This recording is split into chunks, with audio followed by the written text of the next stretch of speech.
infinity. All colors spark with affinity. The tail a brush of creativity paints a rainbow made of snow. The rivulet races and gleams like living colors born from dreams, and the colors dance and fly. The shimmer awakes the sky. The aurora, enchanted glow, satellite, the artistic flow. The wind spirit knows that the art now flows, colorful like foxfires, full of the soul's desires. The foxtail paints the snow, the aurora, enchanted glow, satellite, the artistic flow.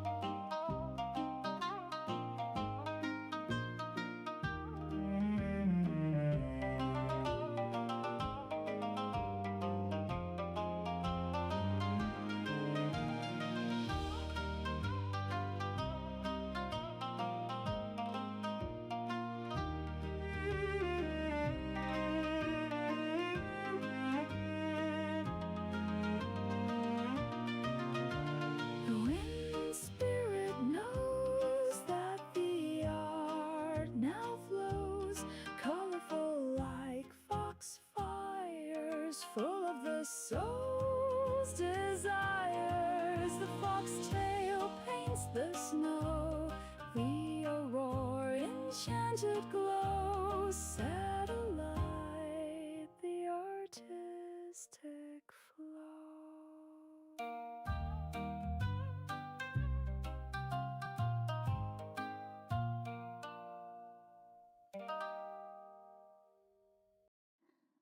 The fox runs through dark nights, its fiery tail ignites the lights, green and violet, gold and blue, painting frozen skies anew.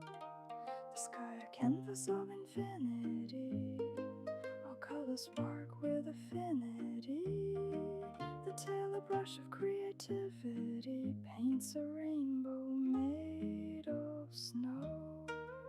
The rivulet races and gleams like living colors born from dreams, and the colors dance and fly. The shimmer awakes the sky. The aurora, enchanted glow, satellite, the artistic flow.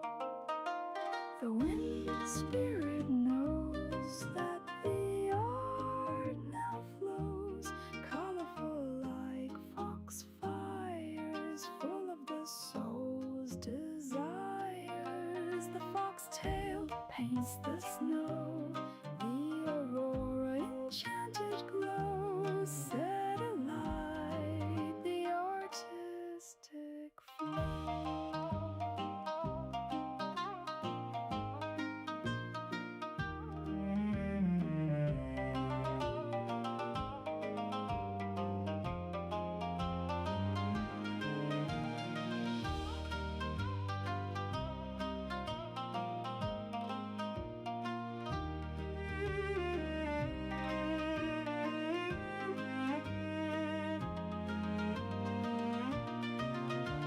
The wind spirit knows that the art now flows, colorful like foxfires, full of the soul's desires. The foxtail paints the snow, the aurora, enchanted glow, satellite, the artistic flow.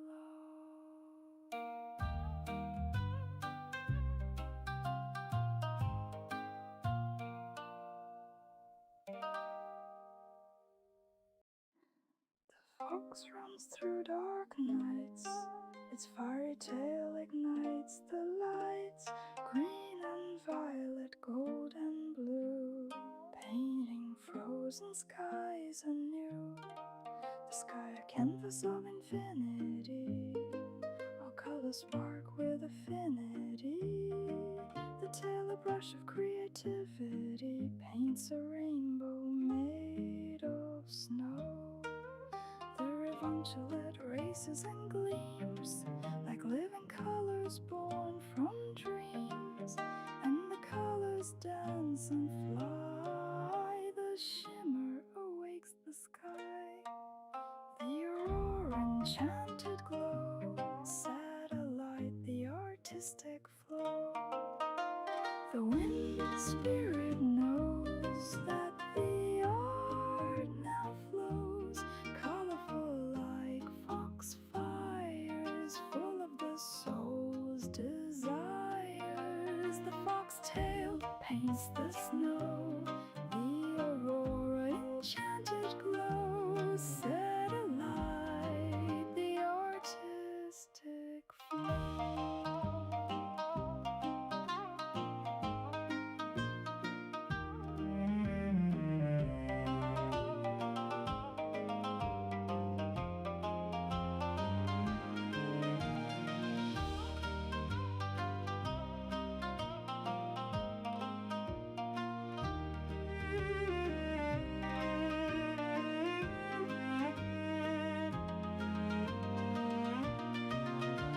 The wind spirit knows that the art now flows, colorful like foxfires, full of the soul's desires. The foxtail paints the snow, the aurora enchanted glow, satellite the artistic flow.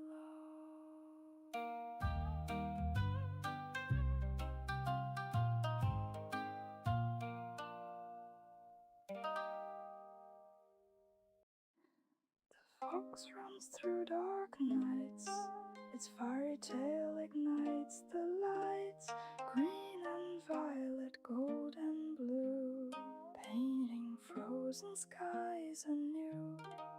The sky a canvas of infinity, all colors spark with affinity. The tail a brush of creativity paints a rainbow made of snow. The ravunculate races and gleams like living colors.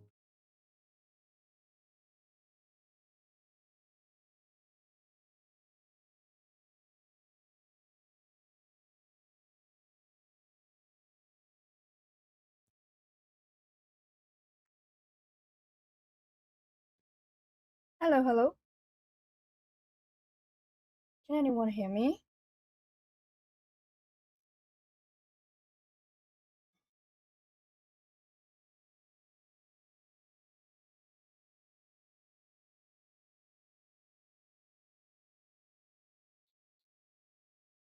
All right. Why? I had just color corrected. It was looking great, and now it's looking like shoot. Oh, yeah. I want to reduce a little bit of contrast, a little bit of vibrance, a little bit of saturation, and a little bit of the brightness.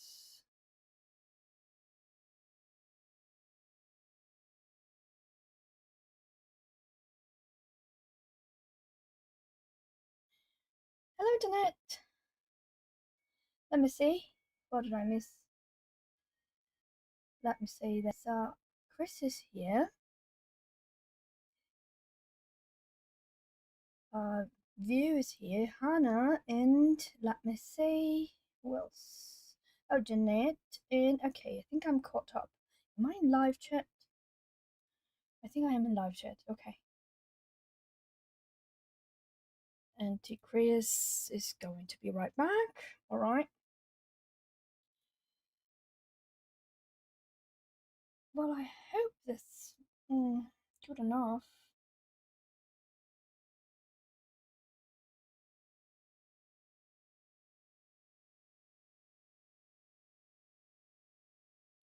Funny, it really doesn't look as vibrant as my camera.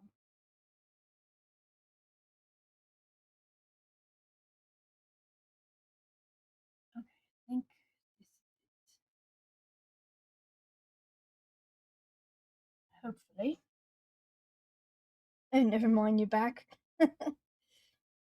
All right, everyone. I had a patient cancel on me.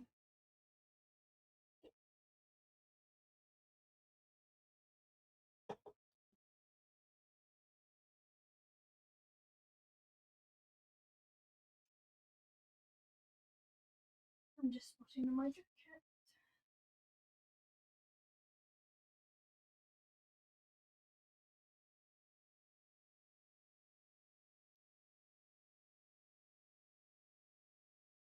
Give me 1 second.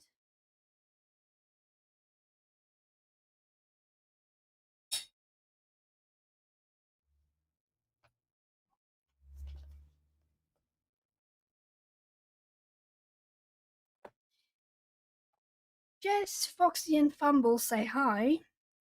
I think I need to put her like this, otherwise no one can see her face.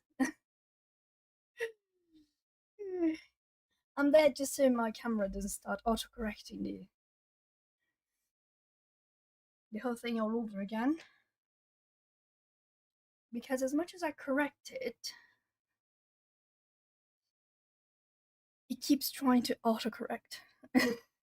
And they're colorful enough, I think, that the camera can try to can understand better what the color is.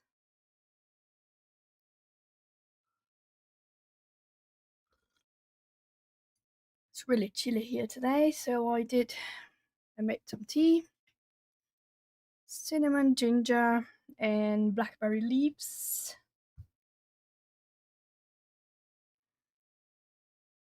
I think I can get them out now because now I've got my hands on camera, and hopefully my camera understands that it's not supposed to mess up my colors.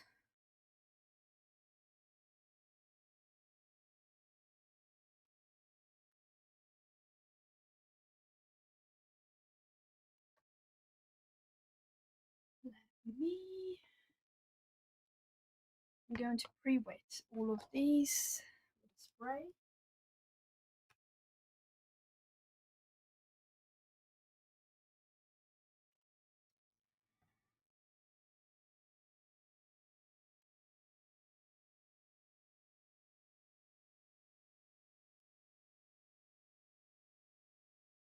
Let me see. I did clean a palette. Yes, I did.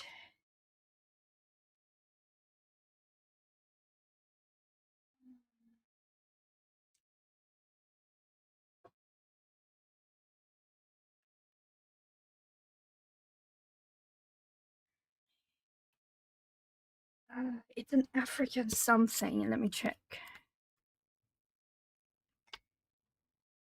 It's a Saiga antelopes.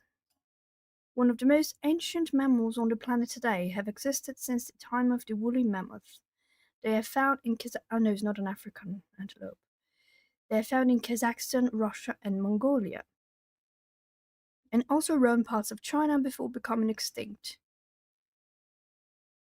They are a great risk from poaching as their horns are sold for vast sums of money. Saiga travel in large herds, so it is easy to target many of them at once, although they can breed rapidly to increase their numbers. It is the most successful breed in males who have the most desired horns, meaning that poaching drastically alters their reproduction rates. And let me see. This is Fragile World. Yes. Fragile World by Kirby Rosanus. So it's a Saiga antelope. It is one of the pages that I got as my collab. But because I'm only doing the background today, I don't think we're going to have any issues. So, what do I want? I want. Where the heck did I put it? No. Is it?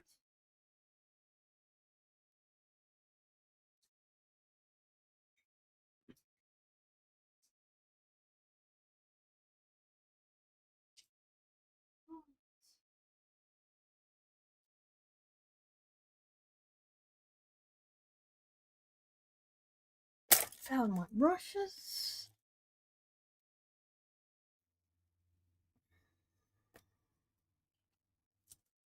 I thought about just coloring um, alone this time. But I was like, you know what? No, it's funnier and much more enjoyable when there's more people.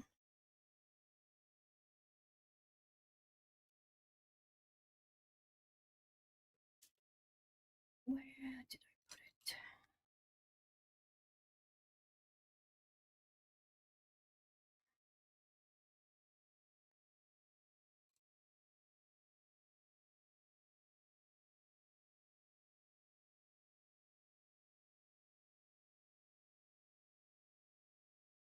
Let me check on chat. Hi Lucy and Auntie Internet says Atlanta, hello.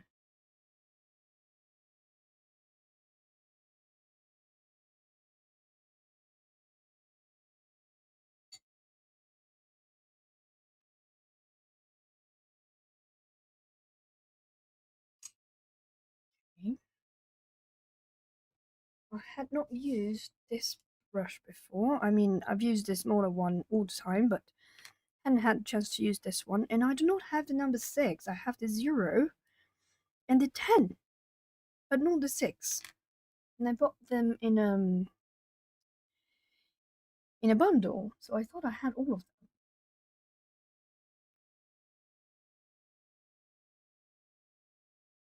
Yes, I always forget the name of the instrument. There are 3 instruments there.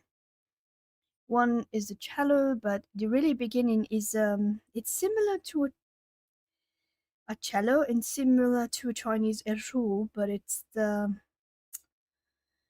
kyoku. I think it's kyoku. It's the only Japanese instrument that is played with a bow. Yes, it's not Kyoto. Kyoto is the city, but it's very similar. Kyoku? I'm not sure. I never remember the darn name. But yeah, that's exactly that one. And plus the string one in Japanese that is. Ah! I also do not remember the name. The one that's supposed to look like kind of like a guitar or a bass or something.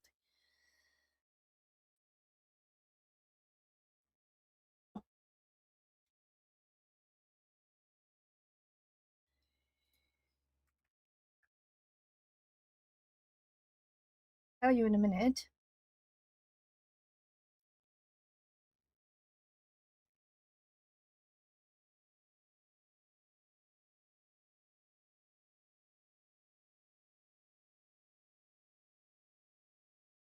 It's a shamisen and kokyu.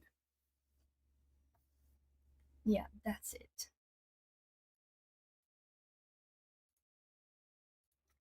Is kokyu. Oops, nope. With an Y. Kokyu and the shamisen. Those are the ones. Ooh, Jeanette, you sent us a picture in Discord. Let me check, let me check. Uh,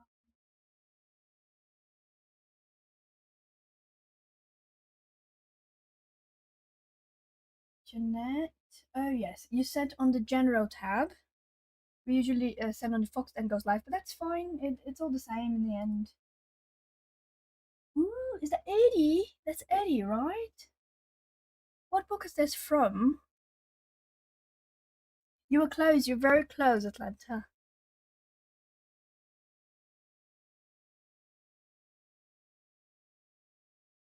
I think tamir is is a similar instrument, but I think is it Turkish version?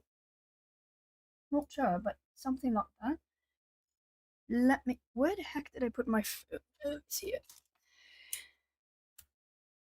I need to get into my Discord on my phone so I can show everyone.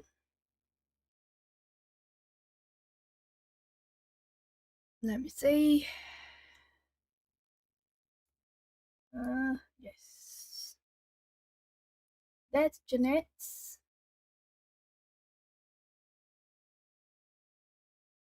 It's Eddie. Oh,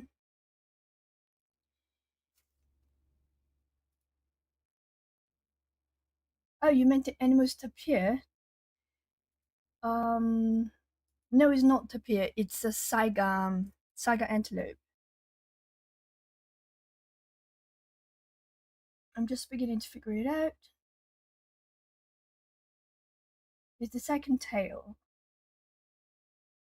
Oh, it's a romantic country. Oh, this is nice. It's pretty. It's looking great. It's looking awesome. I love how you did the lights here on these little. What are those lanterns? Is that how you call them? I'm not sure. Yes, it is Fragile Worlds. I thought it was an Africa antelope because I knew it was an antelope, but it's not. It's a Kazakhstan antelope. I want a little bit of cerulean blue.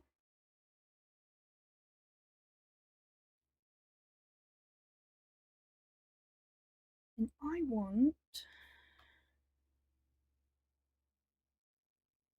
a little bit of stormy blue.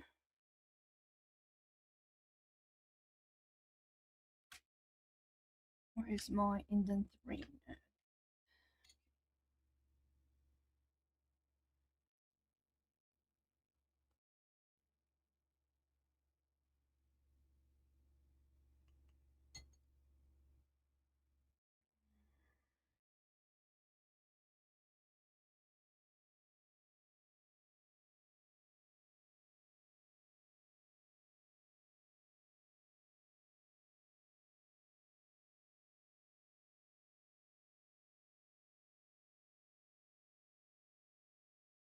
And by the way, I did treat this page with watercolor sizing solution. Oh, hang on. We got another one.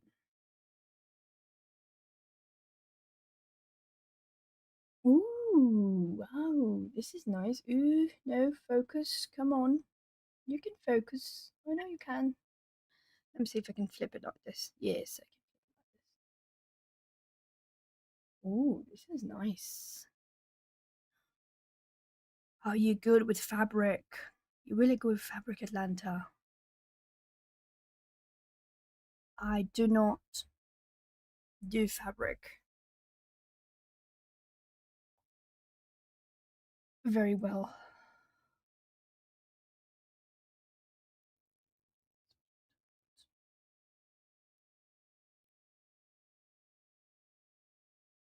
I usually use my buddy groups for this, for that kind of feedback. I just go and say, hey everyone, I'm struggling with this, help me out. Or sometimes I just come to a live stream. That also helps.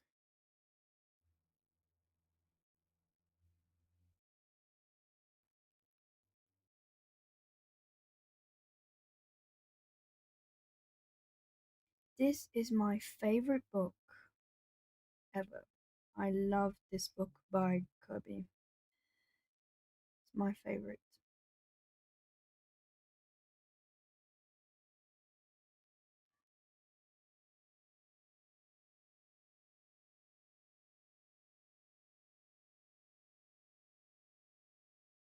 Yes, I follow Pamela up until today, even though obviously she doesn't update her channel ever since her husband got sick, but I definitely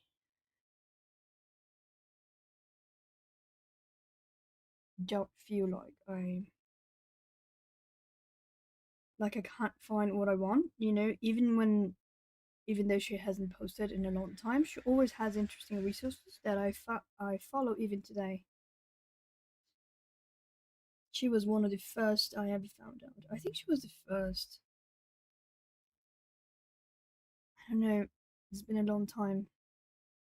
I think I started watching her in 2014, maybe.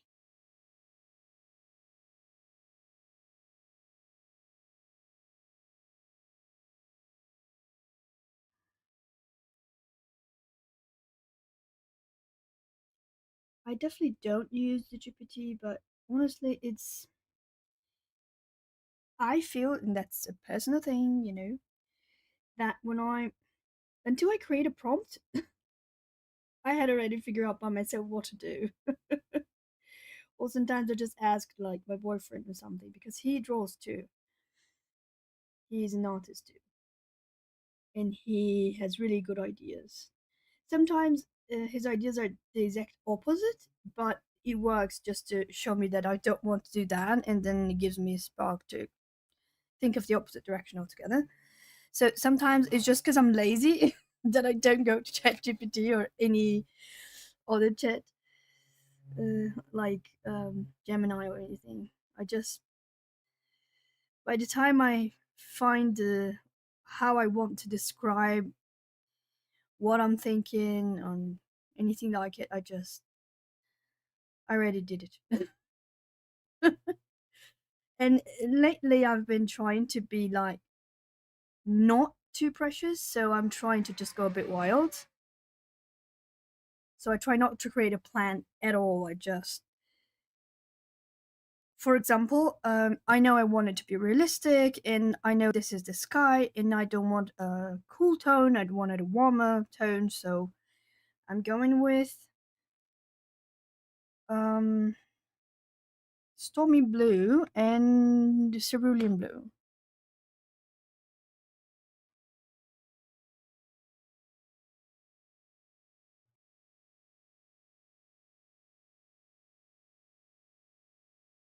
Oh, so you kind of let the AI, but how do they answer that? I mean, don't they need a prompt? Like, or it would just probably ask you for directives first, like, how can I help you with this? And then you give them more detail, give the I don't know, we call AI a she, it. I'm gonna call it it. Okay. So it just tells you, or you just it prompts you to give it more information to let the chat guide you, kind of thing.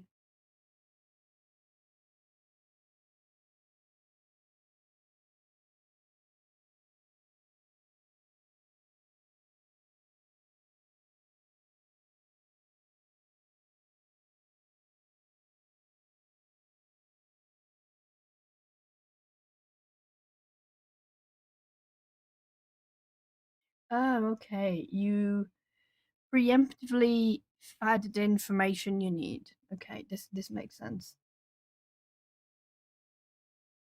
Jeanette says, I'll ask here. I have watercolors, arbustura, pen, pastel, gel sticks. What do you think would be easiest for the background stones? Ooh, okay.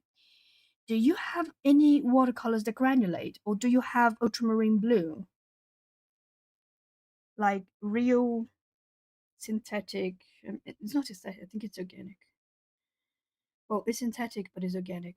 Ultramarine blue, as in PB29 ultramarine blue.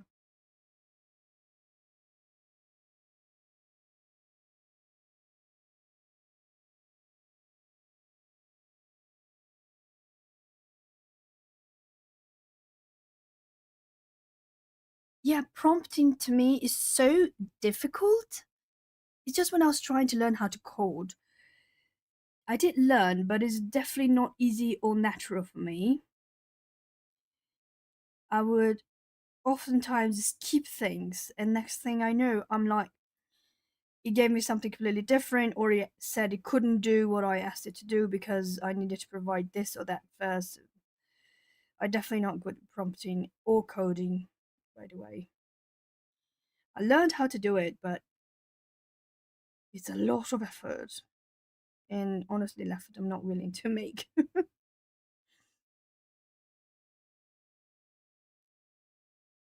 What colors on my pages? This was my first time using these pencils. I sent it my swatch sheet and my blank page and we figure out together. Oh, nice. Oh, it's not granulating. If your Winsor & Newton paint is not Cotman, if the regular Winsor & Newton, it will granulate if you mix ultramarine with any other color that you want.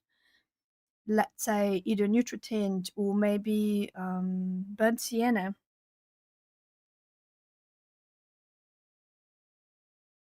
If you mix them, they will granulate and they will turn into this grayish thing. And if that's the tone you want for your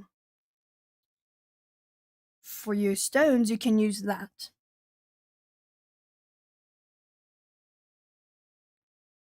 My ultramarine specifically does not granulate because yes, Lucy, go and put your brush in your tea, silly girl.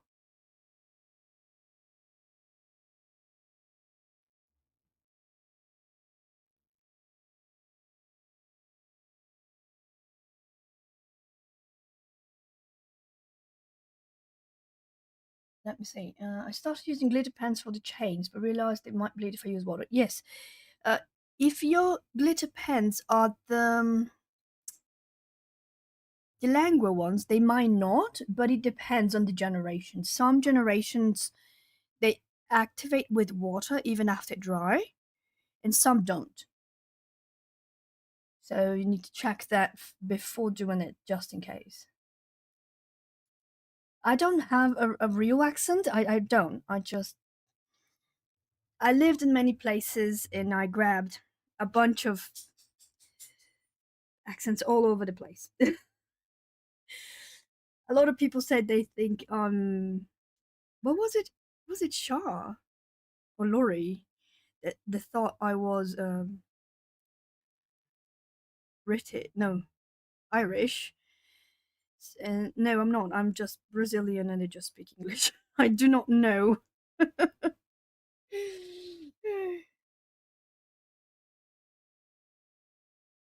I think you're very clever using the art image. Yes.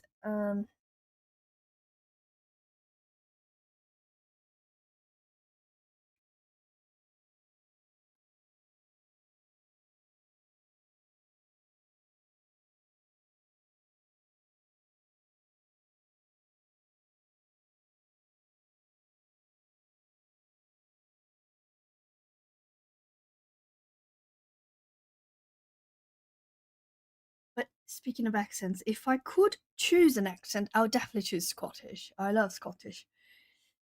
Love Scottish accent. Absolutely. My favorite. More cerulean.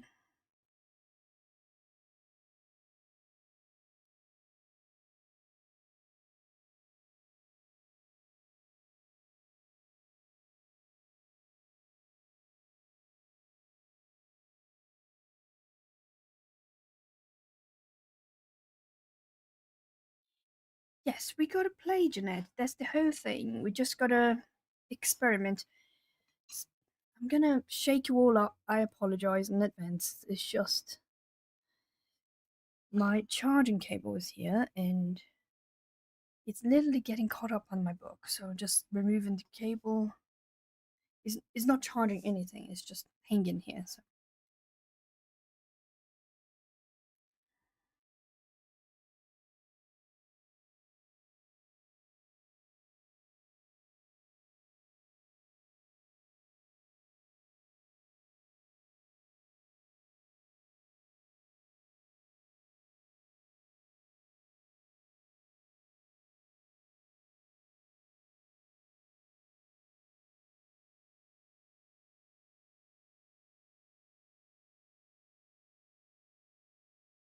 do you have an accent that you like recognize from, or you just also picked up anything that you grew up around and made a mishmash of your own? Because that's pretty much me.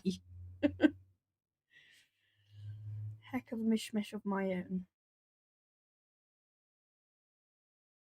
A lot of people say it's posh. A lot of people say it's just flat out. Some people said I sound like South Asian. I don't not know. But ever since someone said brought that up, I started actively thinking about my accent, and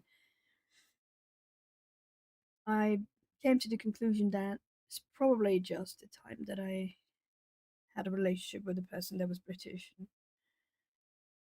picked up a lot of the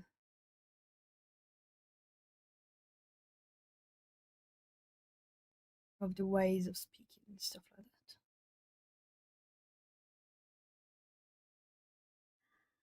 Oh, you grew up in St. Francis. Oh, I love St. Francis. It's one of the places in the United States I actually liked because I have to admit I was so disappointed in LA when I went to visit. I was like, okay, I don't like this place. I do not love visiting LA, but San Francisco is a place I didn't have many expectations. I didn't know what I was going to find. And it was the most, well, first of all, best food in the United States, hands down. San Francisco. The clam chowder is just, oh, divine.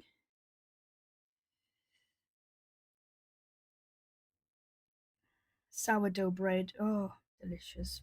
This brings me back memories.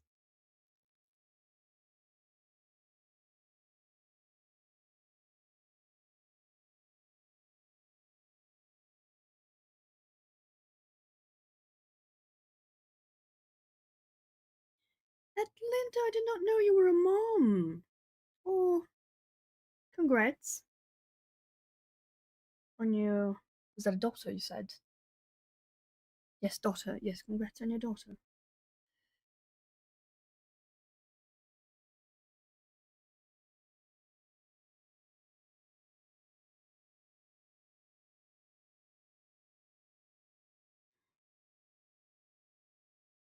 Oh, I miss LA.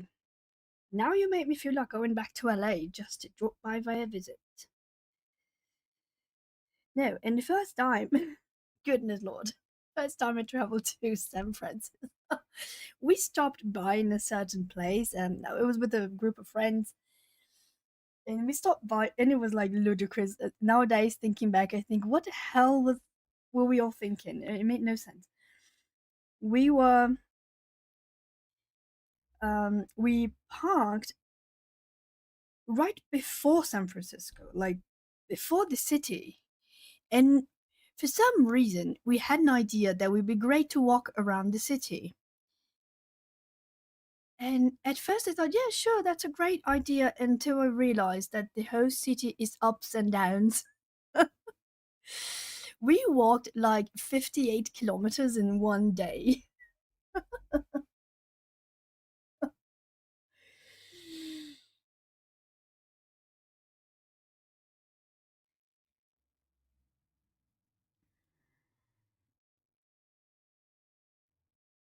And that was just before we went back to our car. And I was like, why did we do this? And we were only going to spend one day in San Francisco, but we liked so much that we went back 2 more days. We canceled all the places we were going to visit just so we can hang out. We could hang out in San Francisco a little bit more. And then we eventually even did the Alcatraz thingy because we were not going to initially visit Alcatraz, but since we were going to skip one of the towns we're going to go to, and we just said, you know what, let's do the whole thing.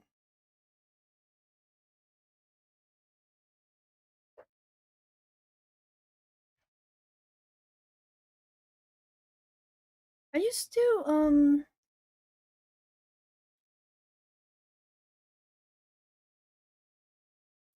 Atlanta? Are you still living in the West Coast in the US,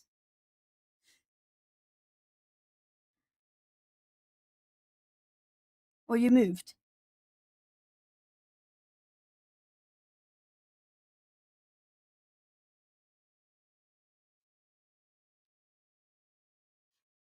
I need another thing here.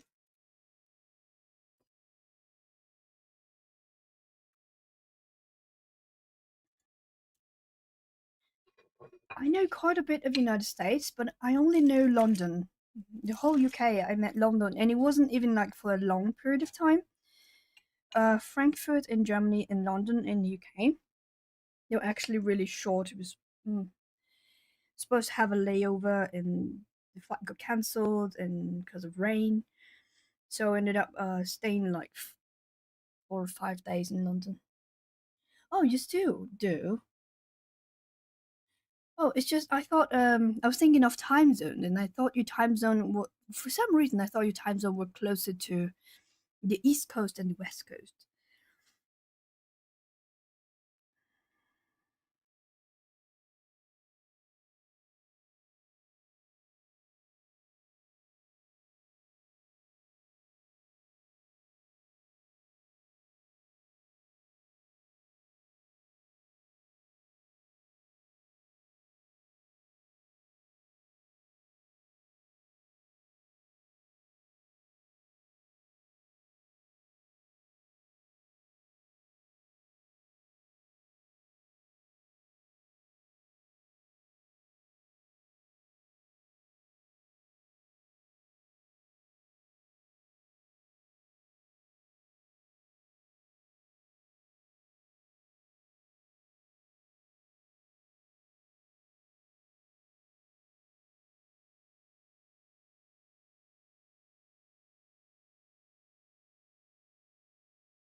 Oh yes, you mentioned on the Discord server that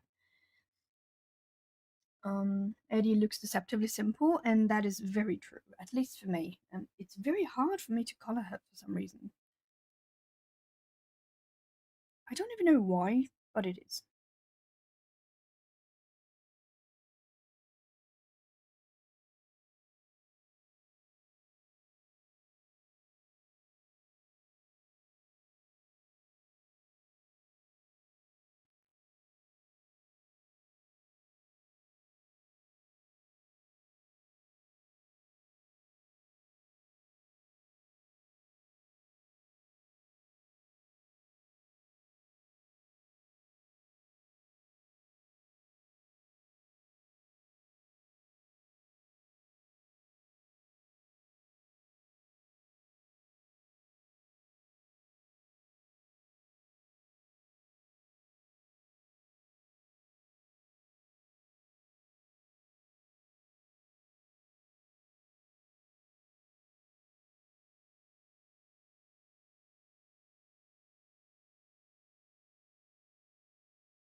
Yes, that's exactly it. Atlanta said she's got so much detail, and we talk about Eddie here. Object in front of objects, and because the lines are so blunt, you don't find out until you start coloring her. That's it. That's exactly it.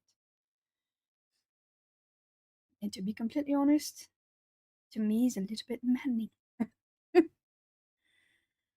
But I absolutely love her. I just, for some reason, find her so challenging to color. And unlike Kirby, Kirby is like, I don't find him challenging to color, but he is one of my favorites. So I keep thinking, I don't want to mess this up. I'm not good enough yet to do it. So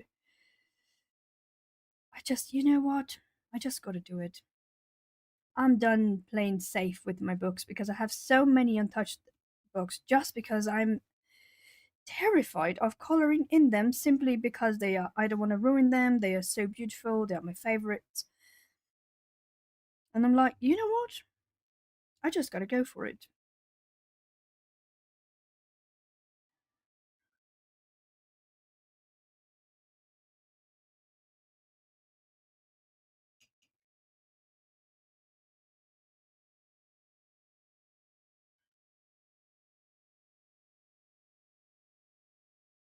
Yes, but you don't even know, you don't even need a granulating medium because all you have to do is use colors that naturally granulate. Like, I think it's BBK11, which is usually Mars Black. Yes, if you have the granulating colors, you can use those just fine. But for instance, let me see if I got, I think I have it here. Just give me a second. This is Artemis. Is it in camera? Yes, it's in.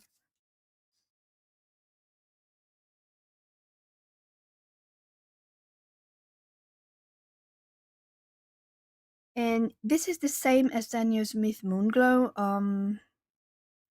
It's made with Viridian Green, PG18, PB29, Ultramarine Blue, and any kind of red. This is PR177, but you could use, which is Anthraquinone red, but you can use quinacridone red, any other red, because not all colors need to granulate. And this is my favorite for stones. I made one. Just give me a second. I'll get it. I want to already this to dry.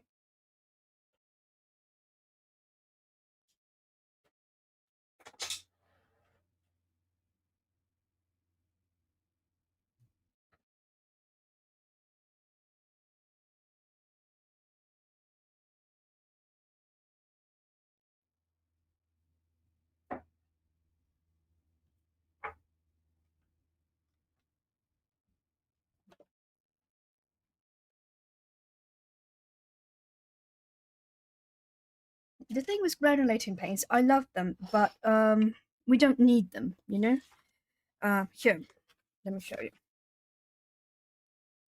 All of these stones were made using this paint, Artemis. And the same for the ground. I use Artemis plus burnt sienna. And I do not do these textures. This is just the paint doing all by itself. Here, all of it is all the paint. And the reason I like it is precisely that it gives. I also use yellow ochre up here, and here it was burnt sienna.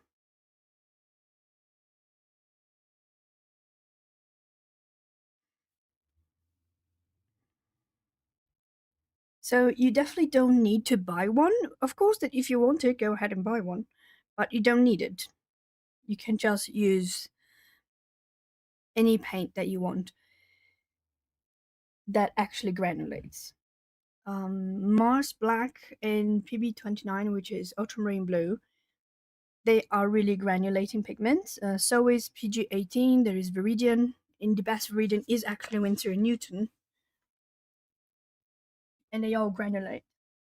Exactly, you can mix up and change. I used that Artemis here, but I kept changing the color. I added black, and then I added purple. What else did I add? I think it was this one.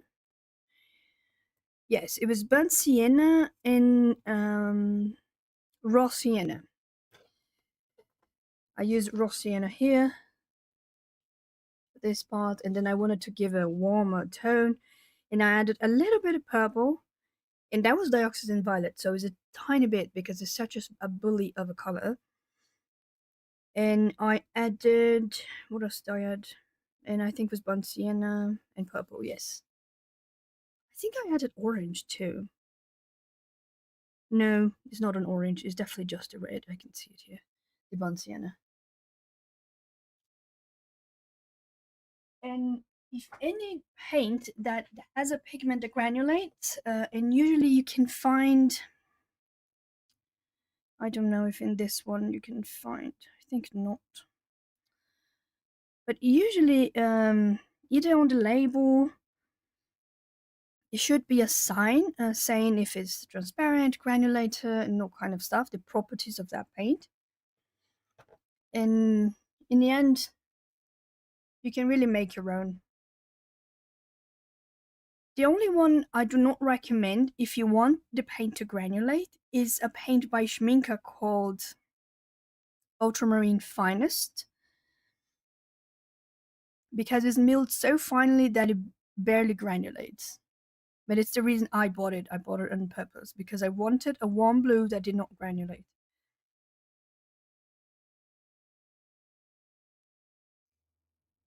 Exclusively for doing shading in faces because sometimes I don't want the texture in the skin.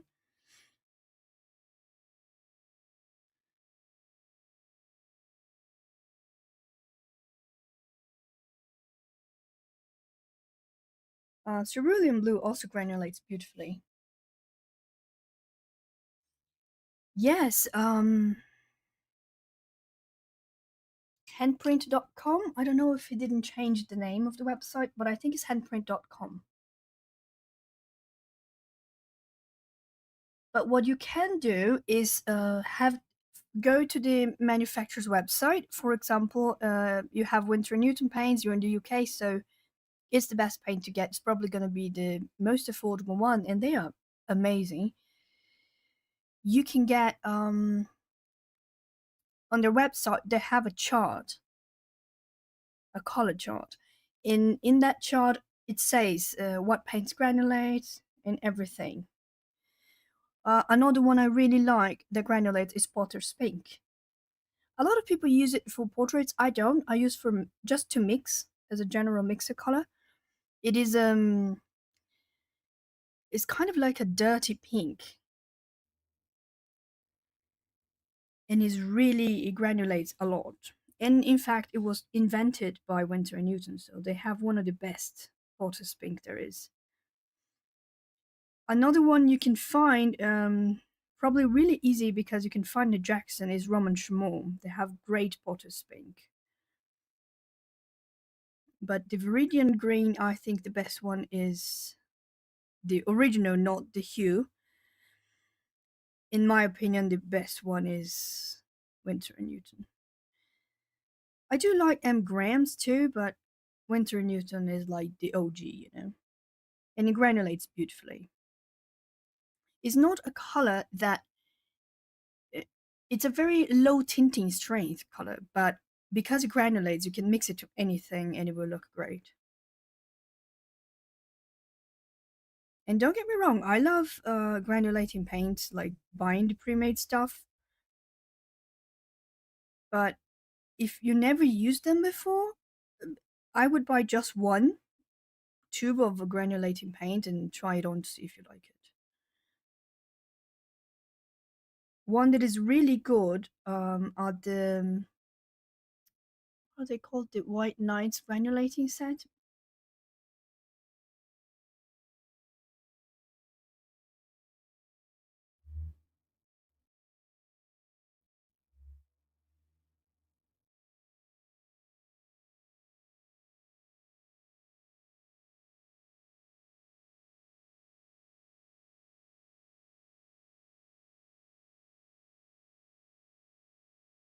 Oh, it's okay if it's the pens, if they are the Winsor and Newton the Pro line.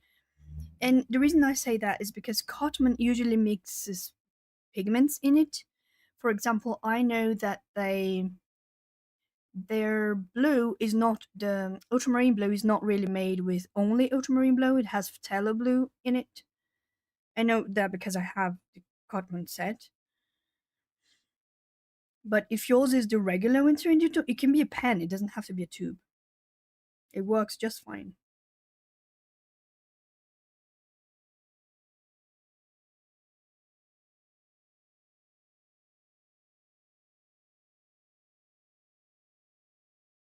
Maybe if you find like the small tube, like 5 milliliters or even a half pen, because here in Brazil we do not find Winter and Newton professional paints in pens. We only find Cotman for some reason. I don't know why. I have no idea. To be honest, I think the people that work importing art supplies don't even know what they're importing. Oh, sure, replay as much as you need to.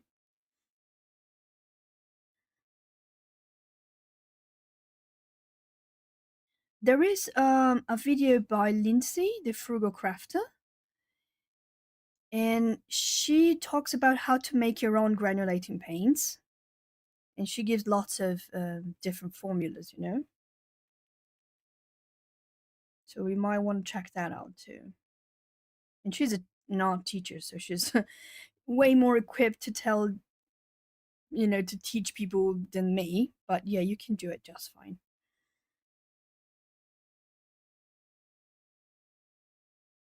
For example, this one is granulating a lot here, and that's on purpose. I'm using Indantrum Blue PR101, which is it could be called sometimes burnt sienna, it can be called Indian red.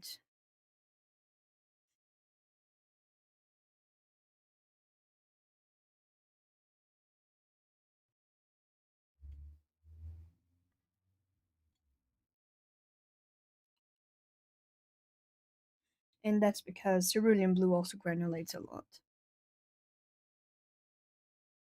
It's PB35 or PB36, the pigment. I am a pigment nerd. I love learning about these things. That's why I know them by heart, because I'm obsessed with those things. But no one needs to know them by heart. You will always find the pigment information in the back of the tube. It's just interesting to have an idea or have that noted down somewhere, because then you know if you're getting the real pigment or the hue, because not all brands tell you it's a hue sometimes.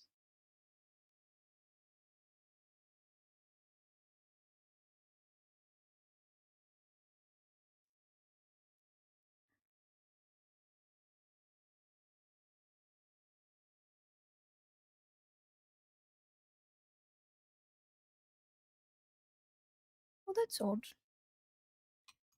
It's buffering for some reason.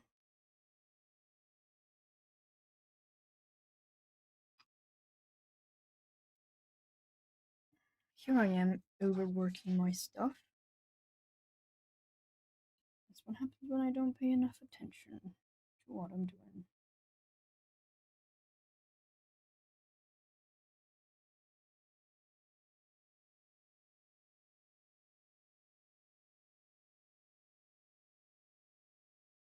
Ah, darn it. I just rub my hand on top of the wet paint.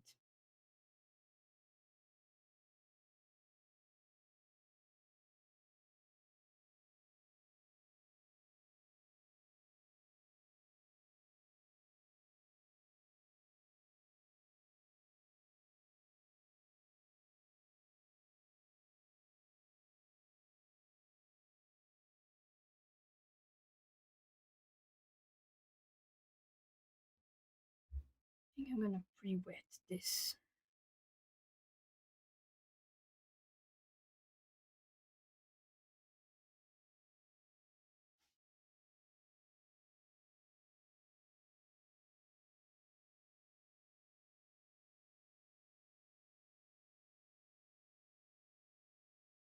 Yeah, I like the texture.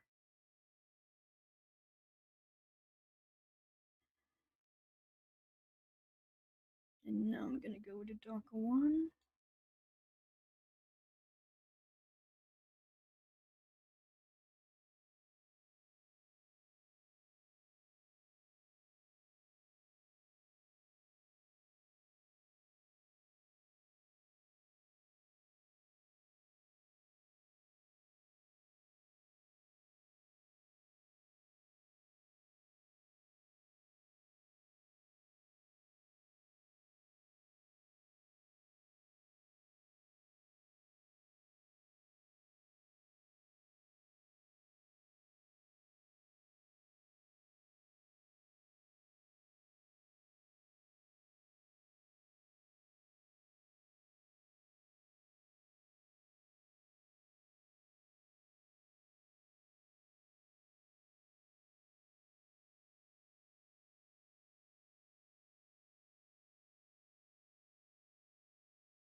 Yay! Happy.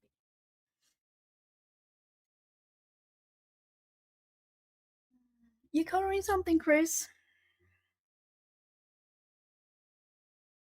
Or you just drinking your coffee?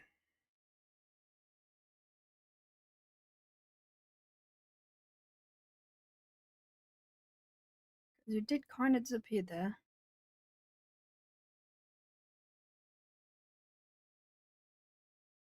Unless I missed something.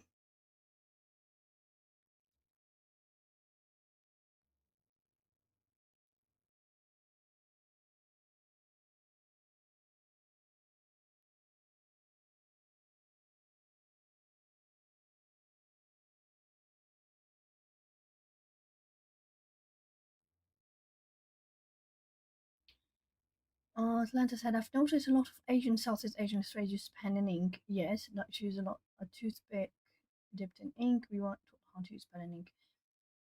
I only I was going to say I was not, but I did. I had an art class back in high school, and the teacher definitely made us use a dip pen. So I do remember that vividly. Does that mean I know how to use it? No. But I do have India ink and a dip pen. I also have a fountain pen. I'm quite sure these were done with ink as well. Although a modern version of it, but yes. I think I saw a video of Kirby doing this. I'm quite sure they were ink.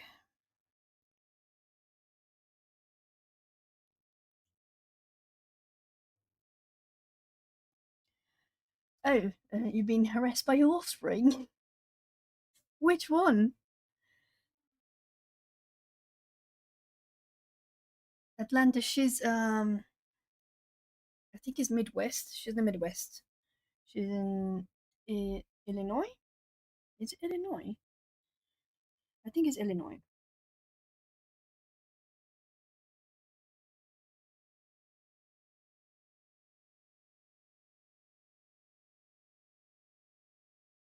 Oh, all of them. Okay, that sounds like an intervention. Are they doing an intervention on you, Chris?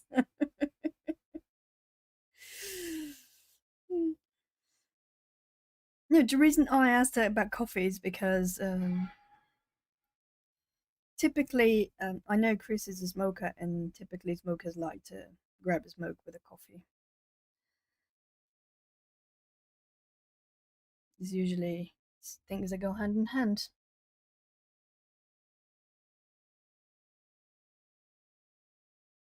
Yeah, it's not that bad. It's almost like tea time.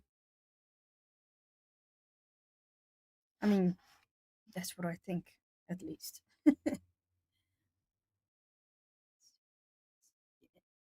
little more stormy blue. Cerulean.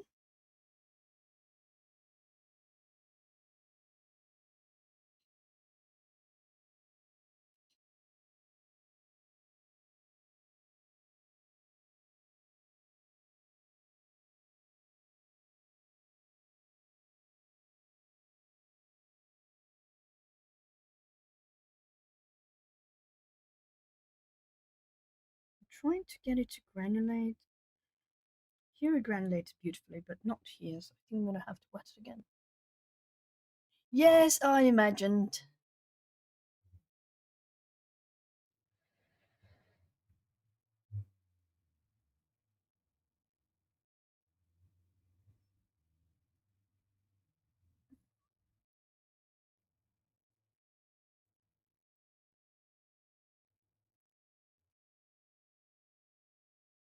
They're hungry, but they're adults who are adults about what's not. That's my responsibility. That's not your responsibility.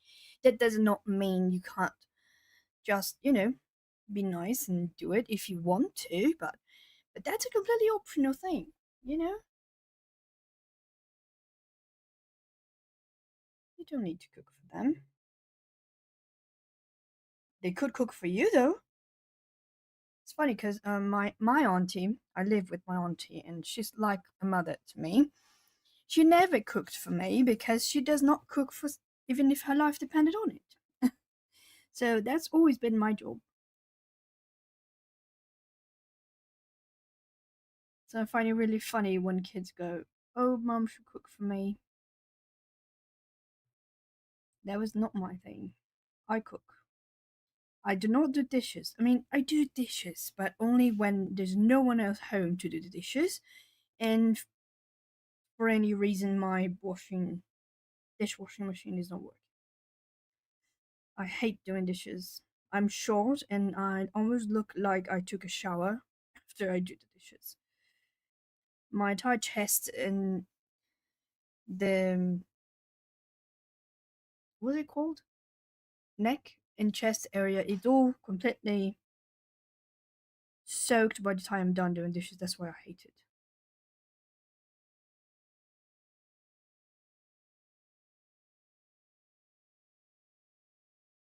I do not have kids on purpose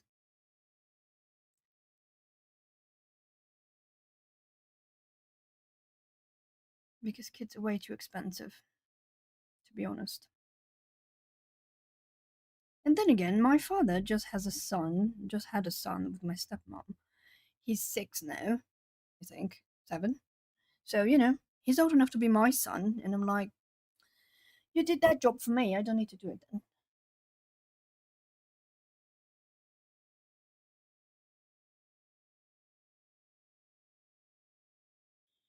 And my mom is a chain smoker and she's exactly like that. She would drink coffee from the moment she wakes up to the moment she goes to bed. She's very, very tolerant to caffeine. Incredibly tolerant to caffeine. Do I think that's a good idea? No, but I do know it's the cigarettes. Cigarettes do that.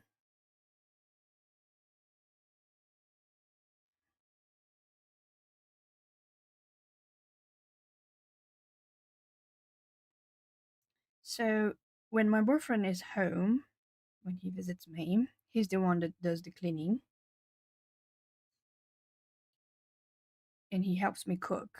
When it's just me and my aunt, I do the cooking and alone and she does the cleaning. Which is not much, it's just put the stuff in the dishwashing machine. Okay, now it's getting better. Now I'm seeing granulation. That's the way I wanted in the first place. Okay, I should have used more water.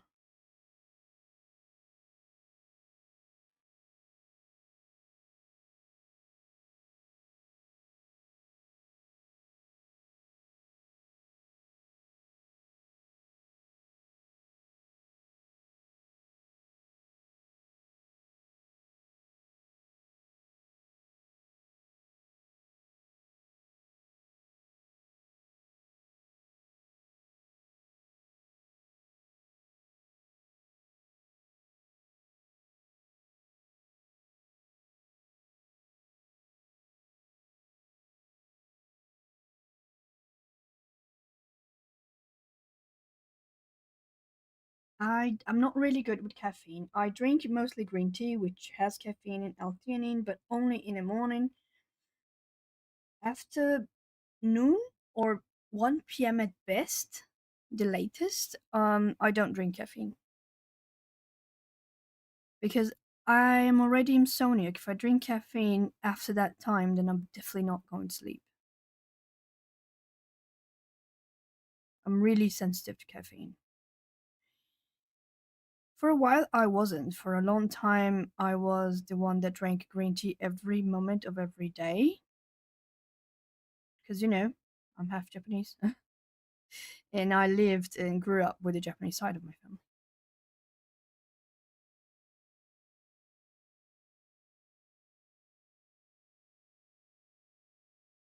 Oh, yes, yes, yes. I completely forgot that you are the opposite of me, Atlanta. Usually, your natural sleep cycle is really early. Mine is completely the opposite. I'm what's it called? Vesper? I don't know. I'm a person that works later.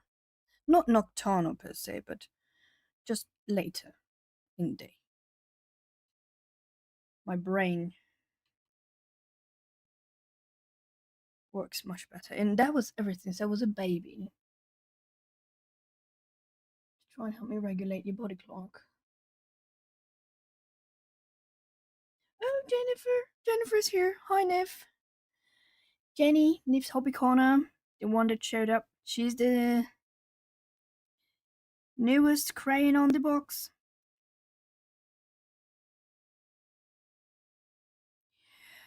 Speaking of which, I was going to ask about this.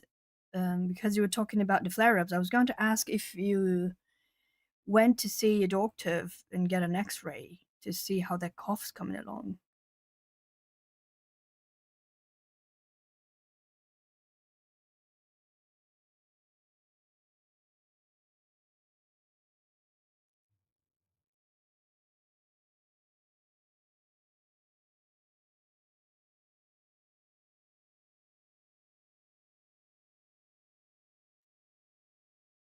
Was that super hard, which was a baby too, Atlanta, or just after she grew up? Because I drove everyone in the house insane because I would scare everyone. Because even as a baby, I would sleep until later. Even after at that age, that you're more like a toddler and you're supposed to be not sleeping all day.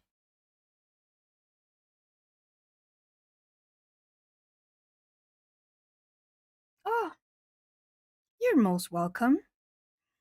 I wanted to feature at least one person that is newer, but turns out I found two, Chris and you.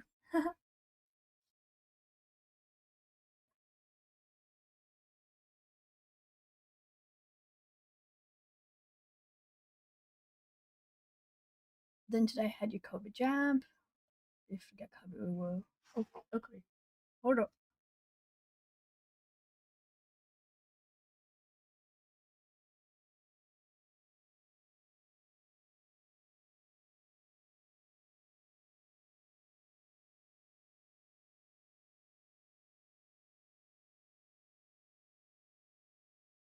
Yes, me too.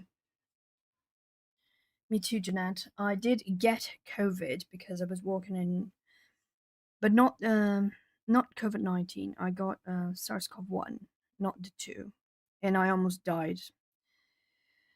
Stayed 2 months in the ICU. And back when I was working in the hospital, my pneumologist, yes, he said, "I know that's the work you chose to do, but I have to tell you that I don't think it's a good idea because if you get another infection like this, and I already have asthma since I was a child, and he said you will not survive the second round of this." So I had to quit my hospital job.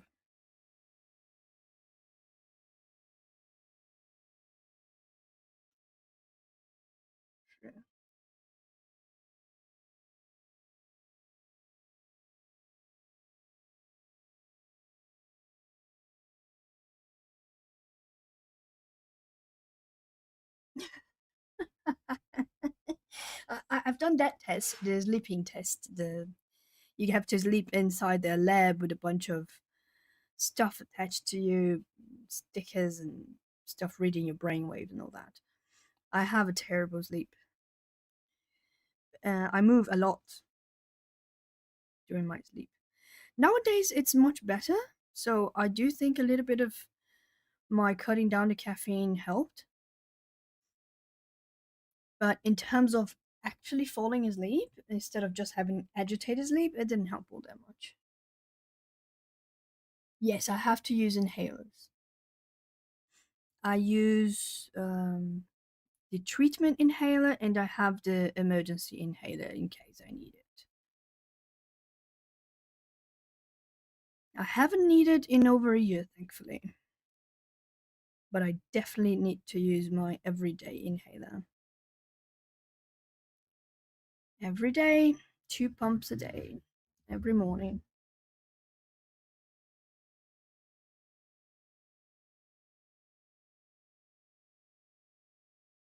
And for a while, I was sleeping fine because after my first COVID, I was diagnosed with chronic fatigue syndrome. It was never the same. My brain was never the same. How fast I can think and articulate things I'm thinking and remember words. It was really hard because my body was always terrible. I've had rheumatoid arthritis ever since I was a child. So I never trusted my body, but I always trusted my brain. And after I got sick, I felt my brain was failing me and I never completely recovered. as in to be fast thinking as I used to, and to be able to just cram for an exam, for example. I can't do that anymore. My brain just stops working after a few hours. Just need to stop and get some rest and do something else. Using a couple for your cough, same treatment emergency for my cough. Also, when it's really hot, I get short of breath due to heat sensitivity. Yes, I have the same problem when I get too hot, and it's one of the reasons I don't like the heat too much. I prefer the cold because for some reason for me it doesn't the cold doesn't bother me my breathing. It doesn't bother my breathing too much. Jeanette says I totally understand. Let's see, my brain isn't what it used to be. Yes, and it's really frustrating. I accepted really early that my body was unreliable, but my brain, I could always count on my brain. So it was the hardest thing that ever happened to me was when my brain started not to be as efficient as it used to be. And I know I had it easy because it could have been much worse. I used to follow a girl on YouTube. I think her handle is Physics Girl, and she had really, really, really bad post-COVID syndrome. I think was one of the worst cases I've seen. I mean, from a public figure, sort of.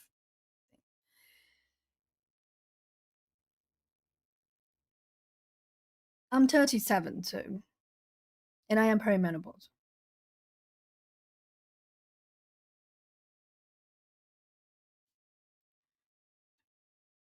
I have been perimenopause for 2 years already, and it sucks. Ugh. That's what I was going to say. That um, for a while it was just the chronic fatigue syndrome. I would sleep 10 hours a day, and still wake up tired, but I would sleep. I would just conk out for 12 hours a night, technically, 12 hours a night. So I would sleep like go to sleep like 10 p.m. and wake up at 10 p.m. the next day, 10 a.m. the next day. No, you were not. Definitely not.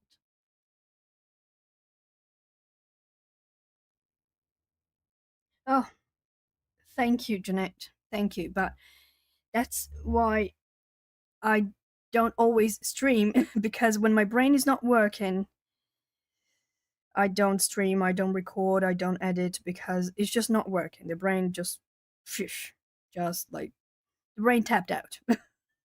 And then I just need to rest for quite a while. There are a few weeks I do not post anything at all, and that's why. It's because I don't even have energy to edit a video, which should be easy, but in complete honesty, I don't like editing much. I hate editing.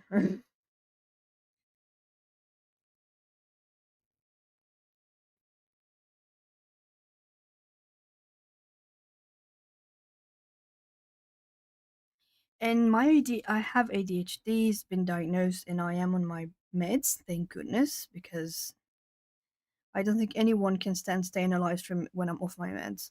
Not even I can. But I can tell you that my ADHD got worse after perimenopause and after COVID.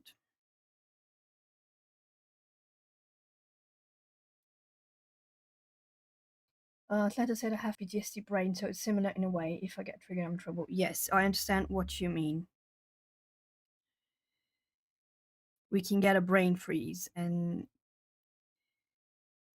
you can get the most two common responses is either fight or flight, and you get completely reactive, or just in a primitive way reactive, or just freeze. Your brain just freezes and shuts down.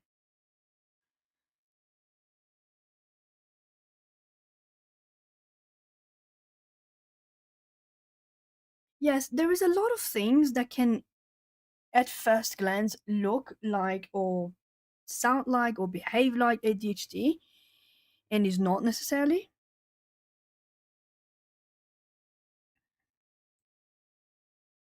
For example, a lot of people think that if you lose your train of thought while you're talking, if you stuff like that, you are mandatorily ADHD. You're not. A lot of people have that just because they had traumatic brain injuries or because they had trauma of any kind and they are in a fight or flight response. Or it could be just sometimes old age. It could be chronic fatigue syndrome. There's so many things that can look like ADHD and they are not. Even autism sometimes can look like ADHD depending on the support level. Aren't you that work with development, development, children development or something? Yes.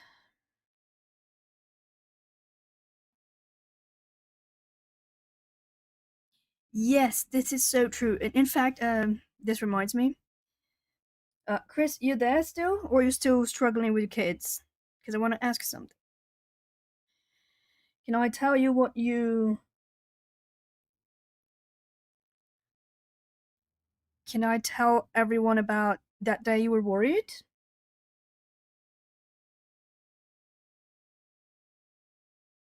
Is it okay if I mention this?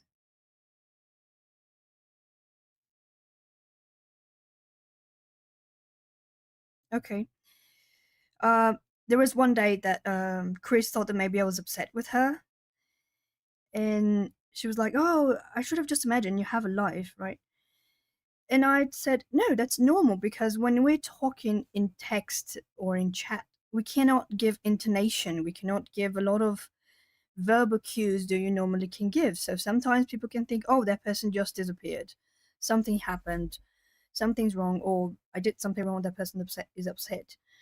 And we also live in a world where everyone feels everything really raw. So sometimes you can say something just really just factual or in that can upset someone. So I understand that that's a common reaction, especially online. And I absolutely love that you came to me and you asked if I was upset because I feel sometimes people get in their heads and they don't clarify, you know? But the other person cannot guess that you think that other person's upset with you unless you tell them. So I think that kind of communication and transparency is essential for a good relationship of any kind. But sometimes people just get stuck in their head about things.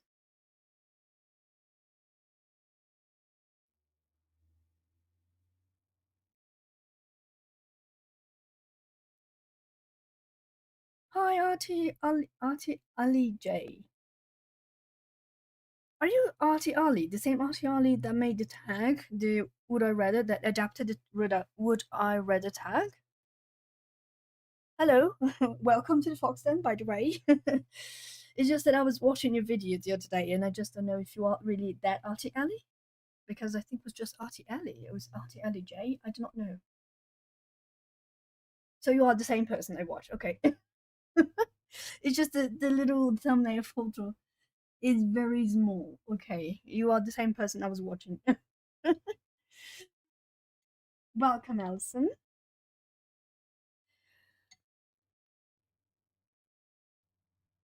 And yes, they can present the same. Many things can present very similarly. Anxiety can present alongside PTSD, alongside ADHD, alongside autism or this autistic spectrum. That's why it's so tricky because it's really hard to filter everything and discover what a person really has. So it takes some digging.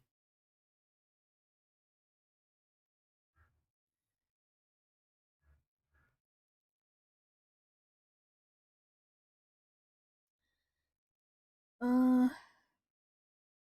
Atlanta said, that's right, Ollie, because PTSD makes us hypervigilant. Yes, exactly. We are distracted by sound, movements, as if we have ADHD, but the etiology is different. Yes, that's correct.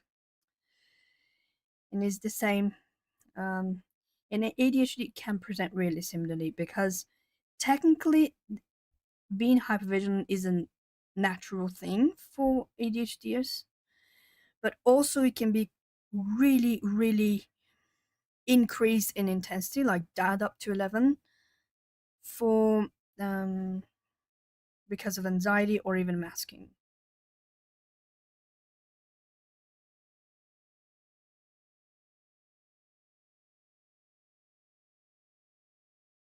Jeanette says it's hard in so many ways than when I started teaching because there were no groupings then. Yes, but I think in a way it's easier because we can understand what's happening. Even for example, when a teacher looks at someone and says, "Oh, that child is presenting with ADHD-like traits or symptoms," and even if that person, for example, has PTSD instead of ADHD, for instance, it's not the teacher's job to diagnose it. But if you notice that's a pattern, you can adapt to it.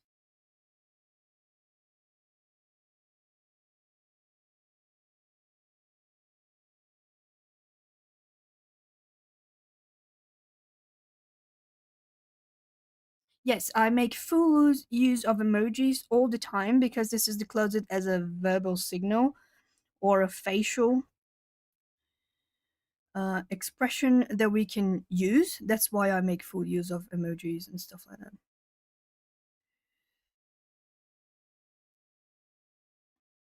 Because as a person who has a lot of difficulty reading through people's um, communication and non-verbal communication cues, I do think it's helpful when people can make it a bit obvious.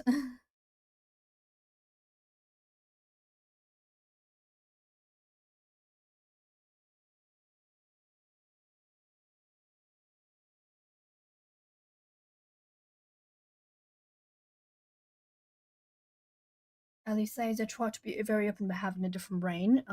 Means misunderstandings about to happen because people interpret things differently. Yes, and even when you don't have like a biologically different brain, like it's in the structure of the brain. If you are, and I'm not saying this as a pejorative term, I mean a normie, as in just a regular neurologically formed brain. Even then, things can be misunderstood. So that's why clarity is important. And I think, and nuance is important. I think we need to be more nuanced and understand clarity more as well, to try to be as clear as possible.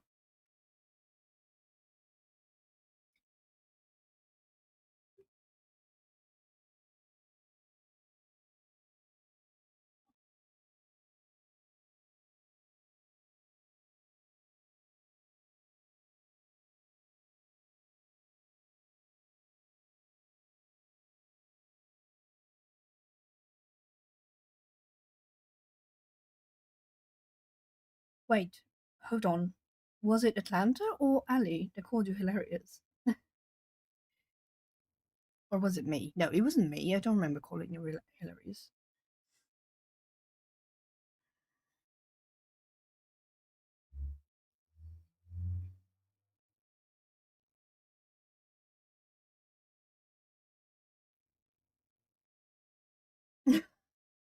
Haha, funny or peculiar funny. That's actually a good way to describe it. For example, when I was naming the personalities for for the content creators, I was really struggling with some words because I wanted to tell someone was funny, but not funny as in ha ha ha ha funny, just funny, more as in enjoyable kind of funny, but not like a jokester kind of funny. So it was difficult to find the words to describe people and giving it the right vibe that I wanted to convey.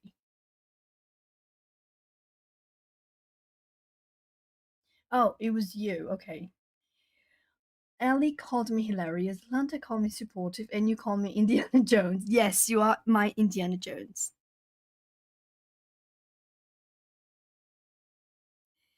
And did you see that what Jackie commented afterwards? She said that it would be great if you could use Indiana Jones song on your channel. It would be great to describe you. And I completely agree.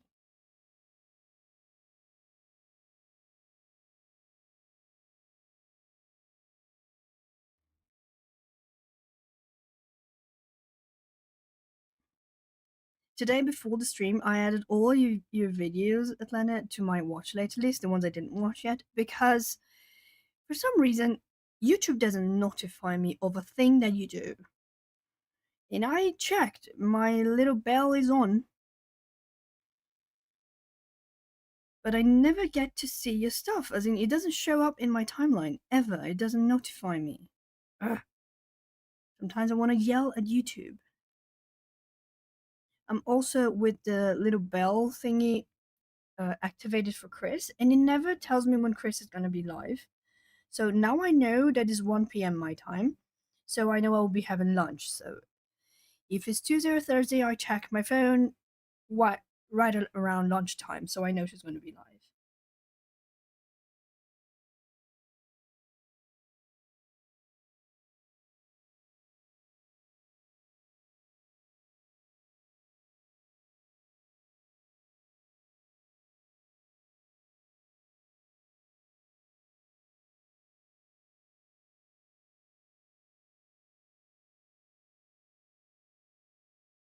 I do think make a list of authentic ones. It would be really nice.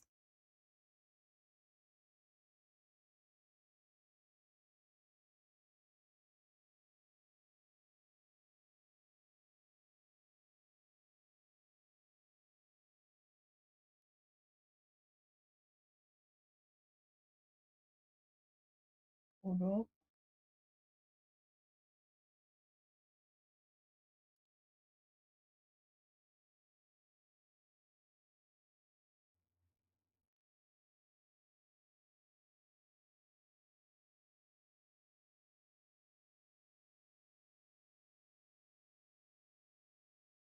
this is the world literature book. Who did it? Ambient. Yes, Atlanta did it.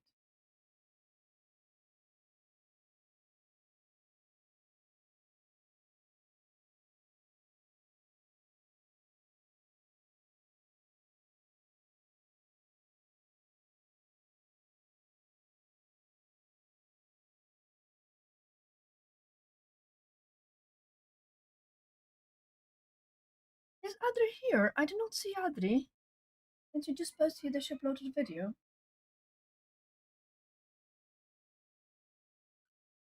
What a coincidence.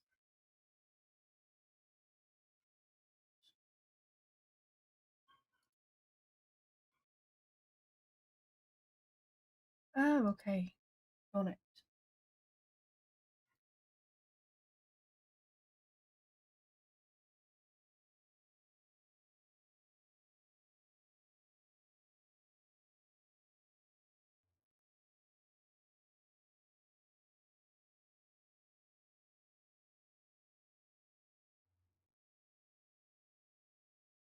Why? My YouTube just reverted to top chat. I was in live chat just now. Yes, she did. I didn't. I did see that. That's why I'm asking.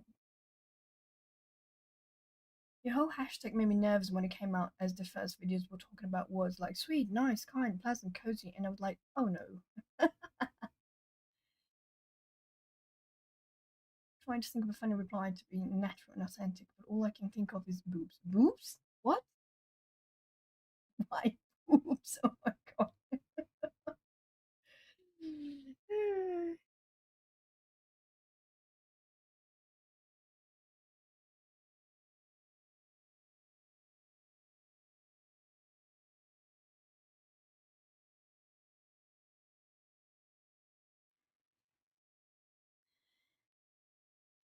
I technically I finished. Oh no, I did not finish this one. Duh, silly me. Okay, let's get more stormy blue and more cerulean.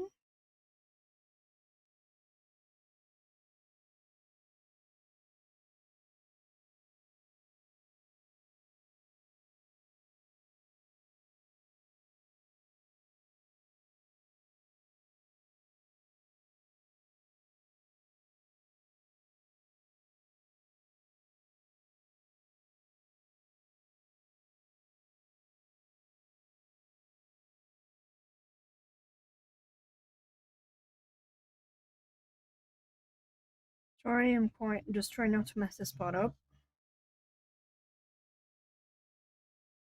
What are we talking about? Chin has here, not today on Annika. No, it was an Annika stream. But then, it's the is the what is it called? The train, the stream train. Yeah, we were talking about all of the hardships of perimenopause and when a woman is middle age and beyond. Genetic can be used anytime. I created the Fox Then Goes Live so we can use that during the live streams, and I left a general and a community color page so people can use openly at absolutely any time you want. In fact, I even told creators that if they want to use the general or the community coloring page, they can use it fine. It's open for everyone. The rules are really general. Don't be respectful and stuff like that. And that's all. You hate the term middle age? I actually like the term middle age.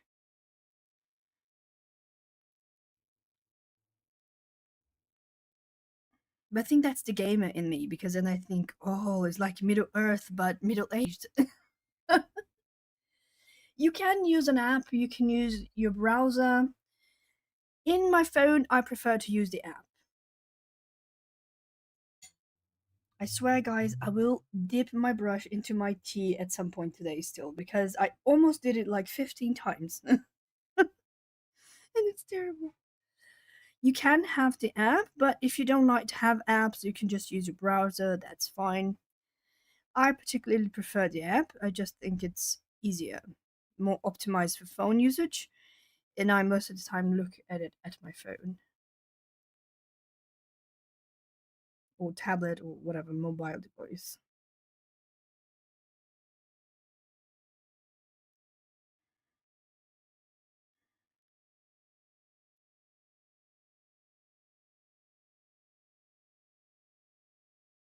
Now I'm qualified for the first type of monetization, and I was so happy. And then I realized the only decent monetization I'm qualified for is partner up with brands, which don't necessarily interest me too much.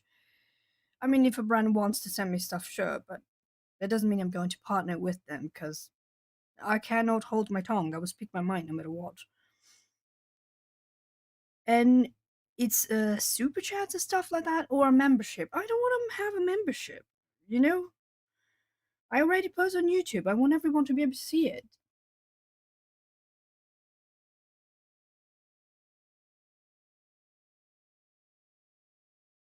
So many right-handed people put their pens on the left.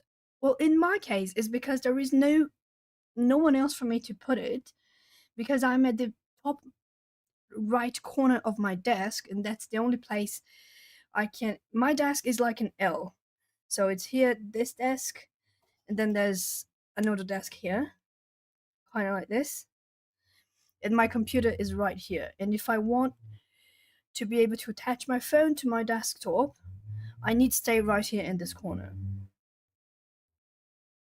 And I don't have more space. For instance, just so you know, let me tilt the camera so you understand what I'm talking about. It's going to be everything upside down for a moment. Oops. No.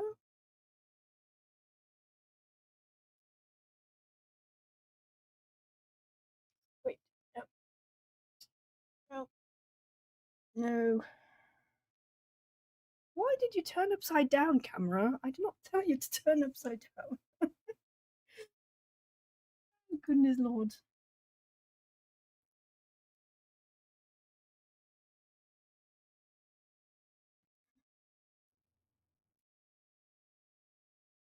Okay, this is better.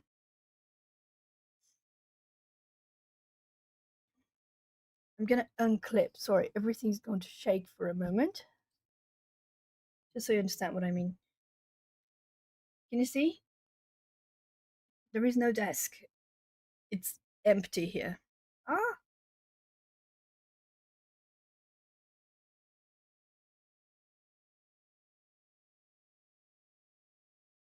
yes, okay. I think now it kind of understood what it is. Oh no, again?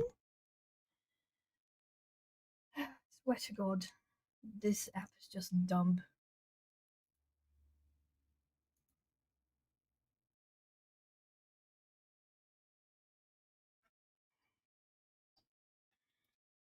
And that's why I keep everything on the left.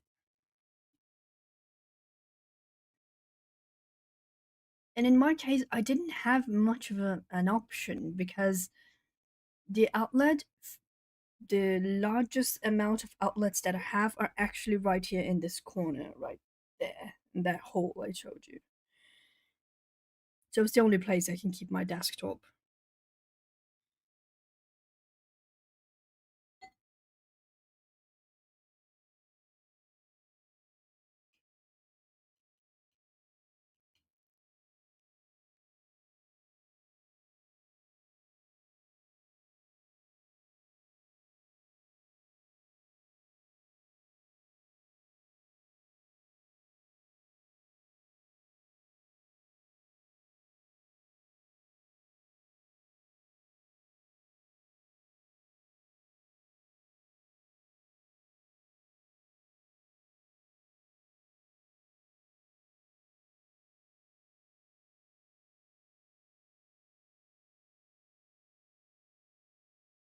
But in my case, my pencil card is on my left.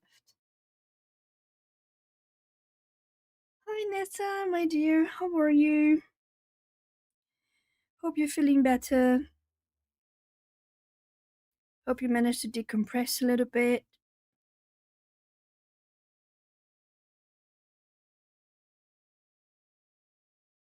I'm glad.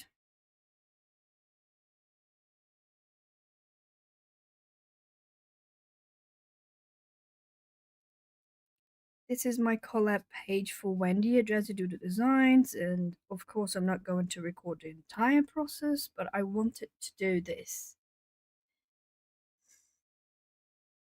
I wanted to do the background while we chit chat. Yeah, I was working today in the morning. I came back home for lunch, checked on Chris's stream, and then my one patient in the afternoon canceled on me, and I was like, okay, so I'm just gonna stay home. And decided to do an impromptu stream, because why not?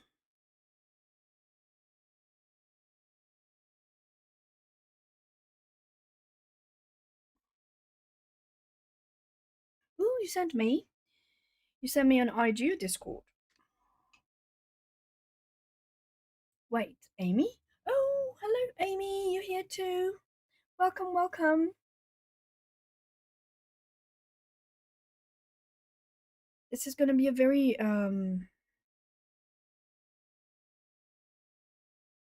productive week in terms of content output for me because I scheduled a video to be posted tomorrow, and I have to post my May colored pages because I still didn't. I thought I did.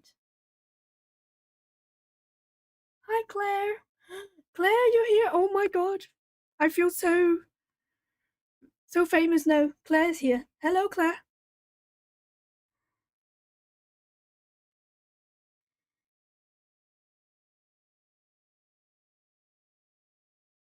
Some people have idols. They're like singers. I have Claire, so you know. And she's in my live stream. Oh my god.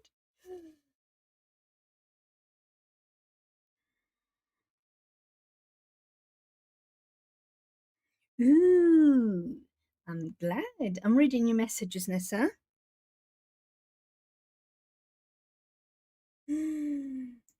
Wow. Wait, this teal? You did the teal paint? But amongst us, you are like the goddess, Claire, because you have a bajillion amount of subscribers compared to most colorists, because the coloring community is a really small community. And I absolutely agree. You're just one of the girls. But I do admit we worship you, Claire, because you're awesome.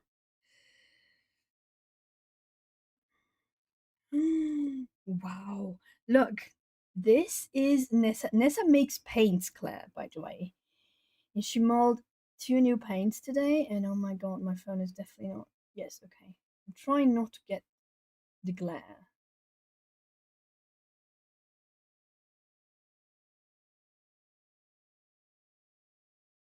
Yes, Chris, my idols color pictures on YouTube, and isn't that better than some creeper rapper dude that you know do Lord only knows on those weird fancy multi-billionaire parties?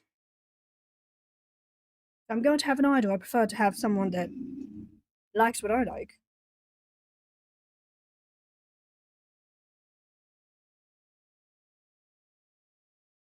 Ooh, look at this one.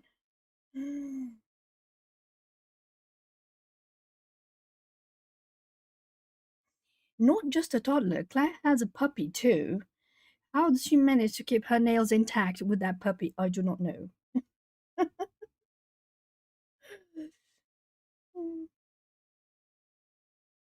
Yes, I saw that page. Lovely page. Ali, I agree. And I don't know why, but I am such a neon vibe lately. And the other day, Jackie posted a neon video, and now Claire did it too. And I'm like, really? Wait, Claire has a toddler?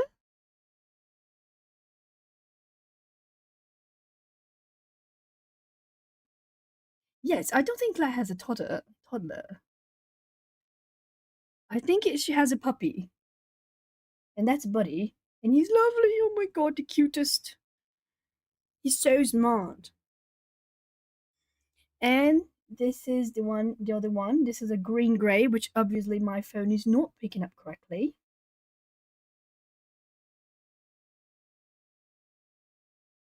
Amy has a toddler. Amanda Colomy Tartan. Yes, she has a toddler.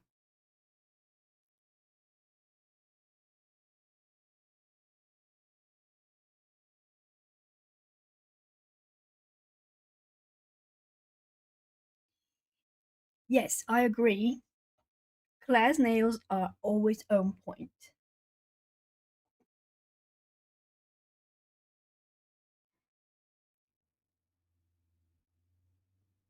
I don't remember the last time I ever did my nails. Oh, I do remember. It was for my own graduation when I was graduating as a physical therapist. That was like a bajillion years ago.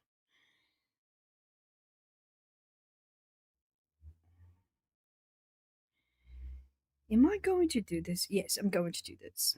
I'm going to do a second layer here. I'm using Stormy Blue and Cerulean.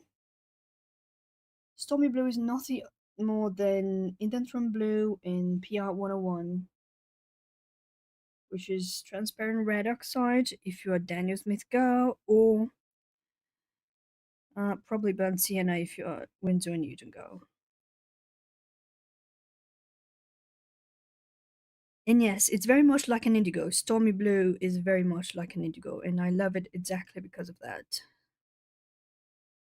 Most regular indigo paint, to me, they feel a little bit too purplish, and I wanted a bit more neutral but not cold. And when I found out the Stormy Blue was a paint right in the tube, I was like, oh gosh, yes, that's what I need for my life.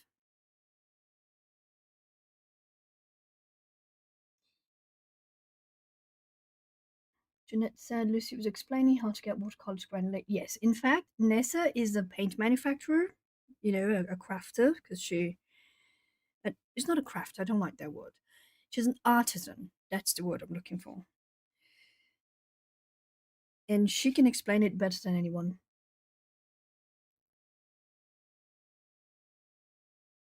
I use cerulean blue. I'm adding a little bit of cerulean blue, but this is Stormy Blue with cerulean blue. I'm adding a little bit of cerulean because cerulean is a bit more opaque and it adds a bit of a milkish vibe to this Stormy Blue.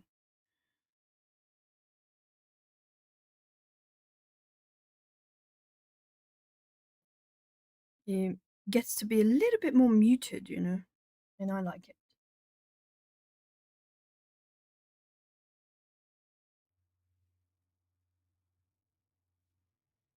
There is cerulean here, but just a little bit. It's mostly stormy blue.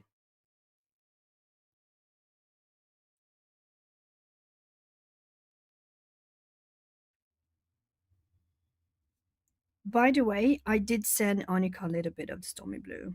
Shh, don't tell her because she didn't receive it yet. It's about to arrive on the 20th.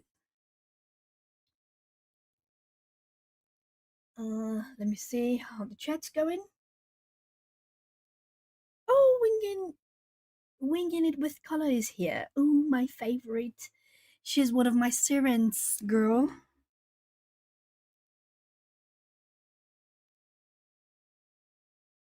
The enchanted sirens category, girl. Thank you, Jenny.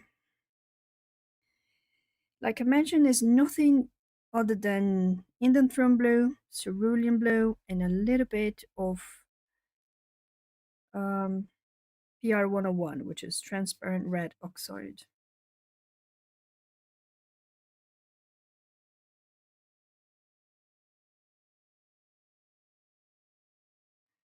And I'm trying to darken it a little bit and make it granulate a little bit more.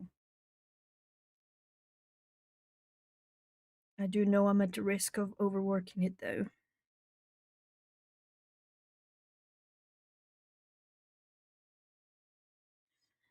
Thank you, Claire. I have no foggiest idea because I am from Brazil actually. See, everyone asks me the same thing, Atlanta.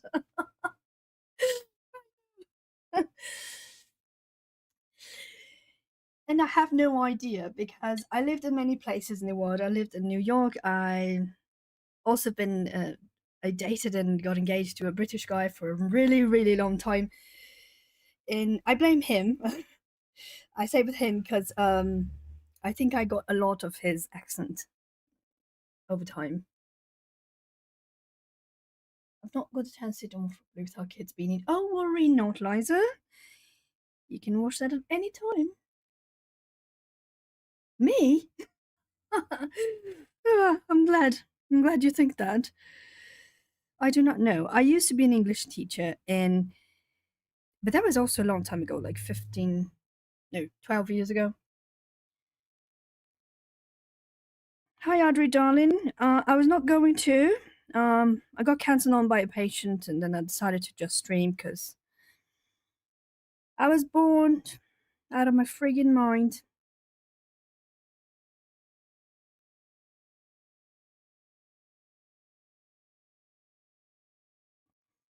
Someone once asked if I was Irish, Claire, and I said, no, that's the one place I have not been to. If I were to ever choose an accent that I absolutely would love to have, would definitely be the Scottish one, but I do not have that accent. But when people first started to ask me, I had no idea what my accent would be until my boyfriend said, you need to listen to your videos after you posted them. Because in the beginning, he was the one that edited them for me, so I wouldn't even listen to myself. And but then I said, I think I sound just regular American kind of English. And he said, yes, the ones you have a script and you're reading, yes, but the one you actually just talking, you sound completely different. I was like, oh, okay then. I had no idea. Sweden and the Netherlands. Oh wow, we're going international, we're going global. That's awesome. It's actually really good. I like that. I like the fact that people think that I'm from a bajillion different places. And it's awesome because I did catch a lot of stuff and I catch people's mannerisms and slangs, and I don't even notice I did until someone pointed out to me.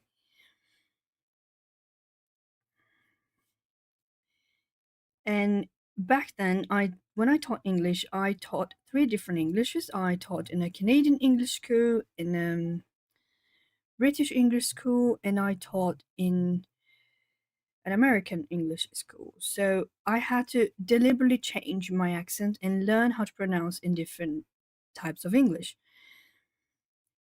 However, when I speak just talking, I have no idea why I sound the way I do. I would love if you watched the replay of my life today. It's mostly a bunch of old art.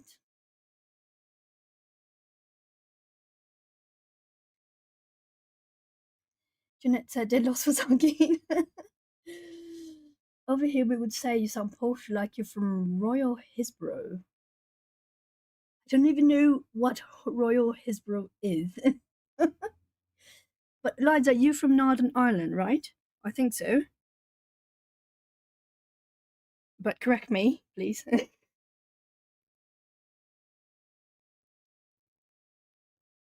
Yes, it's real art. Chris, you don't get to say it's not real art. Your audience decides that, and we decided you're a real artist. Where yes, you threw me off because I met you on Instagram and you were from Brazil. Then I heard you here and I was like, didn't you say you was from Brazil? Yes, I am from Brazil.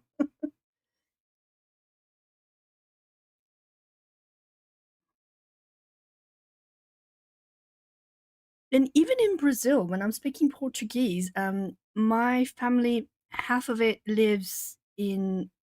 I am from the south of Brazil, but the southernmost region of Brazil has a even more different accent than the one in my area, and it's it's weird because I go there and I start sounding like my relatives, and then I come back here and everyone say, "Why are you sounding like you're from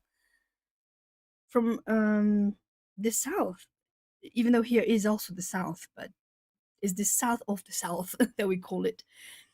And I'm like, I'm not. And everyone says, yes, you are. And I do not notice until someone records me talking and play it to me. It's silly. But I do, and I have zero control over it. When I traveled to the West Coast, I also traveled to Texas first, and I left sounding like a Texan, and it's ludicrous because I stayed there for a month. Not even that.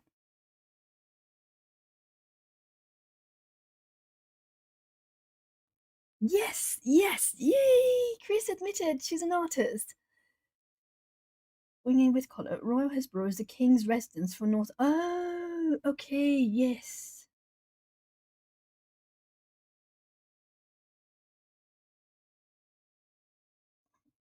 I did not know that. I didn't know. And yes, who else said it was it you? Yes, it was Chris. Chris said I sound posh. And again, I blame my ex because he was very posh. It's one of the reasons he's my ex.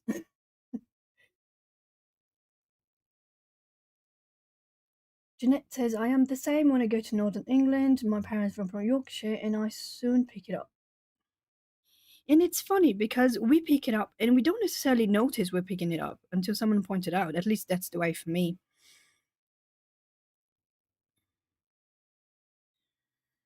And it's funny because when I was teaching, people would say, how can you make it sound that way? I used to be good at faking accents, but I had to really practice. I would practice like 2 or 3 hours in advance and listening to a native person speak in that particular tone over and over so I could teach the kids how to sound like that. Because I would tell my students, you will not be the student that says internetgy. No, it's internet. That's how you're going to sound. It's not Facebooky, it's Facebook.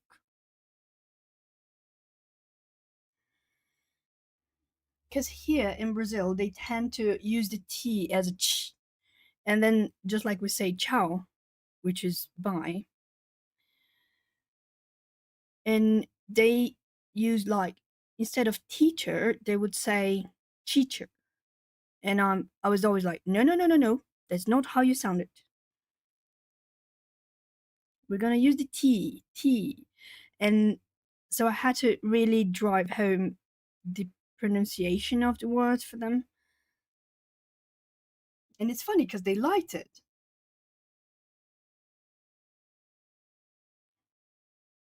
I don't know if I could, however, teach the newest generation because I heard it's much more difficult nowadays. Let me show you. This is the cerulean, and this is the stormy blue, a really dark one. So I just mixed them both to get this mid color,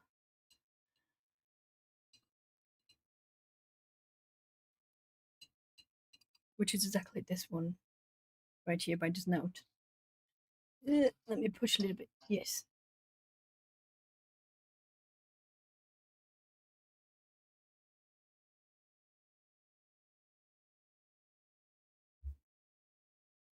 Yes, I've been seeing a lot of teachers' testimonies, especially from the US, but also here from Brazil, and it's a bit heartbreaking, really. And my niece, she's the alpha generation. It's not just the alpha; she's the iPad generation. She was born midway through the pandemics, and it's funny how apathic with certain types of knowledge they can be, how lack of context they have, and how technology dependent they are. When I was a kid, there was no internet, so I think just being born in the age of the internet is already challenging, and being born in the age that the internet is completely,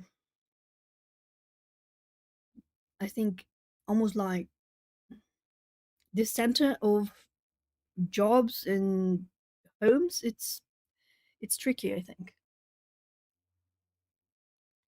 Yes, exactly.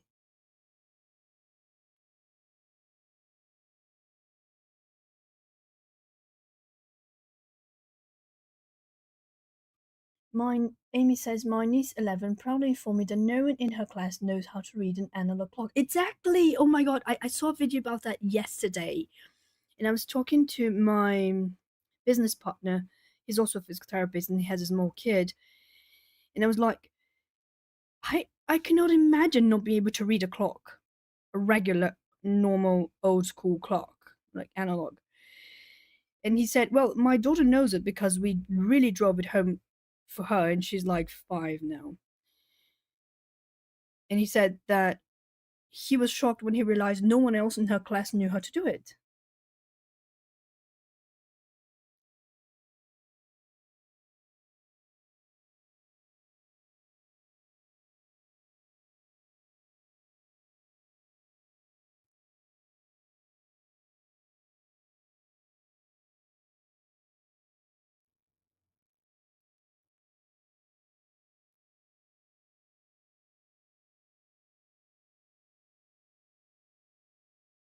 I even mentioned, I don't know, was it when I was describing Claire or maybe Liza? And only after I edited, I realized I said something that maybe a lot of people nowadays will not understand what it was. I said, she can read me the phone book and I will be happy with it. And I was like, I don't think kids know what a phone book is. And I was like, oh my god, I had a full on existential crisis editing that video.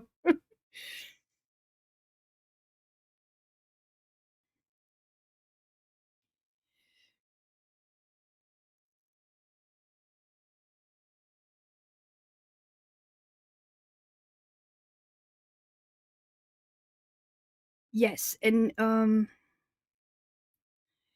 boyfriend, he's an English teacher too, and he was saying that of all of his students, like entire classes, and he worked at the time 60 hours a week.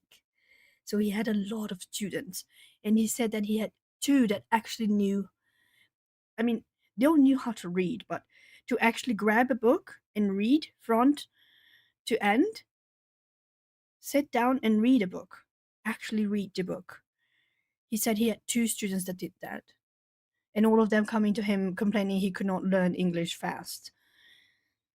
He was like, well, read something, grab a book. It could be a kid's story, but if you sit down and you read, you will understand how this, why I'm telling you what I'm telling you. Every time he would need to teach grammar and stuff like that.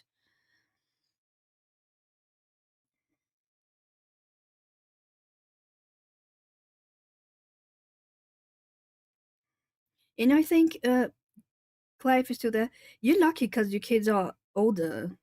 they did not get this almost illiterate generation, because what really scared me was a teacher saying that kids were finishing high school and did not know how to read. And I was like, no, people got to be kidding. Then I saw a kid telling his colleagues to read the sentence. It was a simple sentence: the call on a toad, the choir to sing, blah blah blah, something. And the kids could not read. They could not understand the sound that that letter made. And they were high school kids, and I was like, what?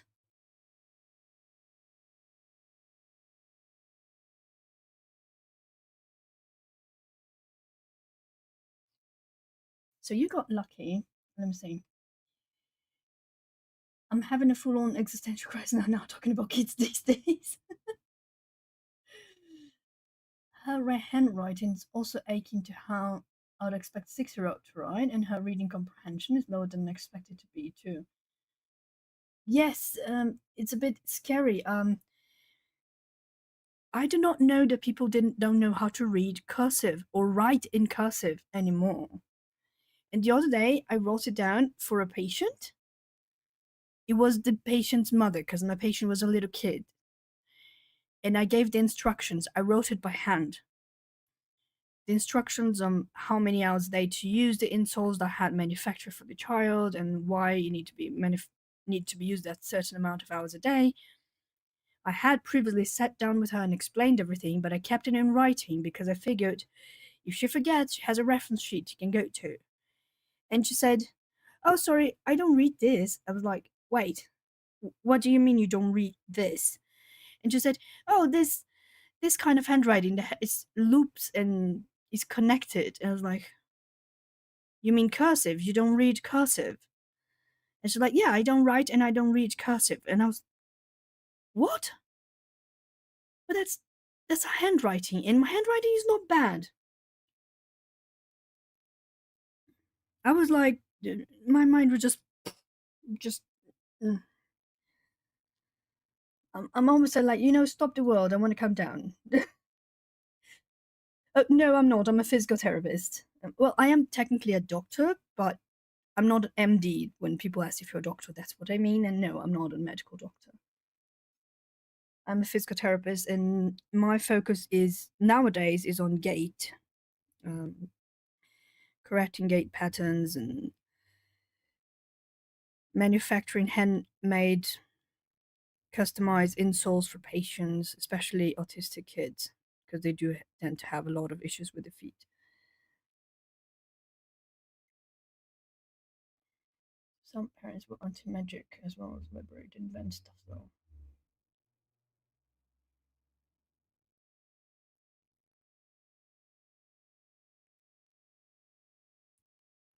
You see, the thing is, Audrey, I agree, but I think kids nowadays will not understand that is a societal analysis about power and abuse.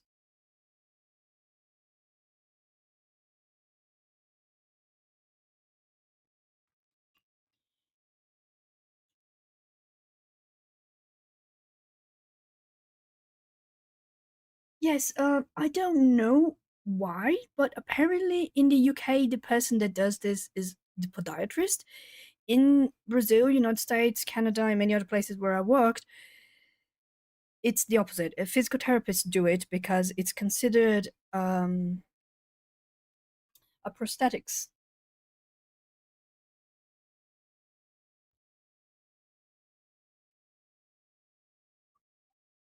But that's exactly what I do. And I have arthritis ever since I was 7. As you can see, my this finger doesn't work anymore. It just stuck. Same here with this one. This one a little less. It bends a little more. I had first in my ankles and my hands, and then my feet later on, and then my hips, and then my hands again.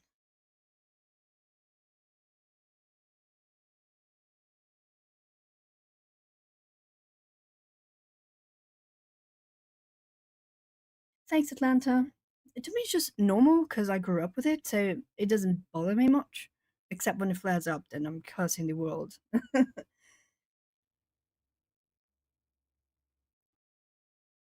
Liza said, "My son, it's Lisa, not Liza. Okay. My son has issues with his feet too, and they do nothing for him." You want UK too, so you can go to either a podiatrist or you can ask your general practitioner to forward you to a physical therapy services. In particular, one that is specialized in gait analysis. And that exists because that's how I took my master's. It was a sandwich program with the UK. Chunks of information he was meant to read, and he would dictate the answer to me. It took hours every. What?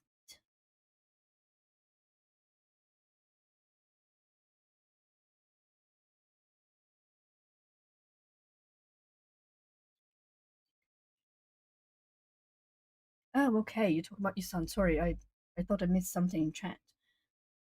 Jeanette says, from year 7 onwards, I would read him huge chunks of information he was meant to read, and then he would dictate the answer to me. It took us hours every evening. Yes, dyslexia can be really tricky. Oh, Jess is here. Hello, Jess.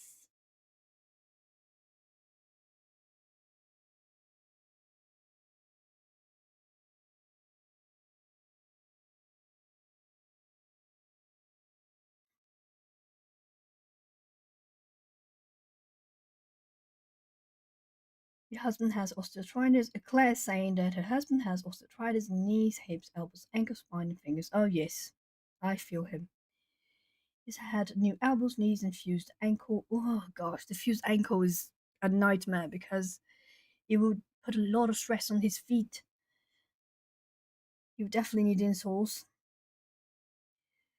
I do recommend, I mean, follow what the podiatrist said, of course, but I do recommend checking the insoles every 3 months at least, just to make sure that there's no adjustments to be made, especially if he has a fused ankle. That's really important. I know this is not a health channel, but I can't help myself sometimes.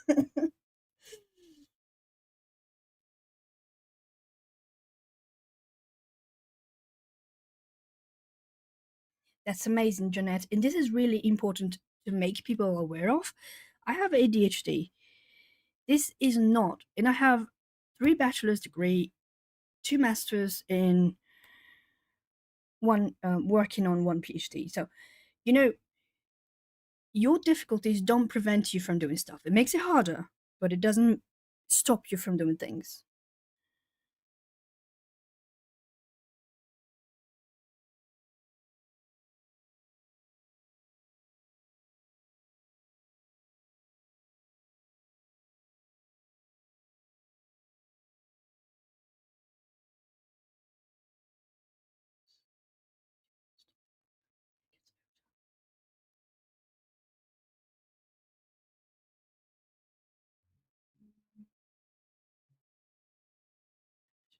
Age, and ankles. Okay, I lost something here. Let me just see what Lisa has said before.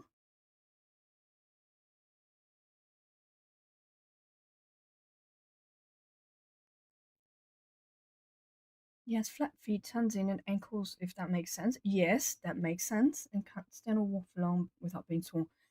Definitely looked like he could use either insoles or sometimes even orthopedic shoes. How old is he, if you don't mind me asking?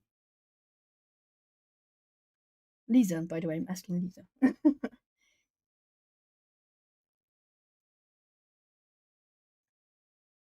Yes, that's exactly what you said, Jeanette. You said it perfectly. Support is paramount in success, especially when there are any kind of difficulties in learning.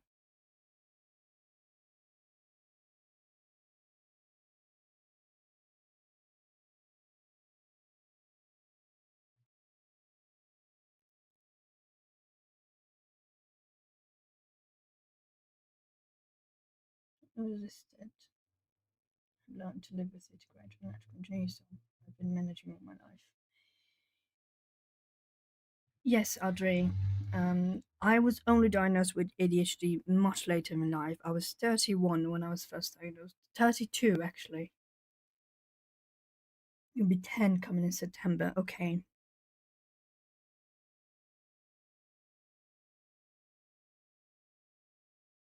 Pectus carinatum, right? I think that's what you meant. Yes. He, especially if he has that, and even in his thorax as well, the pectus carinatum, it's really important that he get a prosthetic done. And it is a prosthetic. We call them insoles because in practicality that's what they are, but because they're custom made, they're considered prosthetics.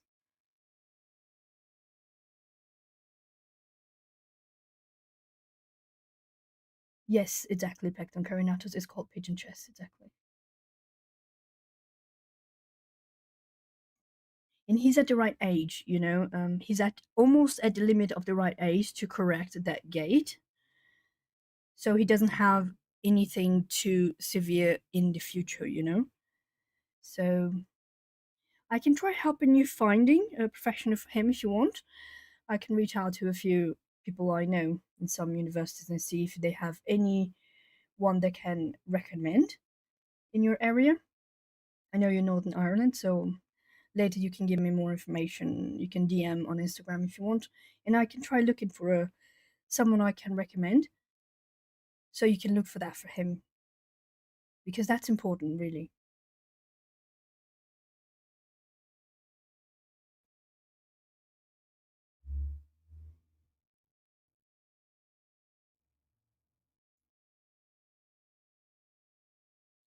Yes, he's usually maternal, but not necessarily. It's almost even, statistically speaking, Claire. But yes, it's 80% of chance of one parent being on the spectrum if your child has one. And if you have two kids and they both have, it's 100% chance.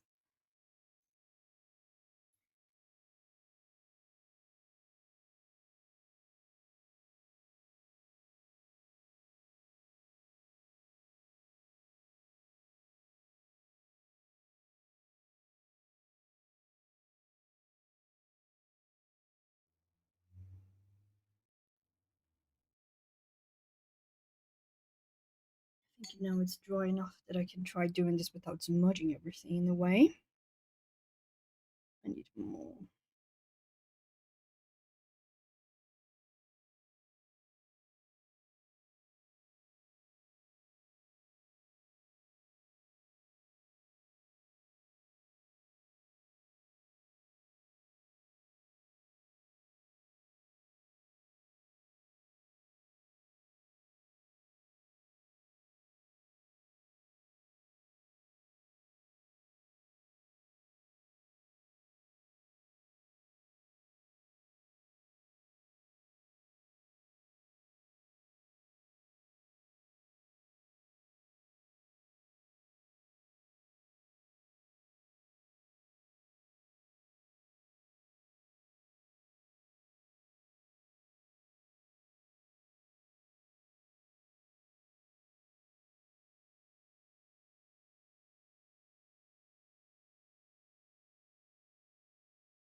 Ooh, there's a lot of stuff in chat I lost. Hold up.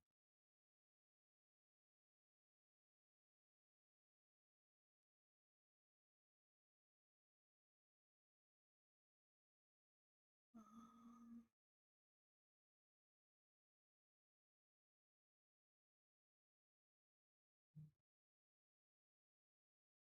Atlanta asks, what's PDA? It's pathological demand avoidance. If I'm not mistaken. It's meat and full of bugs. Oh yes, see, Claire had answered below pathological demand avoidance.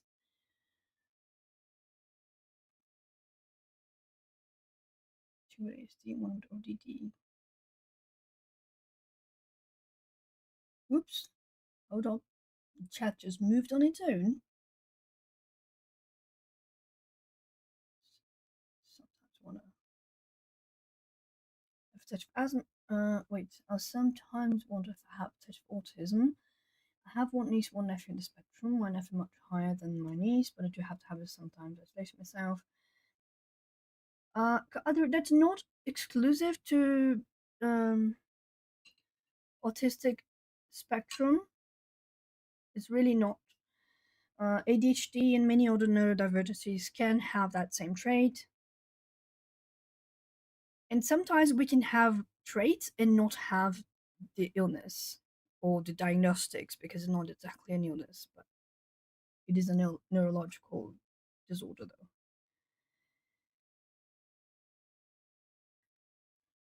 Atlanta said, I have class of 20 children, but it's only a few hours a day. Just like glutton for punishment. Who said that?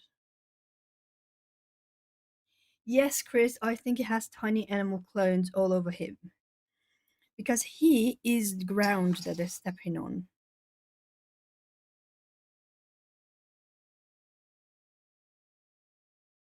I want to have big family before I got married, and I had one and divorced a few years after. After only 3 still at home. Oh, okay. That's amazing, Liza. Hats off to you. Why does it take long for chat to get back to the streamer? So annoying. Claire is his PTA very bad. My goddaughter's son has resulted in being homeschooled. It's the most challenging part of his diagnosis, and his was 5, didn't get it just 9 months ago. So I handles things better and is not on ADHD meds. Oh, that's good. In fact, ADHD meds are actually good for PTA sometimes, depending um, on the level.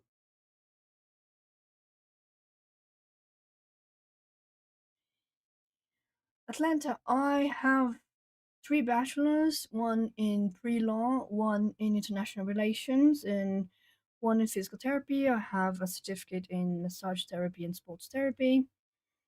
I have a master's in international and foreign policy. Um, I have a master's in physical therapy and assistive technology and bioengineering. Bioengineering, sorry. And I'm trying to work on my PhD. I started last year, but I had to stop temporarily because I got sick. And I plan on returning to that one. That one, it's in physiology school.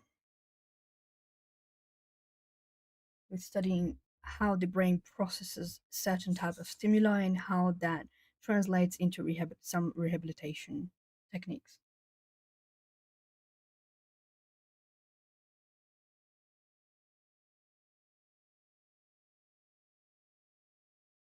After one of my majors thought my PhD was ADHD to the point I had cognitive test to reassure myself I knew it wasn't ADHD, but other people don't. Jeanette, my goddaughter is having such a fight with all the authorities. Yes, it can be. Max had some really rough patches throughout his life, was a challenge for us, but you get through because they're your babies. Yes, yes, that's true. I do not have kids, by the way, but I work with kids. Like, I don't know, at this point, 70% of my patients are kids. Nessa says, Auntie, sometimes I think I have PTSD too because everything's happening in 2 year time. I'm on past COVID, lost sight in one eye, became menopausal, anxiety's heavy since all that. I believe so, Nessa. If I were to ever make a guess, I would say that yes, it takes a lot less for your brain to get into a trauma response mode, and you've been through a lot.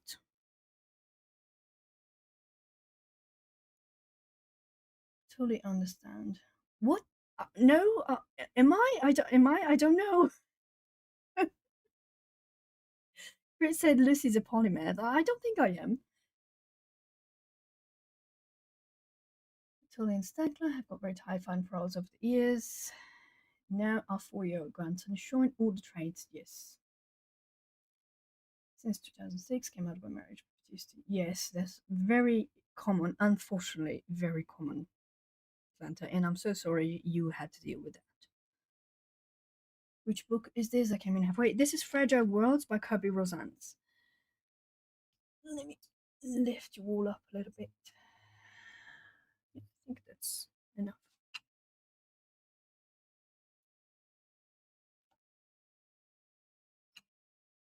Trying to get as much of the page in frame as possible. Were we talking about color Matthew elsewhere or elsewhere? I was thinking about renaming myself the mathematical colorist. Actually, that would be really nice. We don't have a mathematics expert. Oh, Jess is going? Oh, are you off to bed? All right. Good night. Sleep well. On this one, she knows you better than I do. I know, PTSD.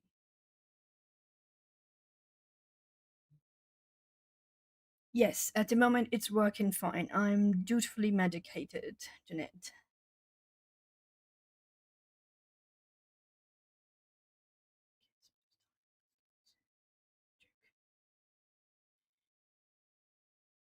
NHS is terrible for mental health. Yes, here the same. The public system is really bad with the mental health, but it wasn't created for this, and it wasn't ready for this when the influx started to arrive. Because the initial idea behind most public healthcare system was preventive medicine.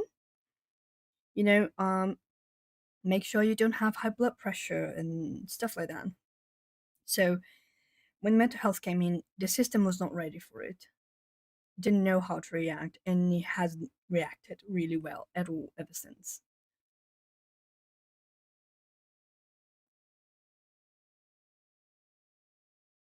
Yes, I agree with Auntie Chris. It would be great if you could get referred to a psychiatrist, preferably one who specializes in female psychology.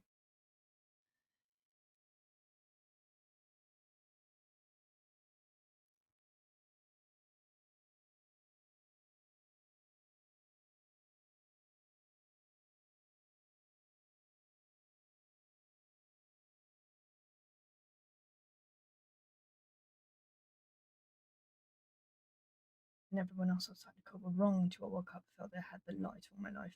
And I'm sorry, Andre. I know what you mean. I know what you're talking about. Just to give a little bit of context, Adri has been part of a religion, aka a cult, and she got out. And she is a badass.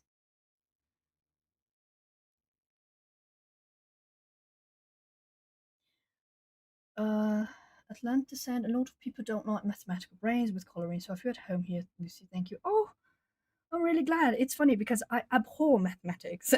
I hate it. I'm terrible with it. Exactly like Claire. Claire said, I'm beyond better maths, best in class at English, worst at math. Exactly. Same for me, Claire. The only reason I got my high school diploma was because my math teachers were really understanding. That I got so nervous in tests that I would feel sick, I would faint, I would vomit. Sorry for the gross TMI there, but it was really hard.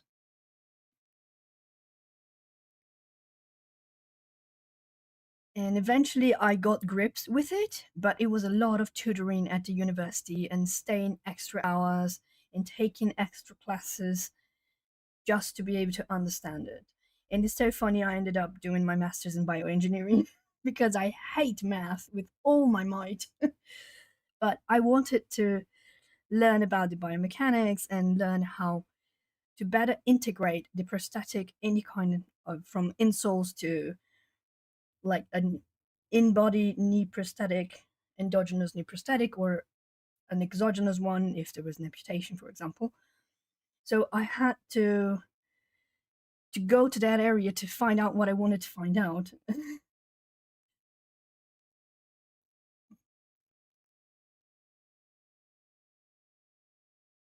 Oh, you definitely should, Atlanta, because you know And I think it's funny because we think of art something completely unrelated to any other type of science, but I disagree completely. It's one of the reasons why I love researching things like the paper, acidity, all of that stuff, you know?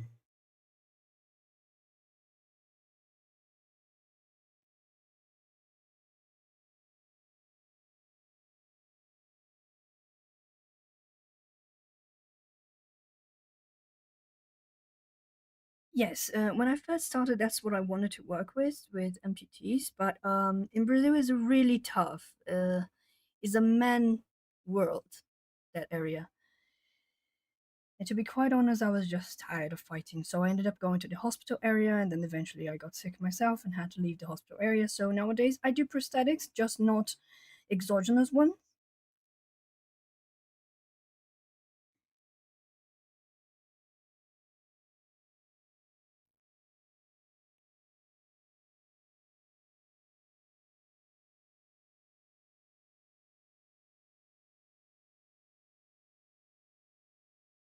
I can understand. Chris said, I can understand the math of languages. I bet I can understand the math of art. Let me know when you feel comfortable calling yourself an artist, and then we talk.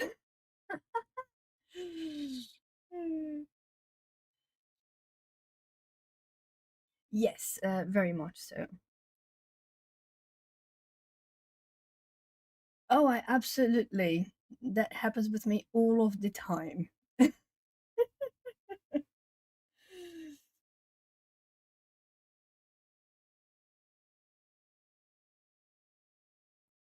Yes, it's very real. It's very real.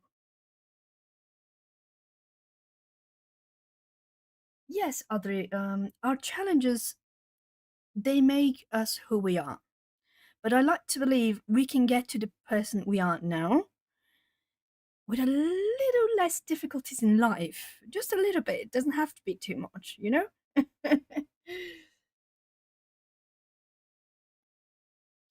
A lot of people in the coloring world don't like color theory or color science, oddly enough. I understand them, Atlanta, I do, because I feel that sometimes when you're using this as a tool to make you forget everything, it's because you don't want to think.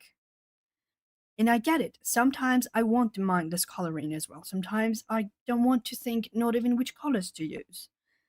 That's why we have catalog, like color catalogs and stuff like that. But sometimes, and I think for the betterment of ourselves, it doesn't hurt to learn a little bit. But I respect if someone feels that is not what they seek in a coloring book, and that's okay. People don't believe women when we say, yes, they never believe us. This is so true. But most people in the coloring world are how you describe Lucy. I'm the one. Yes, that's completely understandable. I'm the odd one out as well because I want to know everything about everything. When, for example, I took almost twice as much credits in college because I didn't think I was learning enough. Oh, yes. Claire, we were born women in a patriarchal world. We are badasses. We are born badasses.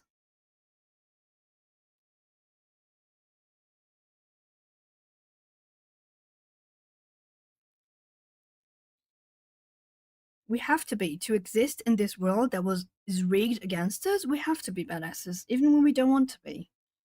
So we all are, and we are badass enough that we watch out for one another.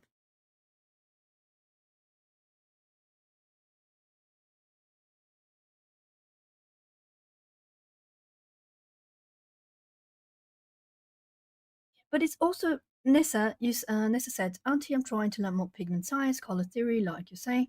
It's falling down the rabbit hole. The more you learn, the more you feel like you know nothing. Yes, but this is the essence of knowledge. If you think someone knows and that person says, oh, I know everything about this, that person probably doesn't know enough because the more you know, the more you realize you don't know. But it is a fun rabbit hole to fall into. Oh, Chris said exactly what I thought. Good night, Lisa. Thank you for being here. Thank you. Sleep well. I want to thank everyone for keeping me company today because it was going to be a boring arse day.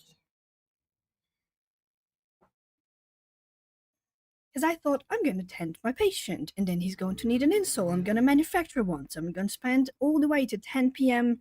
manufacturing an insole. And no, nothing happened.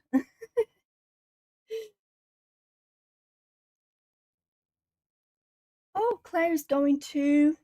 Good night. Thank you for stopping by here. You are you and you were right to do so, Audrey.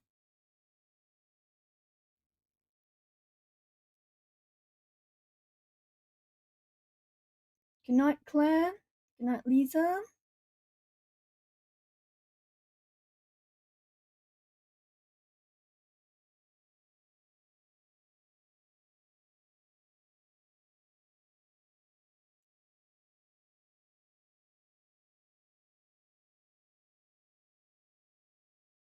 Nessa says, yes, doctors won't believe us, even we complained for years. Then when it's discovered, they blame you for not saying anything. Yes. Yes. When I was a teen, I was gaining weight and I practiced 4 different sports and competed in the regional league of all of them. Good night, Jeanette. Sleep well. Have nice dreams about badass women having loads of fun and coloring books.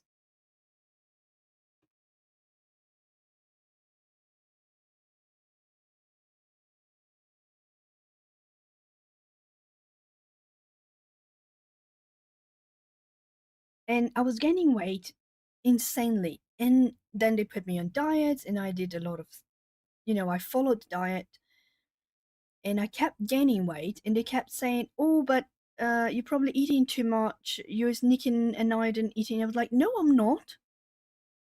You think I don't want to make weight?" One of the sports I competed in was kung fu. We had a weight, threshold to be at during championship um, season, and it was like, no, it's probably, she's probably just lying. They would tell my parents and my grandparents at the time. And it's like, I'm not lying. It turns out, an older friend of mine, just slightly older than me, I was in school like probably I was starting high school. I think I was starting high school. And she was in college, well, university, and she was in med school. And she was saying pre med, technically, if we were to translate that to the American school system. And it was like, I think you have something called Cushing syndrome. And I was like, what on earth is that? And she explained to me, showed me in her medicine textbooks. And I was like, wow, that looks exactly like me. And I had like 20 something fractures during my teen years. I did stop growing abnormally early. That's why I'm so tiny. And she was like, you should go to this specialist. She gave me a contact. I went there and they said, why didn't you come looking for this sooner? This is why you are overweight. It's because you have Cushing syndrome and they're pumping you with corticoids. Of course, you were going to gain weight. Of course, you're going to get osteoporosis at 14 years old.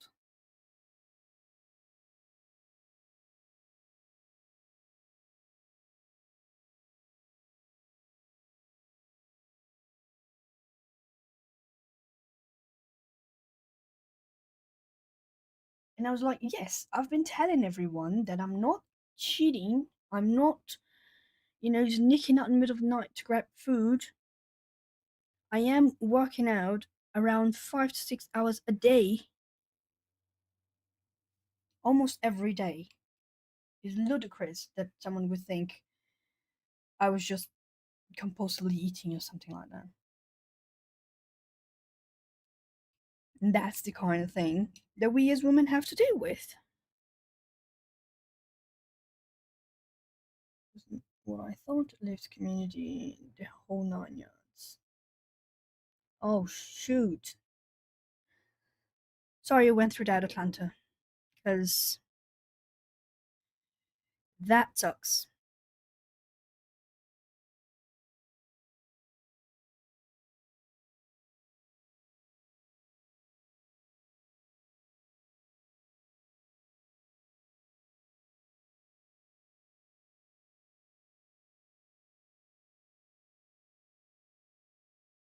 Oh, now it's granulating beautifully.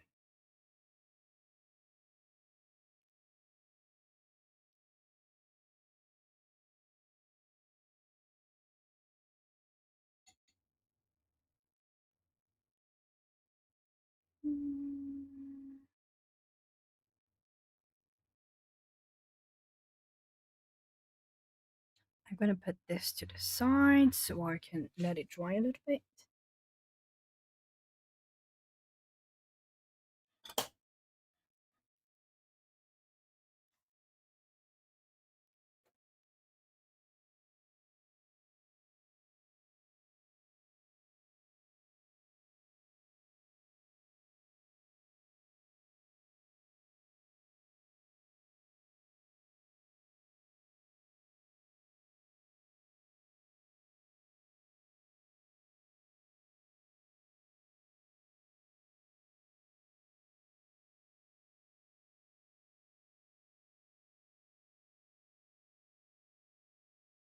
This book I want to do some basing on, so I'm just gonna do it in the meantime.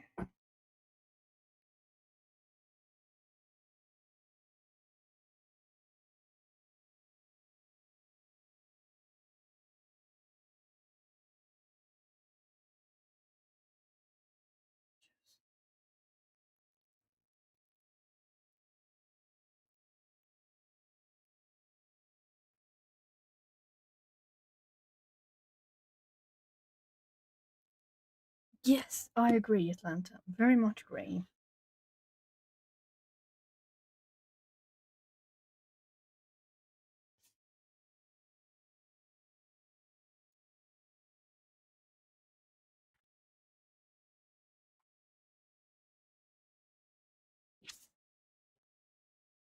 I want to do the sky here. So.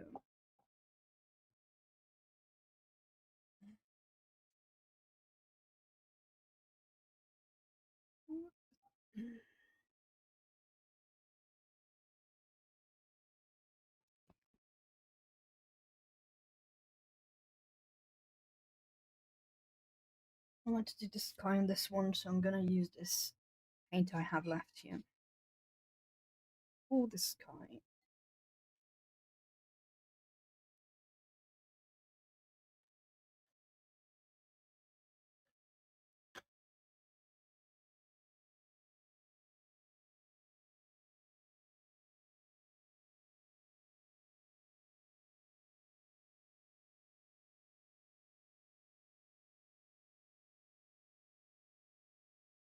Oh yes, it would be so much better if we could just edit the stuff we wrote when we noticed there's a typo or there's a piece of information missing, you know? It would be so much easier if we could do that.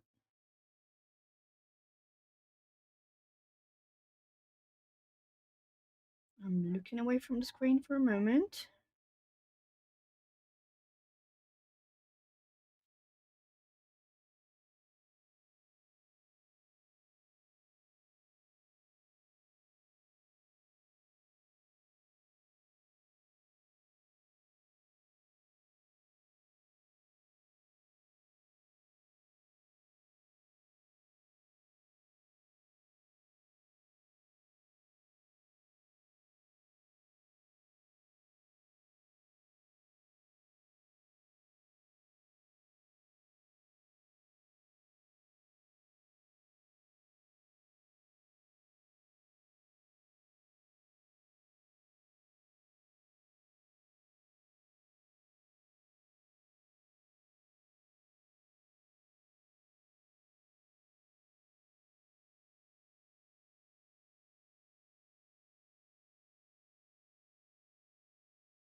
Women like to make advance empowerment of a sort, especially in.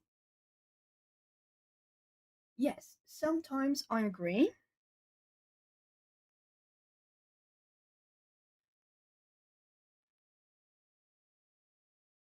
Especially in business scenarios, that you have to act somewhat aggressively, so to speak. Thanks, Nissa. It's an old one. It's a very old whip that I realize I kind of started wrong because I should have made this guy first. But oh well, it's too late now.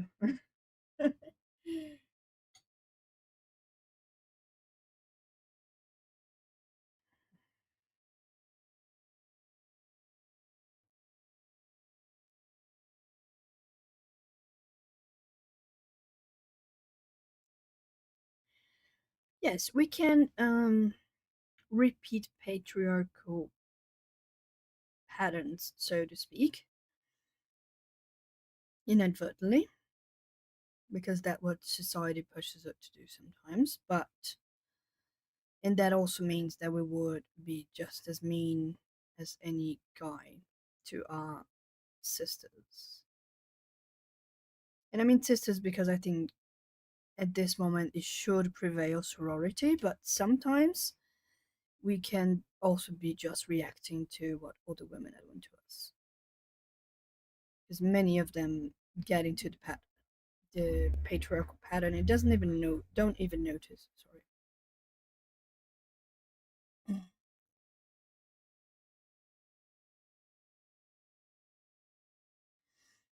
Oh, Nessa, you're not the only one. I keep saying to everyone, that's my dream. That's my retirement dream to buy a ranch that is adjacent to a forest. And I mean a range because then I want people really far away from me, so I want to control how close people can get to my house. And I swear to God, I sound very American when I say that, but I can't help myself. Buying the land in the middle of nowhere is really enticing.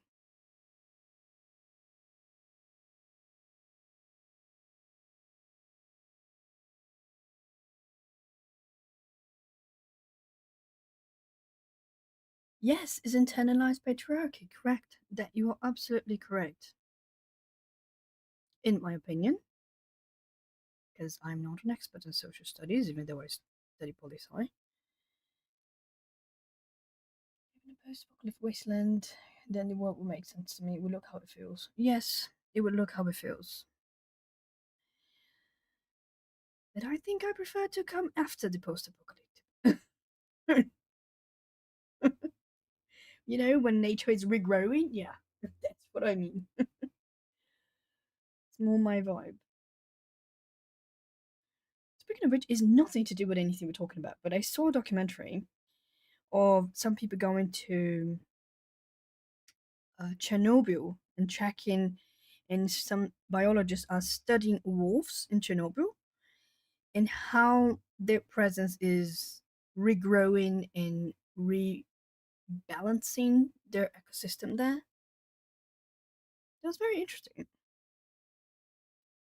Why do I always do that? I always start from the right when I should start from the left. I annoy myself sometimes. Ugh.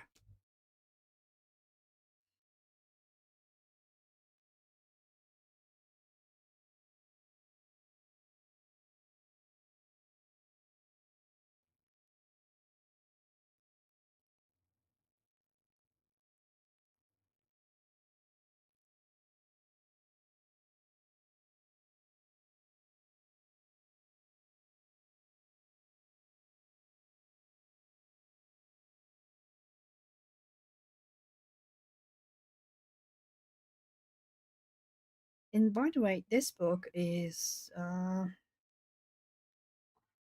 watercolor woodland or something. Woodland watercolor, a coloring workbook. It's printed on watercolor paper.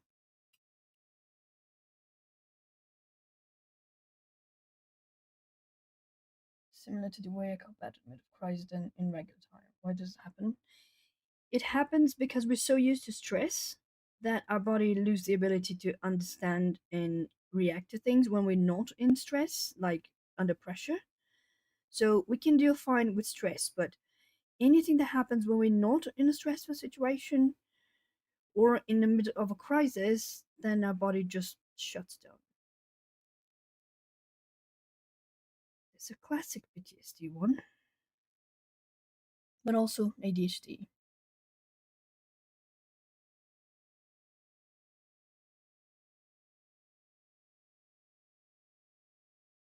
Yes, engineering. Adri is an engineer, by the way, and engineering is a very male dominant. The exact sciences are very dominated by men. Luckily, physical therapy, at least in Brazil and in places I watched in the US, they were mostly women. Like the vast majority were women by a really large amount. What the heck was I going to do? Oh, this one.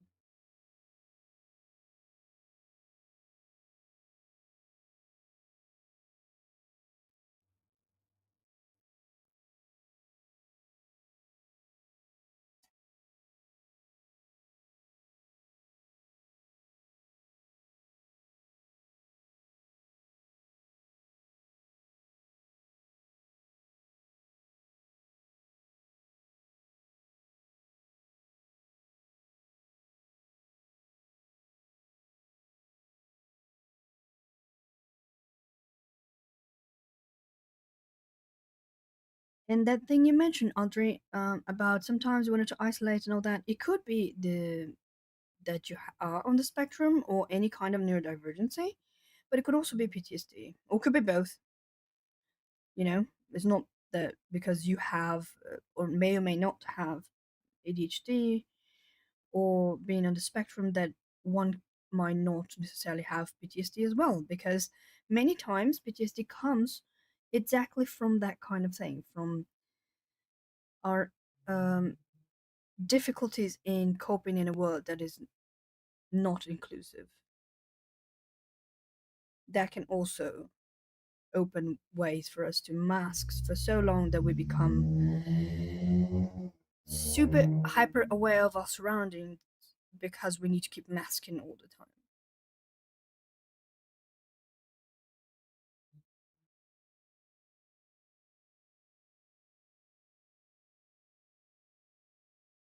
Which rappers are you talking about? I listen to a lot of different music, don't have much patience for misogynistic lyrics. The female rappers, they're just as explicit as male, every female one.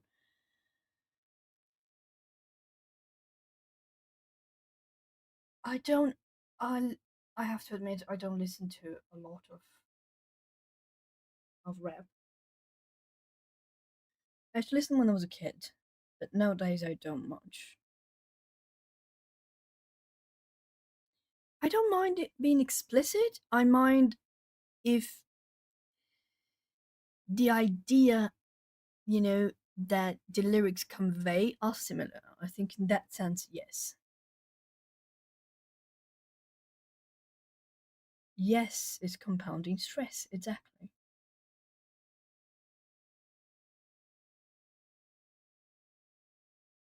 I did think there was somewhere I did not put. Oh, here. It's here. Okay. I had missed a part.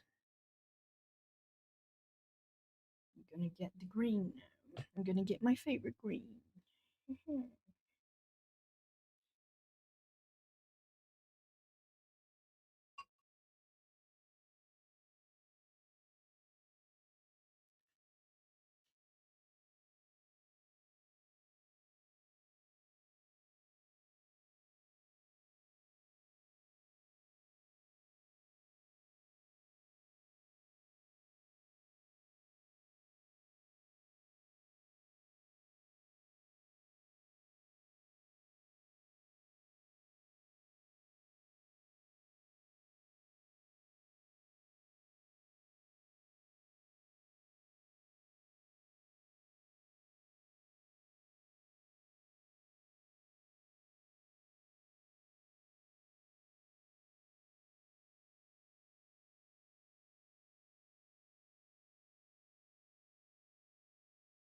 I want a brownish green, kind of like olive.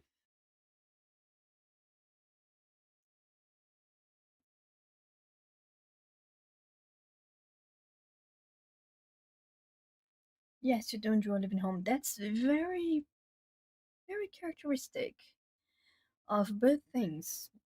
Neurodivergency, but mostly, especially if it's something that's been increasing in intensity, it's most likely to come from PTSD. But then again, I am not your healthcare professional. I am not giving a diagnosis. I'm just giving you general information.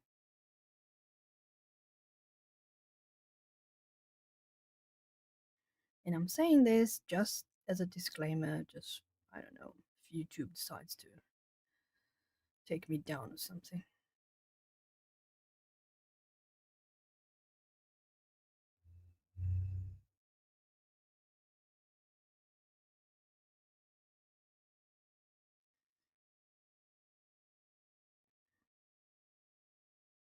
I'm eligible to monetization temporarily for the first category type, but I might actually never be monetized apparently. Not sure.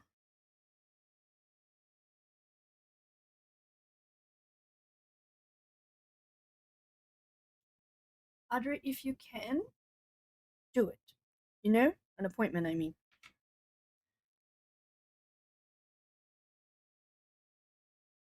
I'm thinking which color I'm going to use. I want. Could it be that one? Oh, this is Caput Mortal Violet. Ooh, I'm gonna try Periline plus Caput Mortal. Oh, that's the color I was. Yes, it's Caput Mortal and Periline Violet that I used on my serendipity page. I was showing Jeanette that I mixed with Artemis. It was Caput Mortal Violet.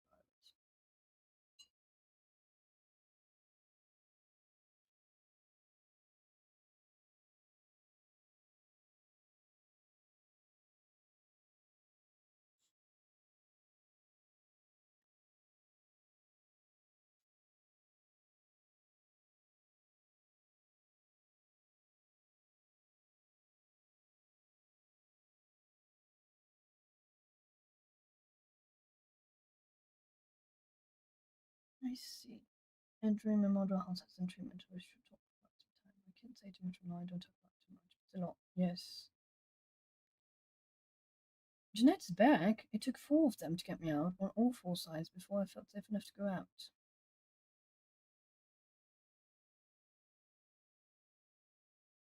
Wait, I think I lost something in chat here. I thought you had gone to bed, Jeanette. Why are you not asleep?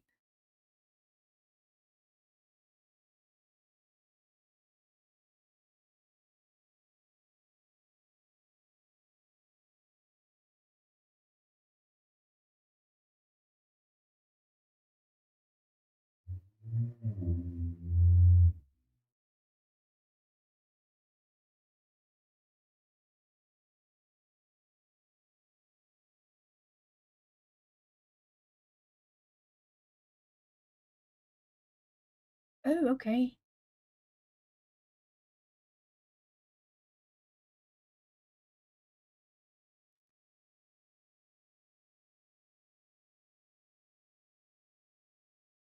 Feel free to lag or chit chat, whatever makes you feel best, Jeanette. Audrey, I'm not able to talk to my family right now for reasons I don't want to talk about. Which is completely understandable. Audrey, you're under the obligation to talk with her if you don't feel ready. Yes, no one is obligated to talk to anyone that ever hurt you, ever. For whatever reason. You don't need to justify it either. For them, I mean.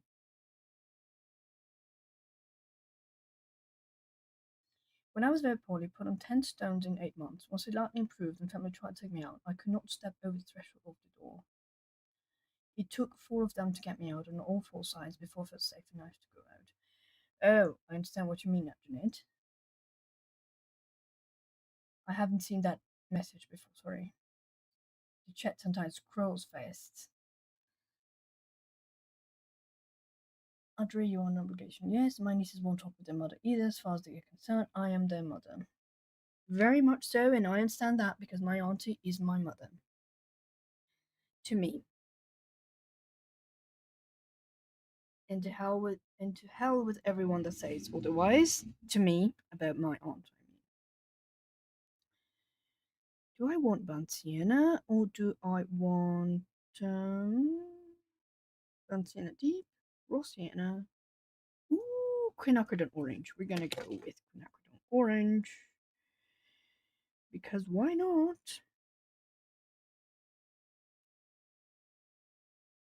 I'm gonna mix them up a little bit.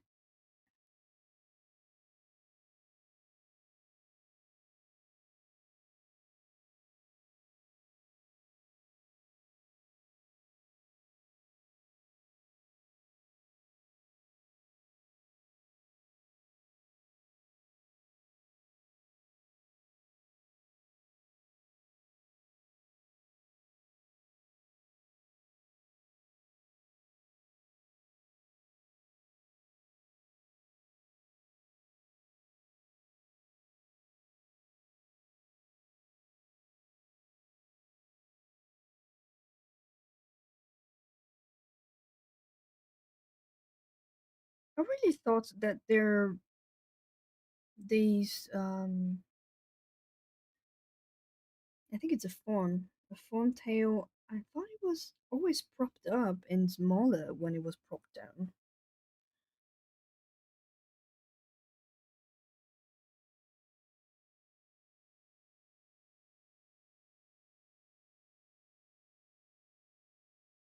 Sometimes, or I'm reading what you just wrote, Atlanta, and sometimes I would say that we can do the opposite. We can be extremely contact averse and isolate ourselves out of sheer need for self protection.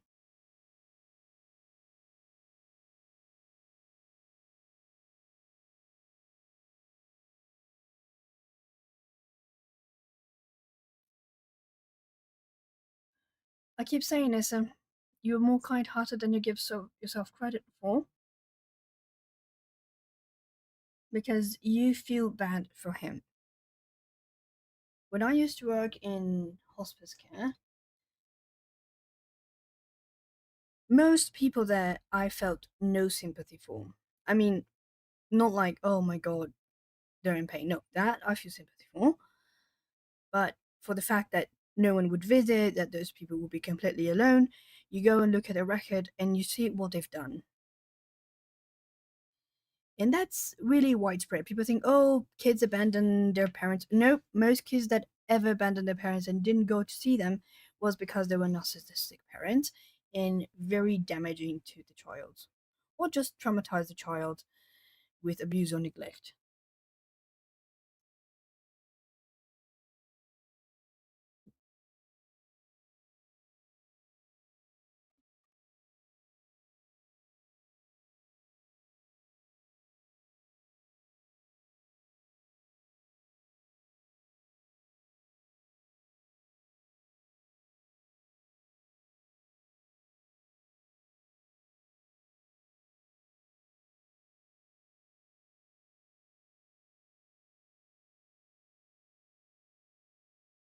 Yes,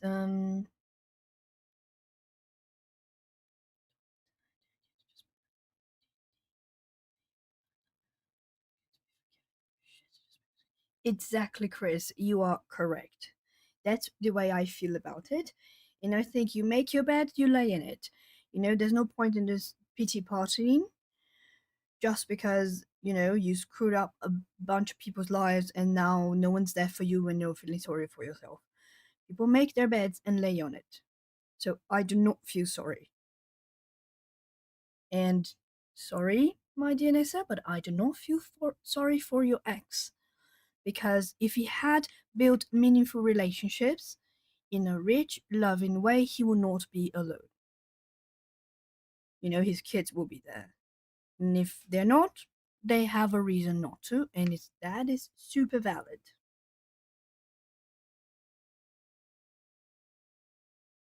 and there's nothing that would make me feel bad for that person, that type of person. I'm just using him as an example of a general kind of personality. And the reason I said that is because when I started working in hospice care, I was like, oh, poor thing, he's all alone, no one came to visit him. Yeah. Very soon you discover why.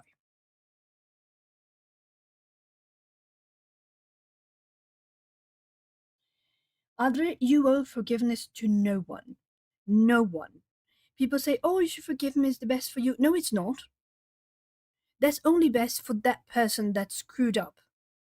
And now that they're hitting, getting their foot out the door, now all they want is forgiveness.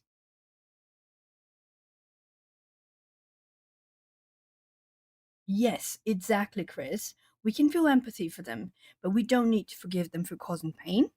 And we don't need to feel sorry for them, like, oh, poor him. No, for being alone, not for the illness. The illness is a different story, right? It's human suffering. But for loneliness and what some people call abandonment, no, definitely no.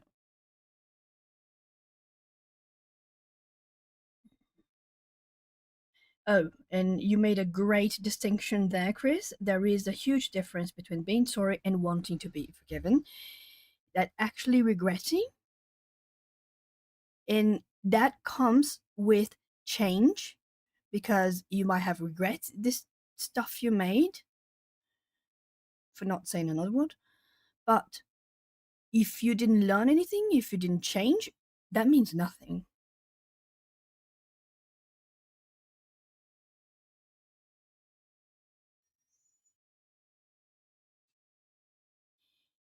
I hate when people say they did the best they can with what they had. I get to say that, not them. Yes, I understand when it comes out of ignorance. Like, if you really believe you're doing the best for that child, I understand that. But that is not an excuse. That's an explanation, not an excuse. And that doesn't mean that they're granted forgiveness because of it, depending on what they did, of course.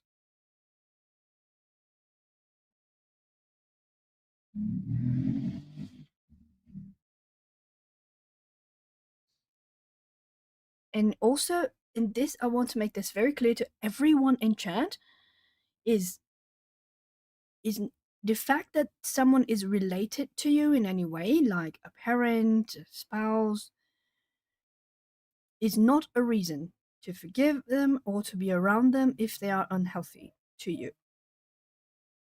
I'm sorry that this might be the case, but set yourself free, walk away, don't look back, no contact. If that's what's best for you, which you as a person and individual should decide by yourself. But relations, blood relations, means nothing, okay? Nothing.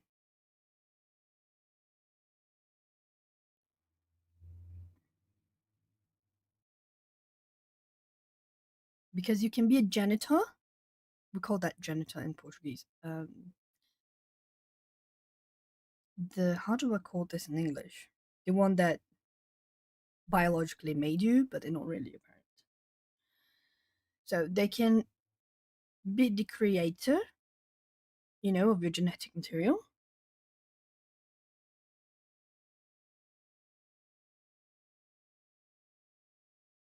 and not be a loved one, your kin, your next of kin, your brethren. You know, those things are earned.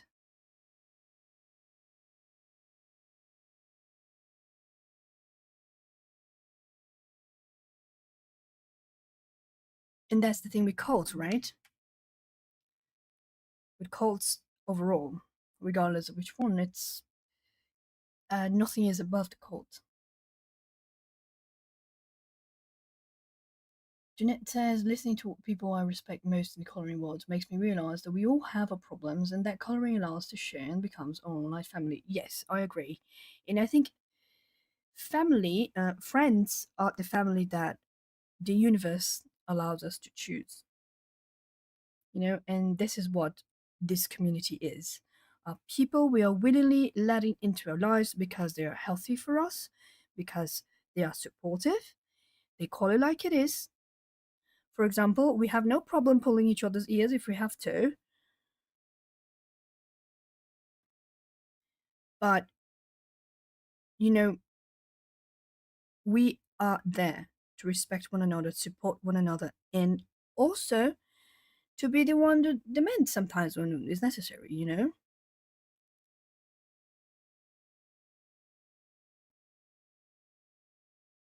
Keep us honest. But that's it, you know? Is a different kind of sorority in a way. And I'm using the term sorority because we're all women here, but it could be like a brotherhood, whatever anyone wants to call it. But that's it.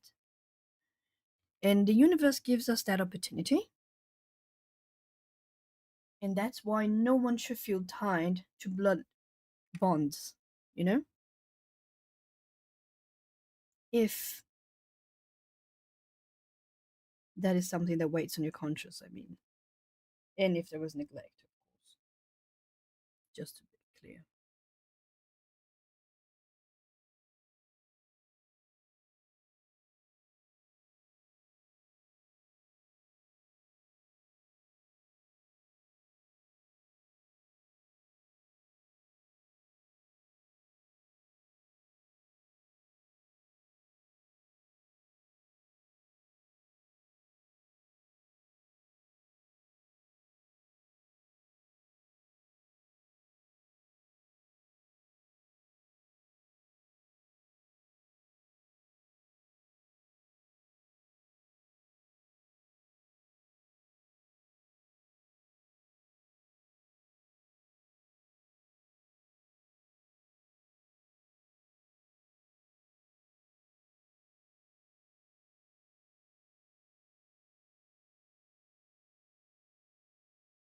Fellowship, yes, thank you.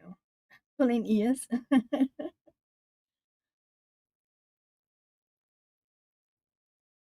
Friends are the guests from a universe. Yes.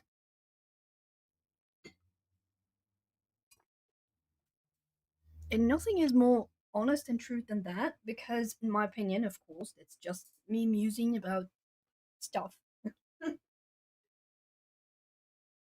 It's, I think, it's kind of magical in a way because we get to choose.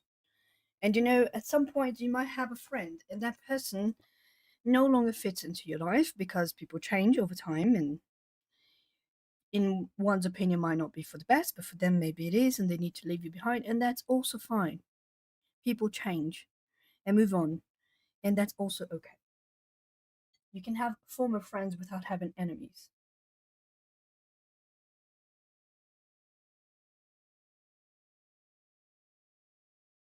We'll make anything more important than each other. The ego, their reputation, job, reputation, spouse. Yes, but society tends to do that too, Jeanette. Atlanta. Was Atlanta? Yes, was Atlanta, not Jeanette. Sorry. I think most of us do come, like Atlanta said, many of us come to coloring for mental health, right? Yes, I think so.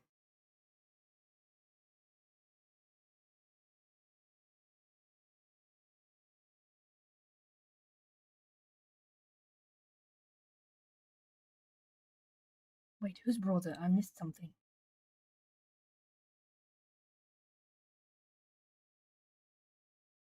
Oh, I've had my brother tell me he has a right to emotional access to me because I'm his sibling. Oh, heck no. Heck no. Access to us is earned, not granted by birth.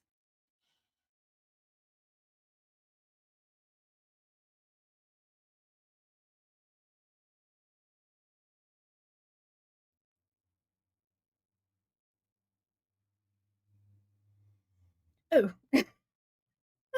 I'm not going to read it all loud. At least not everything. Uh, Atlanta said, my daughter said my mom was an abusive, narcissistic. So we know who Soch is on. Yes, yes. And it's the same thing.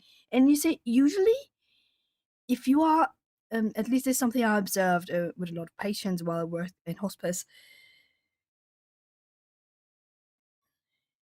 that um if one person, like the matriarch of the family, is narcissistic, the daughter might grow up not realizing to eventually realize and break free, but the granddaughter will realize like, a mile away since childhood and have an absolute disgust for that person, even when it's too small to understand why he has that feeling towards that person.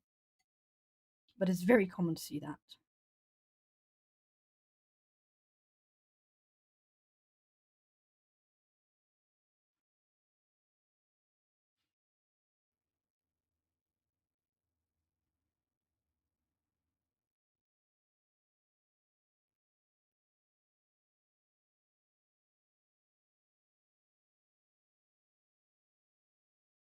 I didn't even tell Claire that I was going to say I was happy that her husband found someone that could help him with his insults.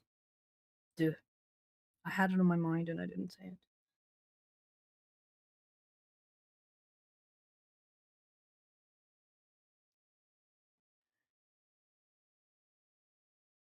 Oh, oh, oh gosh. Kitty, kitty, kitty. Oh, goodness. Are you serious? Right now? And you had stepped right in the place that I just put paint on? Oh, goodness.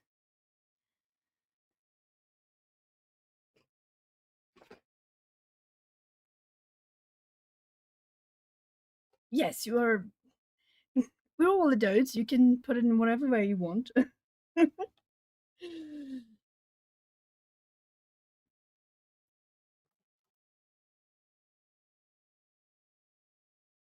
Okay, send. Ooh, a DM, sorry. Why I don't watercolor. Who's serious? You mean my cat? Oh, it's she. This one is she. Right, Gurney? Calicos are a she. What? What is it? Okay, fine, fine. Come on, come here. Come on. Yes. Yes. Yes. Okay. Oh, I will DM her. Yes. All right. Okay. Anyone want to listen to a cat purring?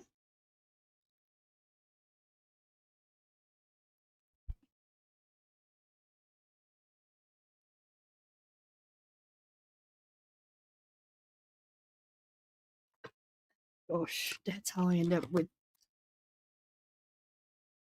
fur all over everywhere, especially my paints.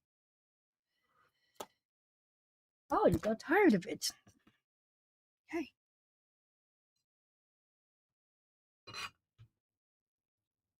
I'm gonna bring my book, and in 10 minutes she's gonna be here again. I know what she wants.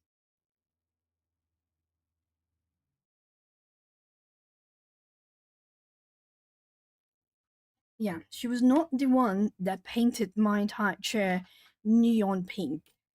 Luckily,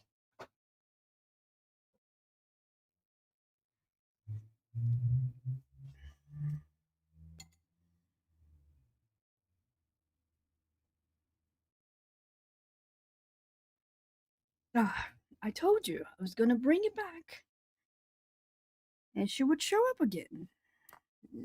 Let's not push your luck, darling.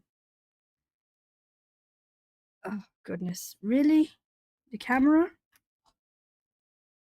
Oh, don't bite me.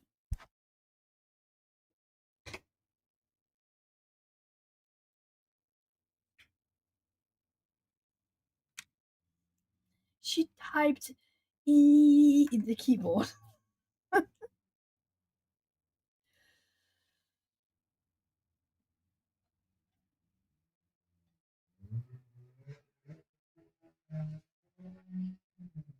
Oh, I'm used to it. I've got 6 cats and a husky.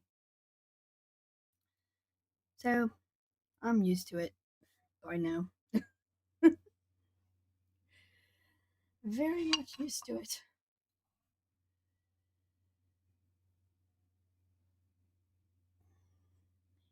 She would love to leave paw prints all over, I think. The day that she stepped on my on on the pages I had applied sizing liquid to. It's a bit sticky when it's drying. Yes, six cat and husky, and they sleep together. My dog doesn't understand he's a dog.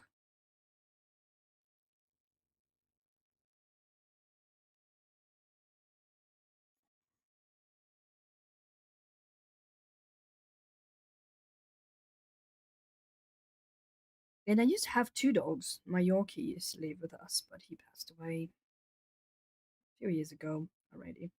Okay, that is too orange. Ooh, we have Artex. I like it.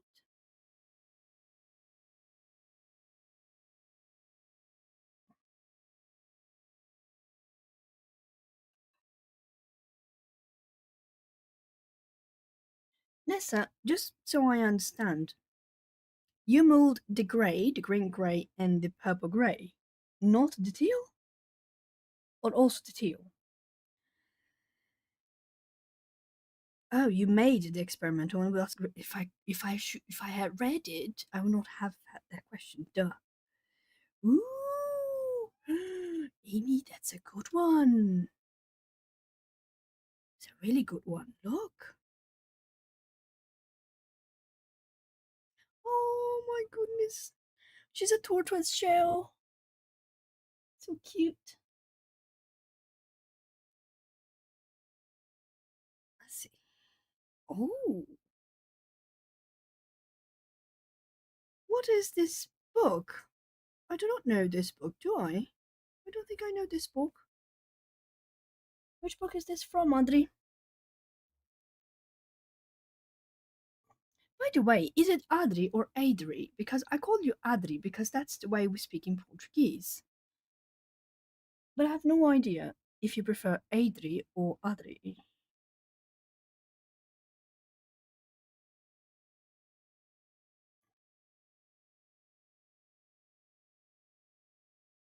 Beautiful. These bunnies are so cute. Oh, they're very cute. Can you see this? There's a bunny laying on a leaf, propped on his elbow. It's so cute.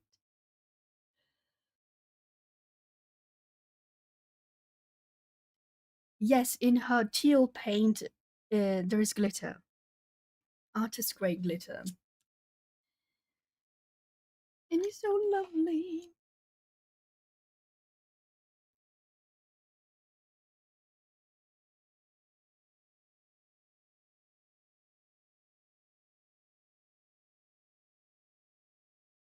Mix it all up now because I kind of messed up here, so I need to fix it.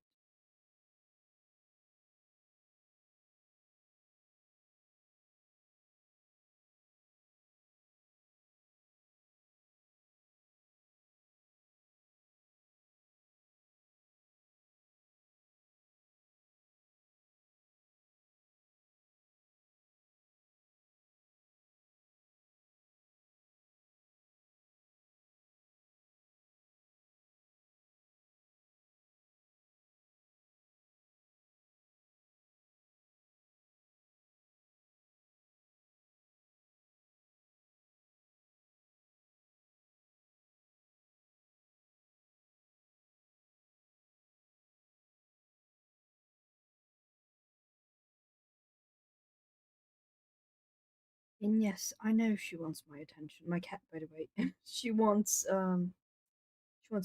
That's what she wants.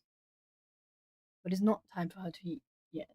There's another 30 minutes.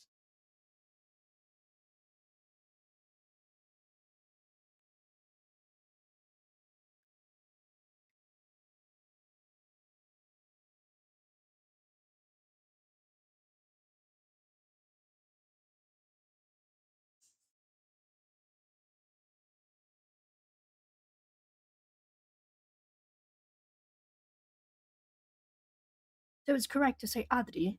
Okay.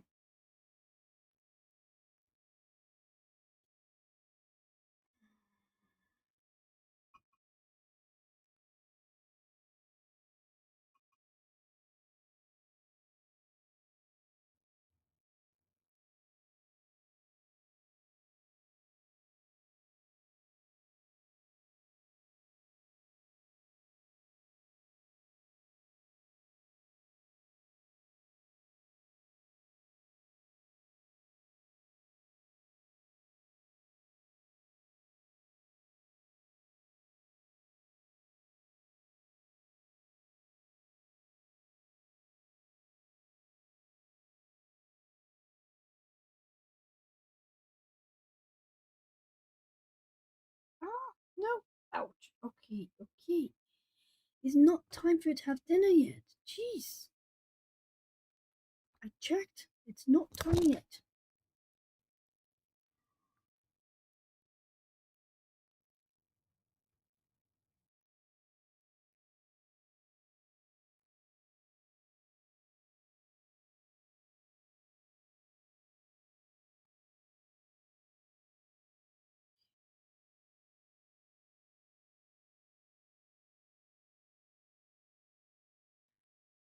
We all know you are a linguist.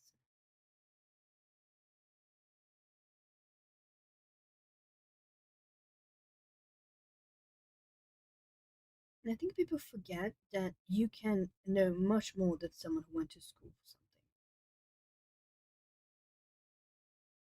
something. And I don't say that to take for granted people that actively search for enhancing their education. It's not what it is. I am a person that likes to enhance her education.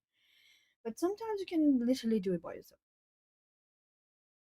if you're passionate enough about it. Is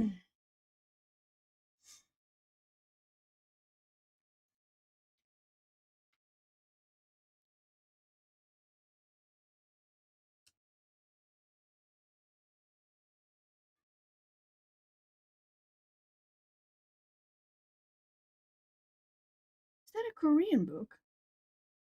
Yes, it's a Korean book.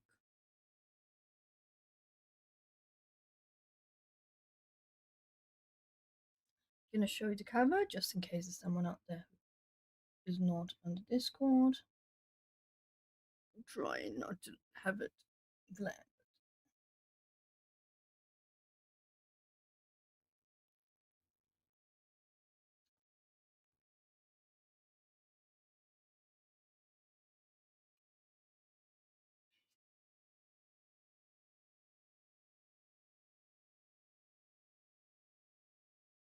You can hear noise. That's my aunt. She just arrived home. She's putting her car into the garage.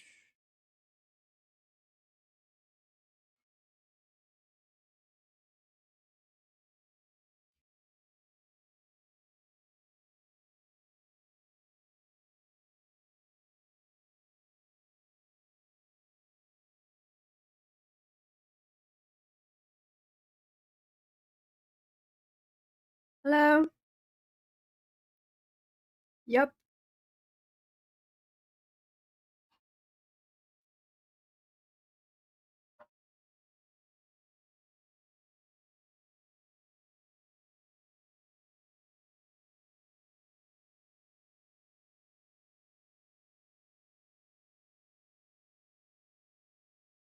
My aunt room smells like fresh paint. I love it. I love that too. Yes, I'm going to remind you. You said no more books because you asked me to not let you buy more books. So I'm telling you, don't buy more books. But then again, like I said before, set the kettle to the pot.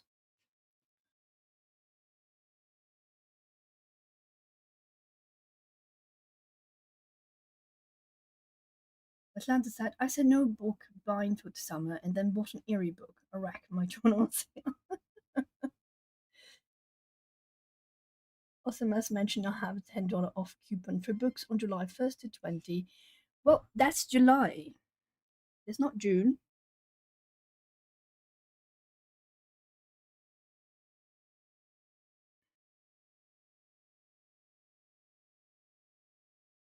I'm not a good person to tell you no more books because I am of the opinion that if you want to buy a book, you should buy a book.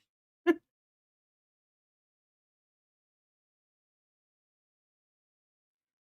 definitely not the right person to pull your ear on that.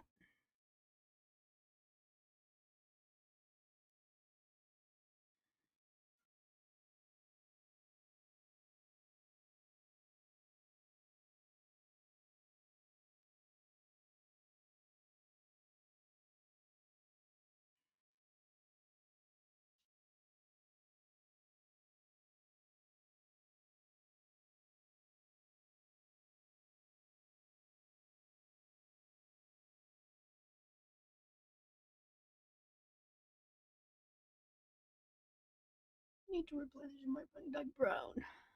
I'm running out.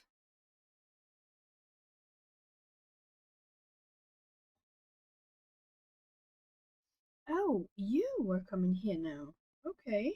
I've got another cat saying hello. James. Luckily, he's not.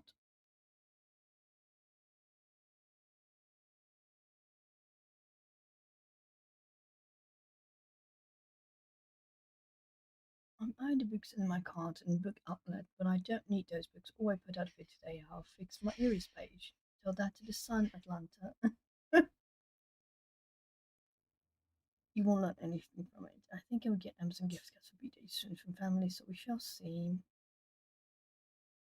Amazon Prime is June 23rd, 26th, and as soon as I said I was going on a new bite of some break, Amazon Prime was announced. I'll get to listen to adorable chatter at rate. Yes, I agree. We don't always have to learn something, you know? We could just enjoy.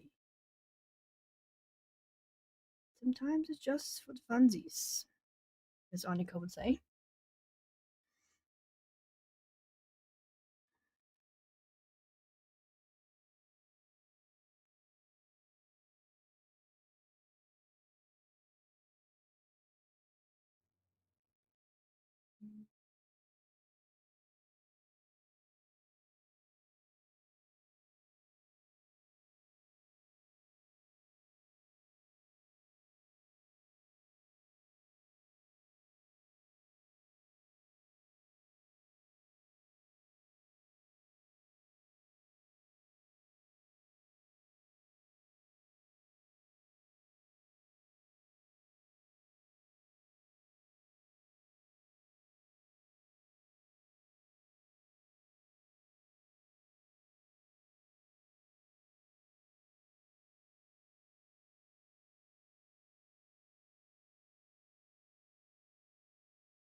Atlanta said, okay, I figured it out, Lucy. You have a teacher voice and a professional voice. That's why it's so clear and almost musical. Oh, but definitely have a teacher voice. Well, thank you.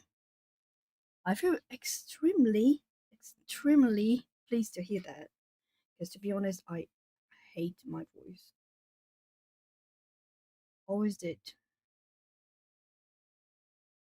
Especially when I had to answer the telephone.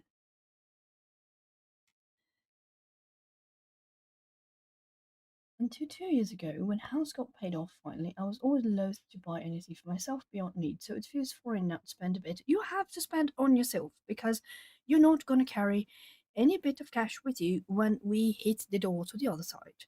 So you spend it.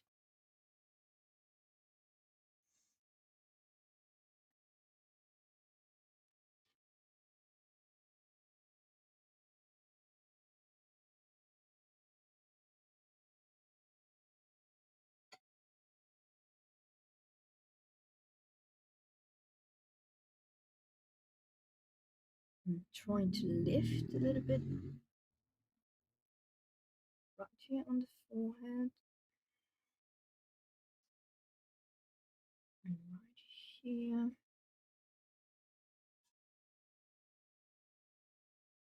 My aunt's giving them food. 15 minutes too early.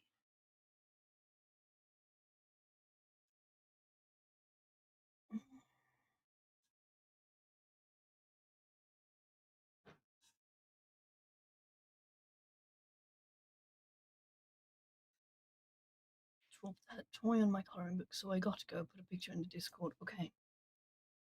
Smack that right in the middle of the page. Let's see what we got on Discord. Oh my god.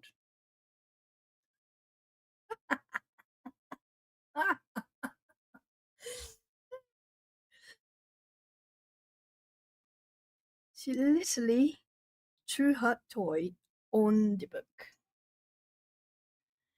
Talk about persistent.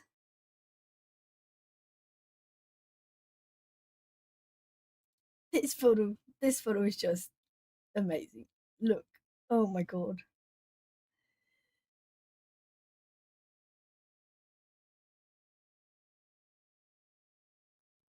We started with 15-year mortgage, then moved to a 30, then refinanced with a higher payment because of financial setback. We're going to die with a mortgage.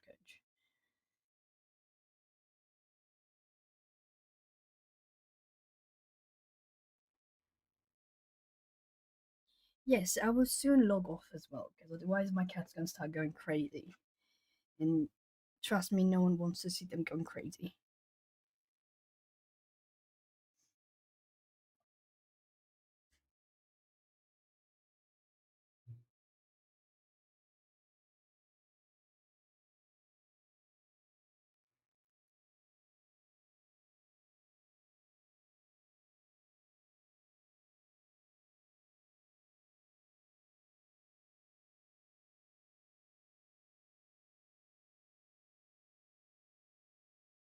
I need paper.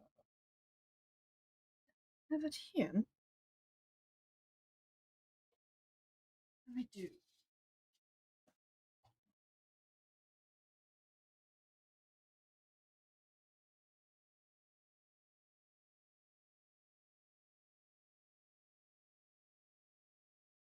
Sorry, I think I whacked.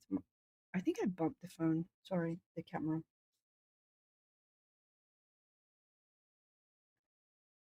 Can I not lift a little bit more? I'm quite sure this is not supposed to be staining.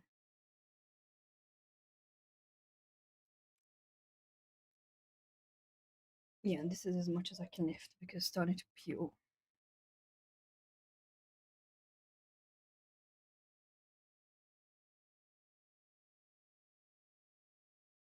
Is it? Bye, Atlanta. There's a total show for you. Thanks for streaming, Lucy. Thanks, friends, for chatting. Thank you for being here, Atlanta. Have a nice rest and a nice cuddly time with your cat.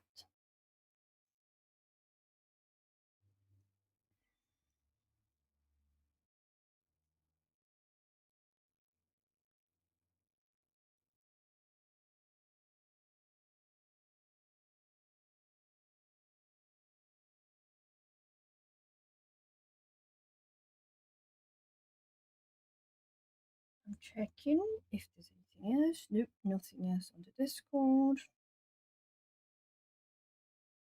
Jeanette.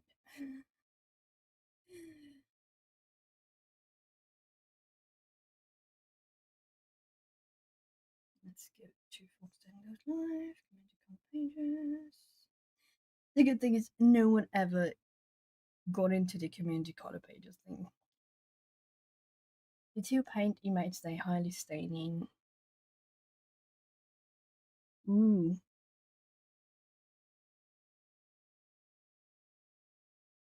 I think it does. I think it counts. It says that there are 7 people watching. We're not chit chatting 7 people, so I think it counts.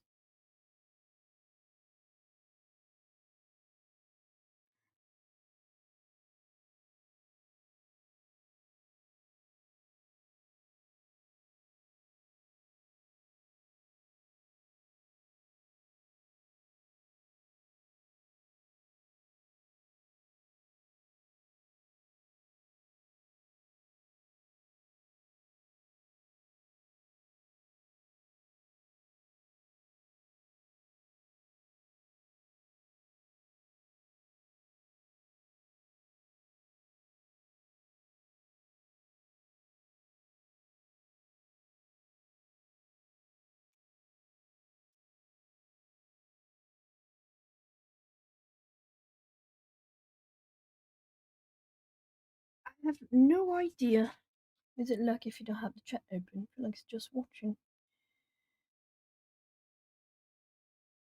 I have no idea because usually I have the chat open. Even back then when I didn't participate in conversations, I would always, if it's a live stream that is not on replay, I would always check the chat. So to be honest, I never ever considered the other option.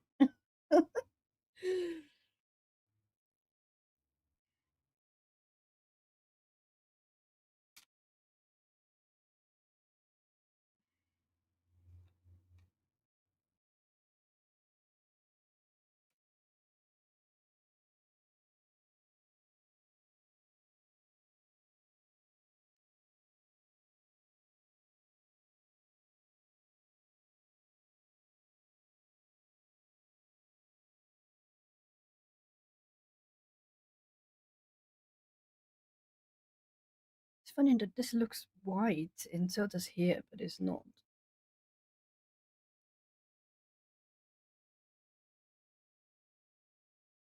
I do know that it's not the same, the count, if a person watches in above certain speeds. It doesn't count like a full view, I think. It's a different weight to the grading system, kind of.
I think I count as one of the seven.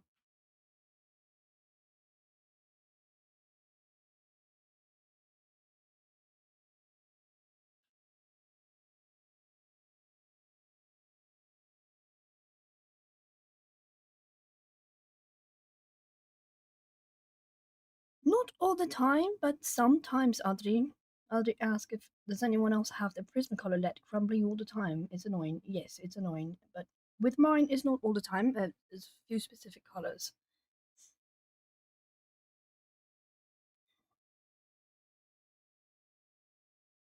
Because if not, we need to watch replay. Yes, Nessa, you're gonna love the art she did. She's a proper artist.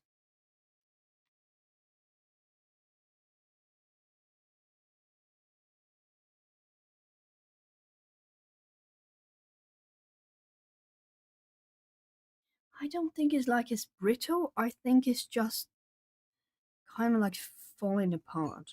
At least that's what happened for me sometimes.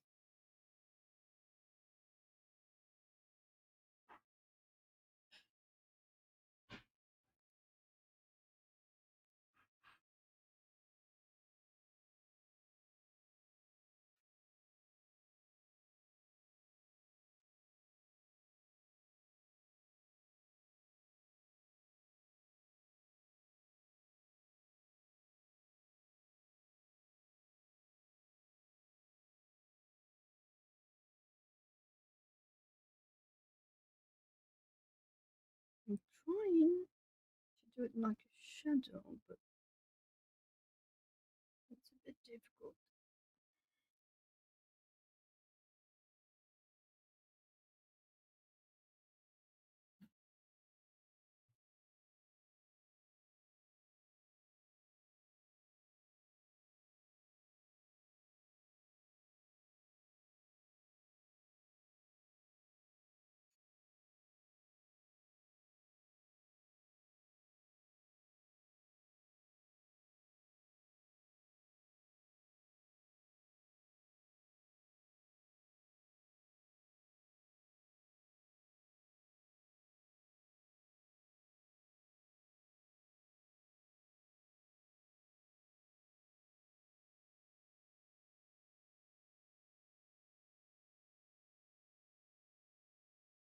I'm looking to check.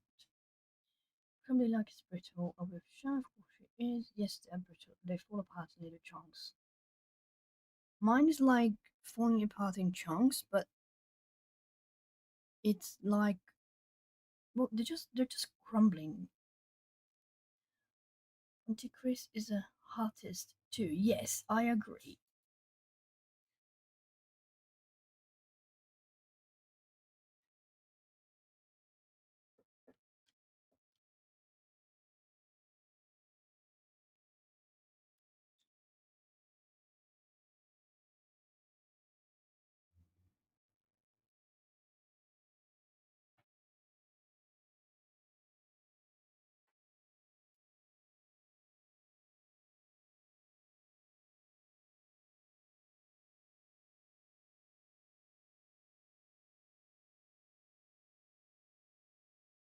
This one is done.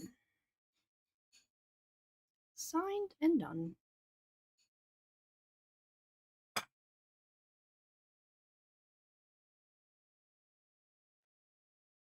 Although I do want to add a little bit more to its eye.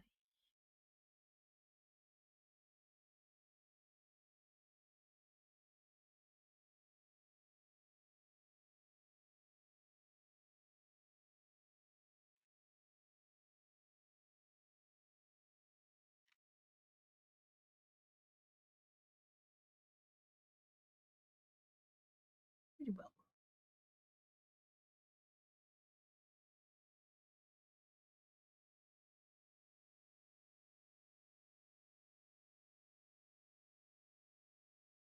I don't know, we're not too far apart in elevation, altitude, for example.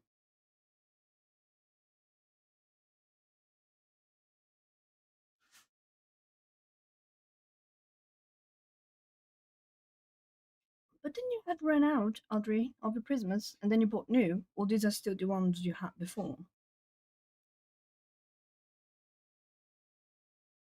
Or maybe it was polychromos you ran out. I don't remember anymore. Could be just misremembering completely.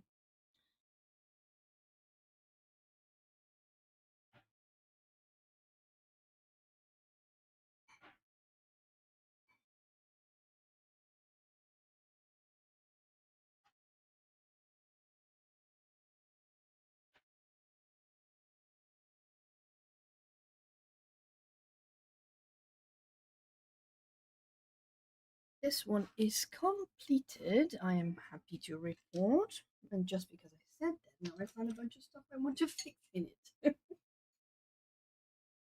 Because of course I did.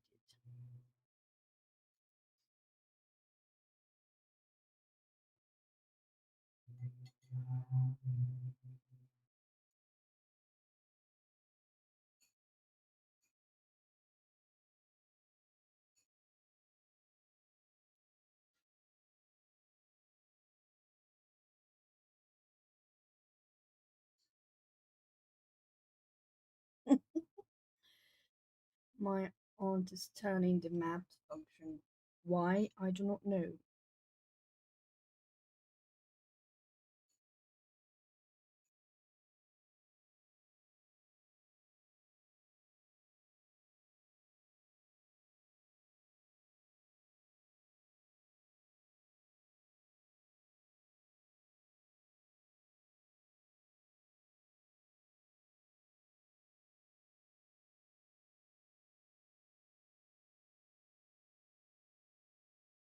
just because I signed it, I was so sure that I had finished. Completely forgot to shade the trees. Hmm.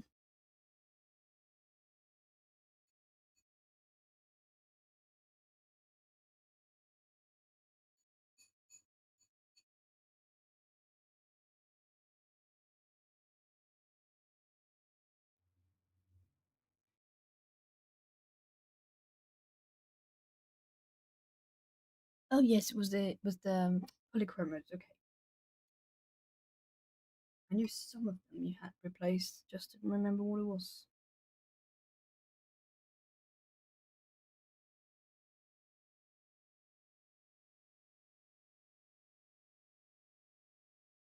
I'm really enjoying coloring this little book here. I feel this is a real underrated one.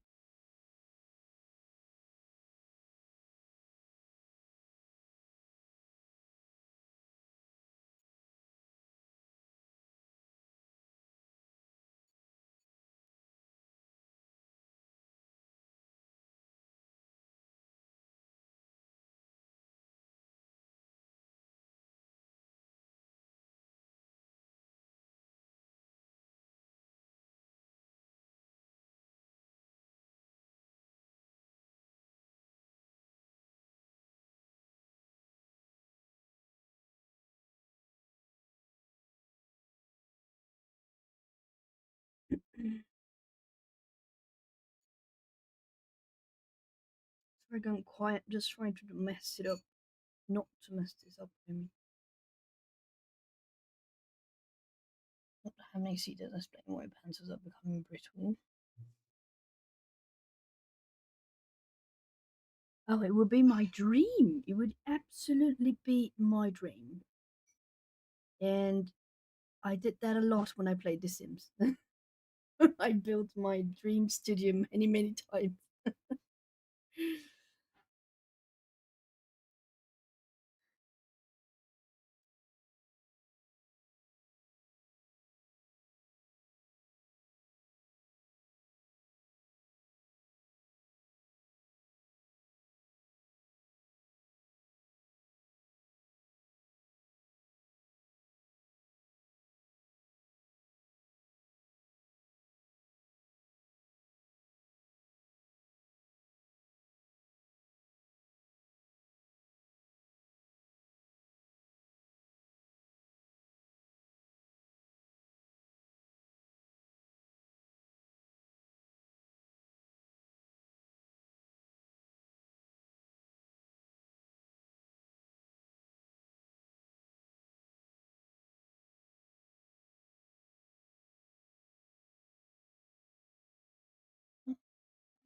Unless my image fluctuates enough to somehow degrade the cause. Did you play The Sims? I still play. Well, back then I did, and back when there were still CDs for them. Nowadays, I play a different one that I can play on my phone, but there's no people. It's just a home building decor thingy. I think it's Home 3D something. I don't know. But that was the part I actually liked at The Sims was to build stuff. So that scratched that itch for me. I think it's actually made for people to actually decorate their homes and stuff. More like a utility kind of thing. But to me, it's just like it's a game. It's just a toy.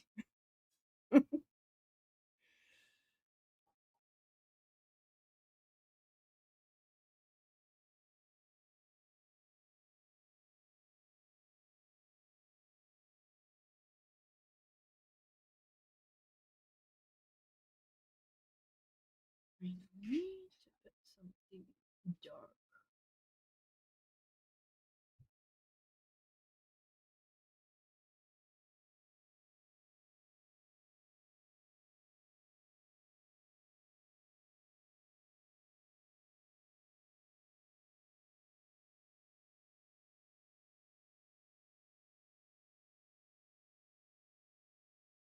I need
Let's see. Oh gosh, lots of real wood shelves and well, like old times and glass displays against like old time stores, and where quality was important. Yes, very much so. Big clay story windows and skylights. Want a converted church? A converted church? Big stainless steel. Oh gosh, I would love that, but honestly, I would pass on stainless steel. I think I would prefer granite. Stations, one for watercolor pencils, mono printing, paper making. Yes, this is so nice. I think I have them all anymore. Oh, you need to replenish your collection then, Audrey. In one of those integrated vacuum halls, like they have in salons, and a separate lab room for just the art and coloring books.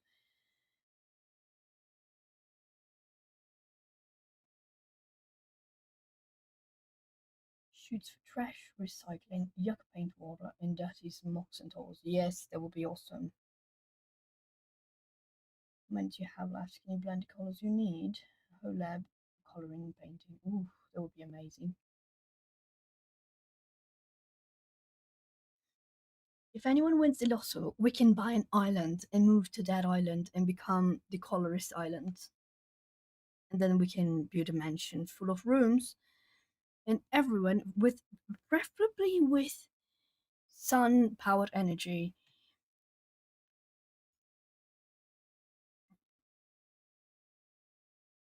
Oh yes, I agree. Stainless steel would be indeed easiest to maintain. And we have like a mansion, and then we can just literally each one have their own bedroom with an suite plus their lab corner.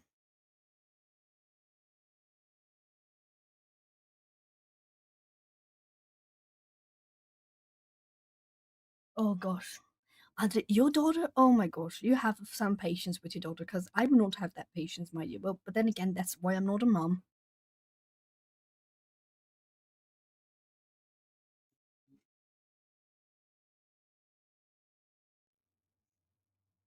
Last year's New Year's Eve lotto here was almost 1 billion of my local currency, which would be probably, let me think,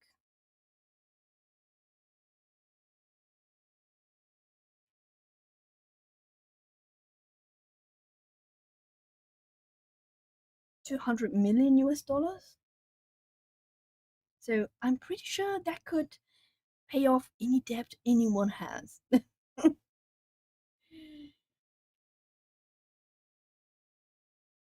Right now, though, I want to make a shelf unit for whips, so I can store immediate use for whips, so shadow trays of shelves.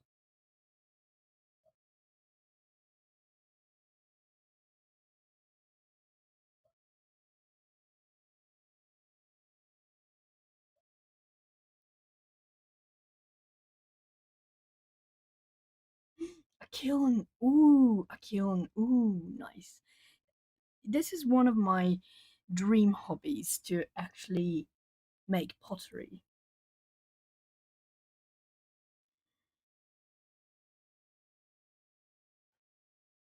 I mean, it's obviously not as good as what you are all dreaming of, but let me show you.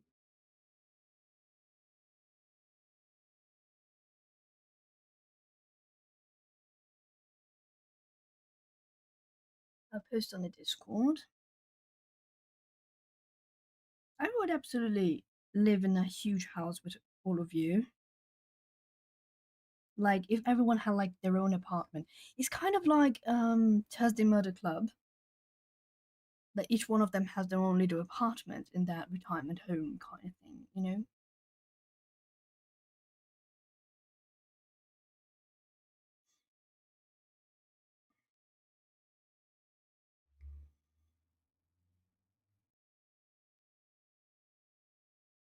I'm sending you a picture.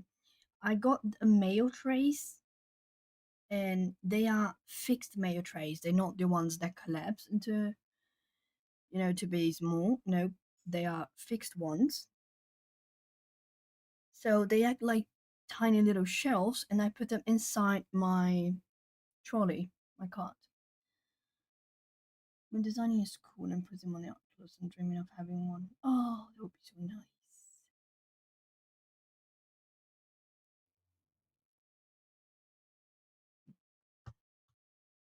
Of course, we would need staff. We would need a nurse, a physical therapist. We would need a cook and a cleaner. And probably a driver. Wow, your land would definitely be big enough. Oh my gosh, you have 3 acres of land? Nessa, you are sitting on a gold mine.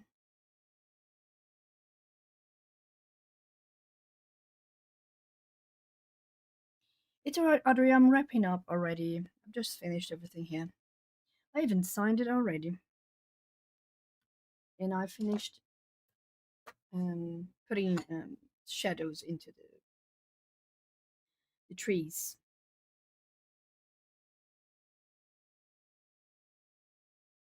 Okay, no more faffing with it. Oh, yes, of course, veterinarian, yes.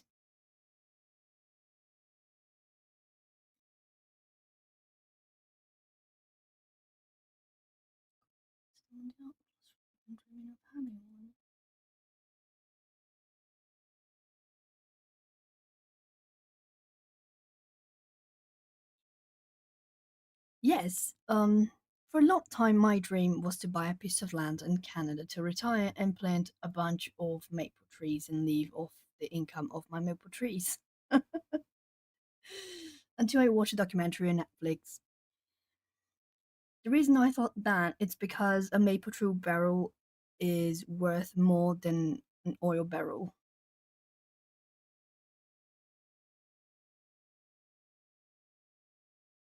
Yes, that's a new page, Chris. I left that one to dry because I had wet a lot because I wanted to granulate. That's the other page that I started. And also because I would not be coloring on camera on this one because this is one of my pages for Food Book Collab. It's this one, the Saiga Antelope, and where is it?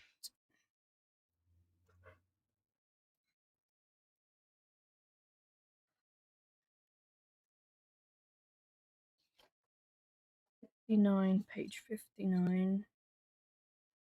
And this one. This one is going to be my other collab one.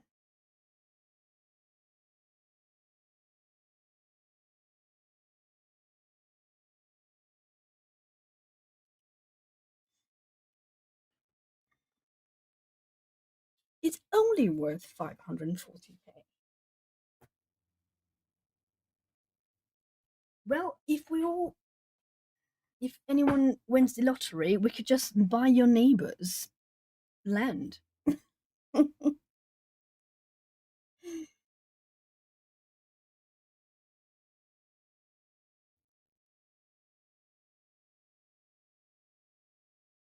Oh no, I meant gold mine because, well, technically maple syrup is worth much more than gold by the ounce, and so does oil. But oil destroys the land, maple syrup doesn't.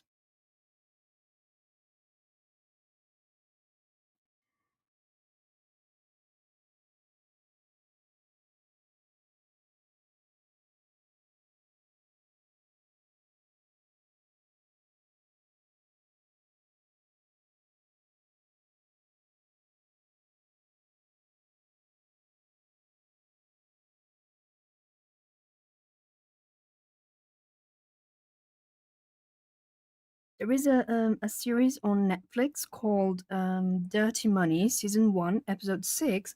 Is called The Maple Syrup Heist.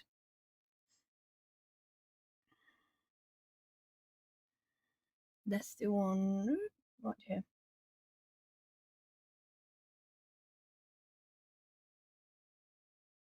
It's really interesting because there are only a few places in Canada that are allowed to commercialize maple syrup.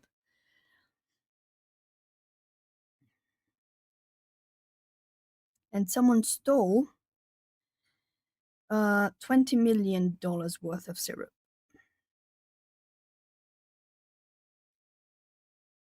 It's really funny to watch that one.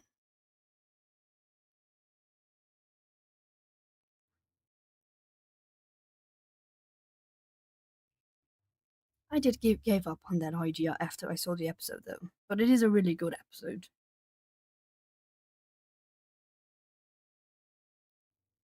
That was literally my dream, and I was so happy when I found out that maple syrup trees actually the regular maple syrup tree, not like there are other maple syrups, but not the Canadian one.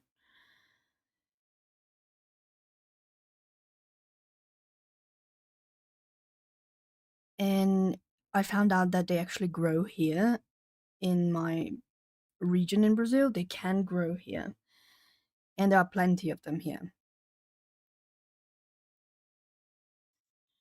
Oh yes, it's definitely a thing.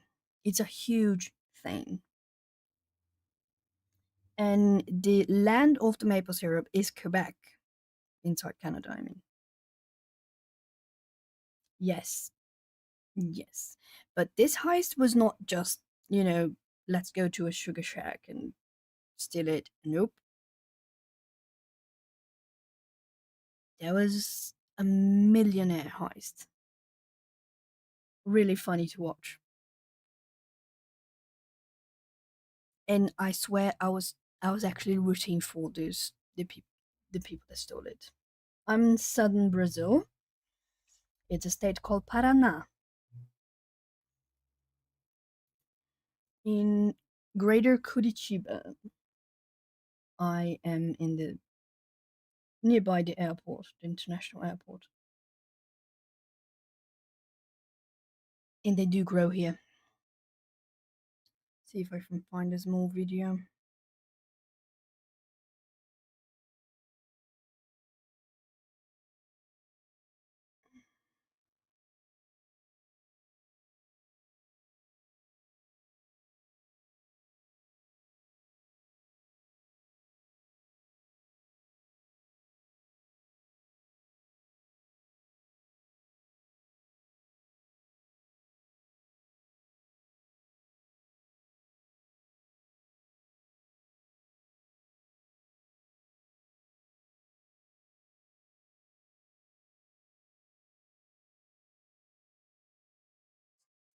Oops, sorry.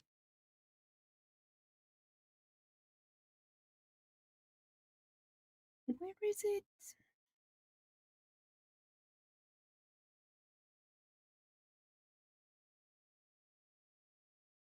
Yeah. Yes, Paraná. Exactly.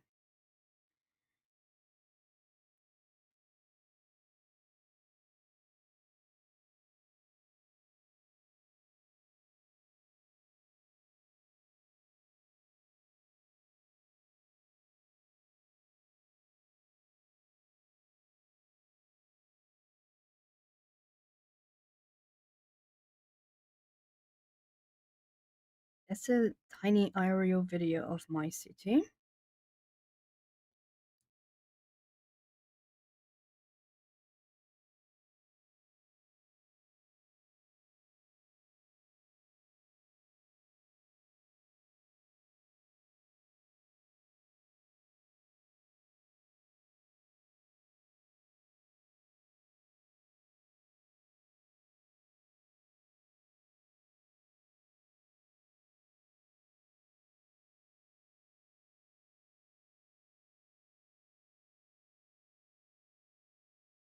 Where is it? Oh, I found it.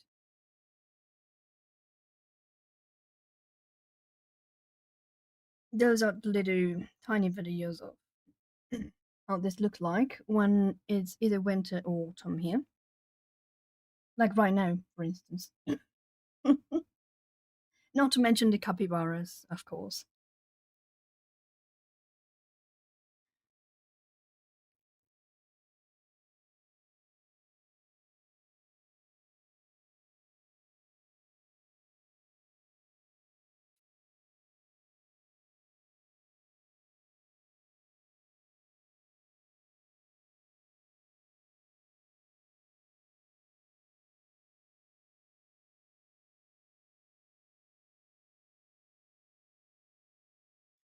and this is how they sleep.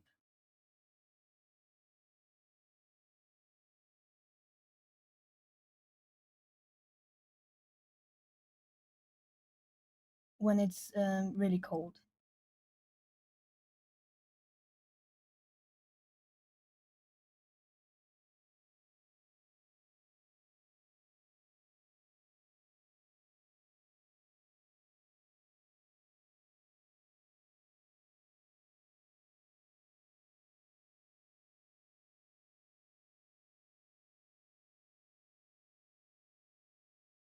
I will. I'll send it to you. Yes, I'll put them on Discord. Oops.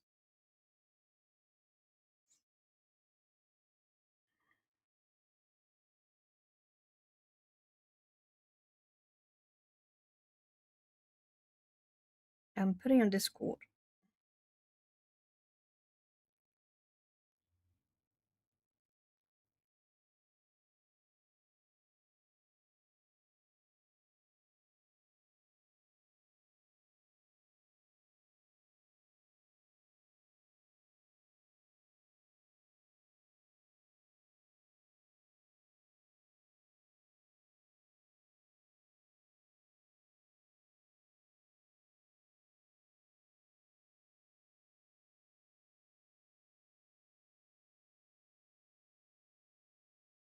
I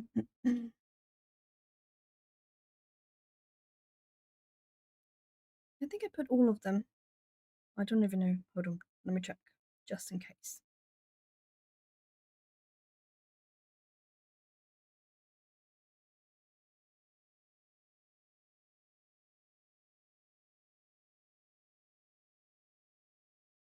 Yep, that's the same link.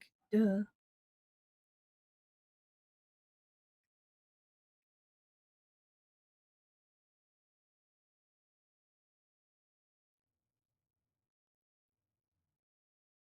Oh yes, we have tons of real capybaras here. They are protected and they are the mascot, the city's mascot.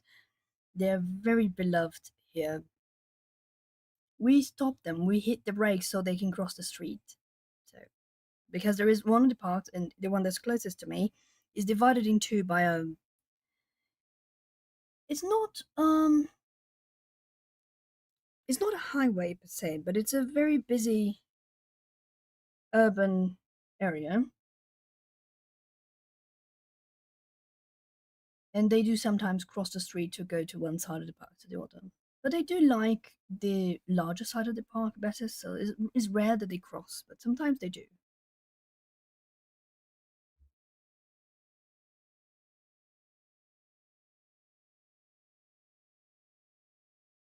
Discord.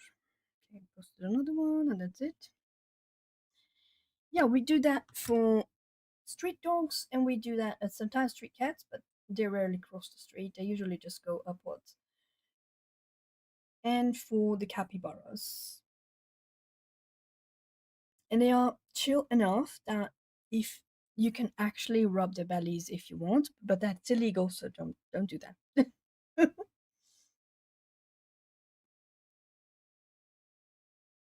There's a British girl who was arrested here because she came all the way to from England to scratch the belly of a capybara. She was arrested and fined. They are very much protected here, but they live in the urban environment because it's safer for them actually. They adapted really well. Like all the rodents, they adapted really well to urban environment.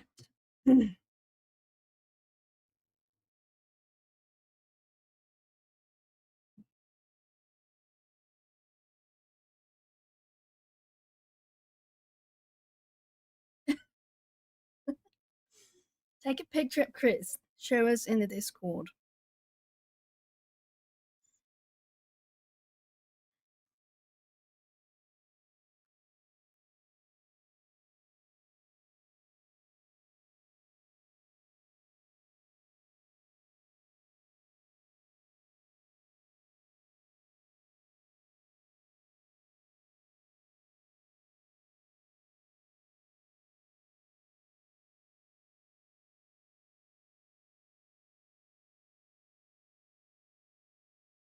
Here, I strongly advocate for people to keep the cat indoors because bird killing and cats killing birds is actually a bit of a problem here, especially because we have a lot of exotic birds.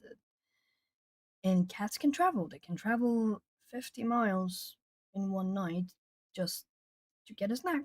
So that's a bit of an issue here. So I usually advocate to keep the cats indoors, but well, nobody does that other than me. Most people don't do that.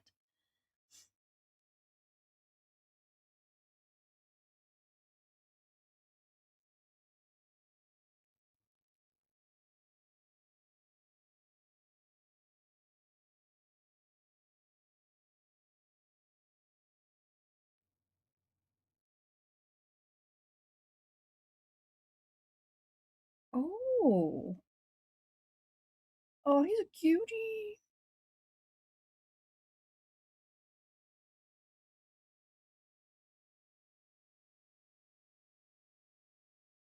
Your house and your dad showing off his tulips? I do not see the image. Oh, okay. Oh my gosh! These tulips are beautiful. Beautiful, beautiful. Wow, that's an amazing house.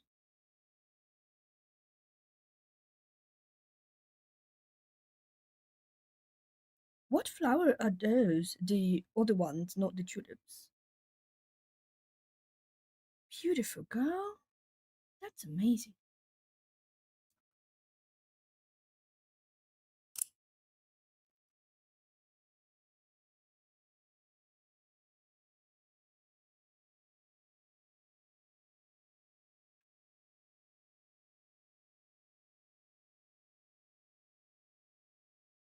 So beautiful. Oh gosh, amazing.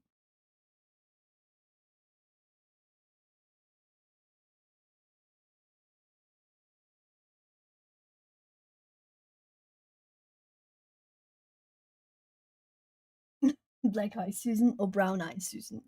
I do not know. I don't know these flowers.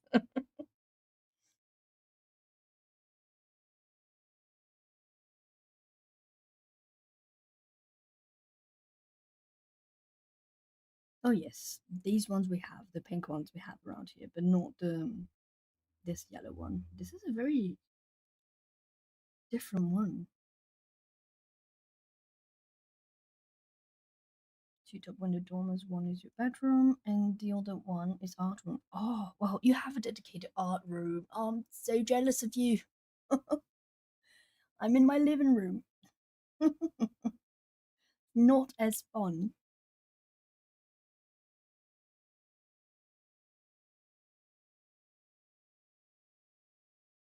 Yes, I was about to say that they look like daisies.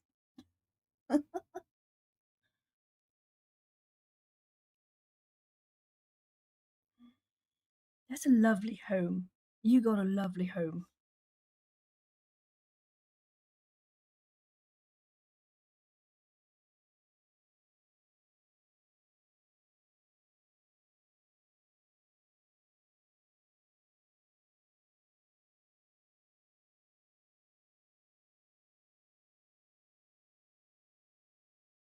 Lovely, lovely home. Well deserved. You deserve the most lovely home ever.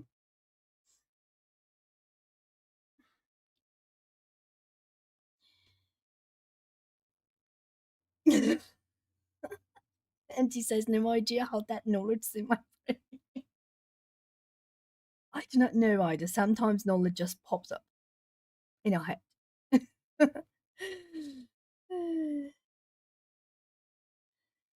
But that's it, girls, for tonight. It's 8:30 p.m. here, so I need to go cook myself some dinner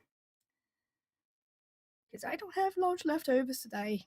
I already ate the leftovers from yesterday night today at lunch. Thank you everyone for staying here.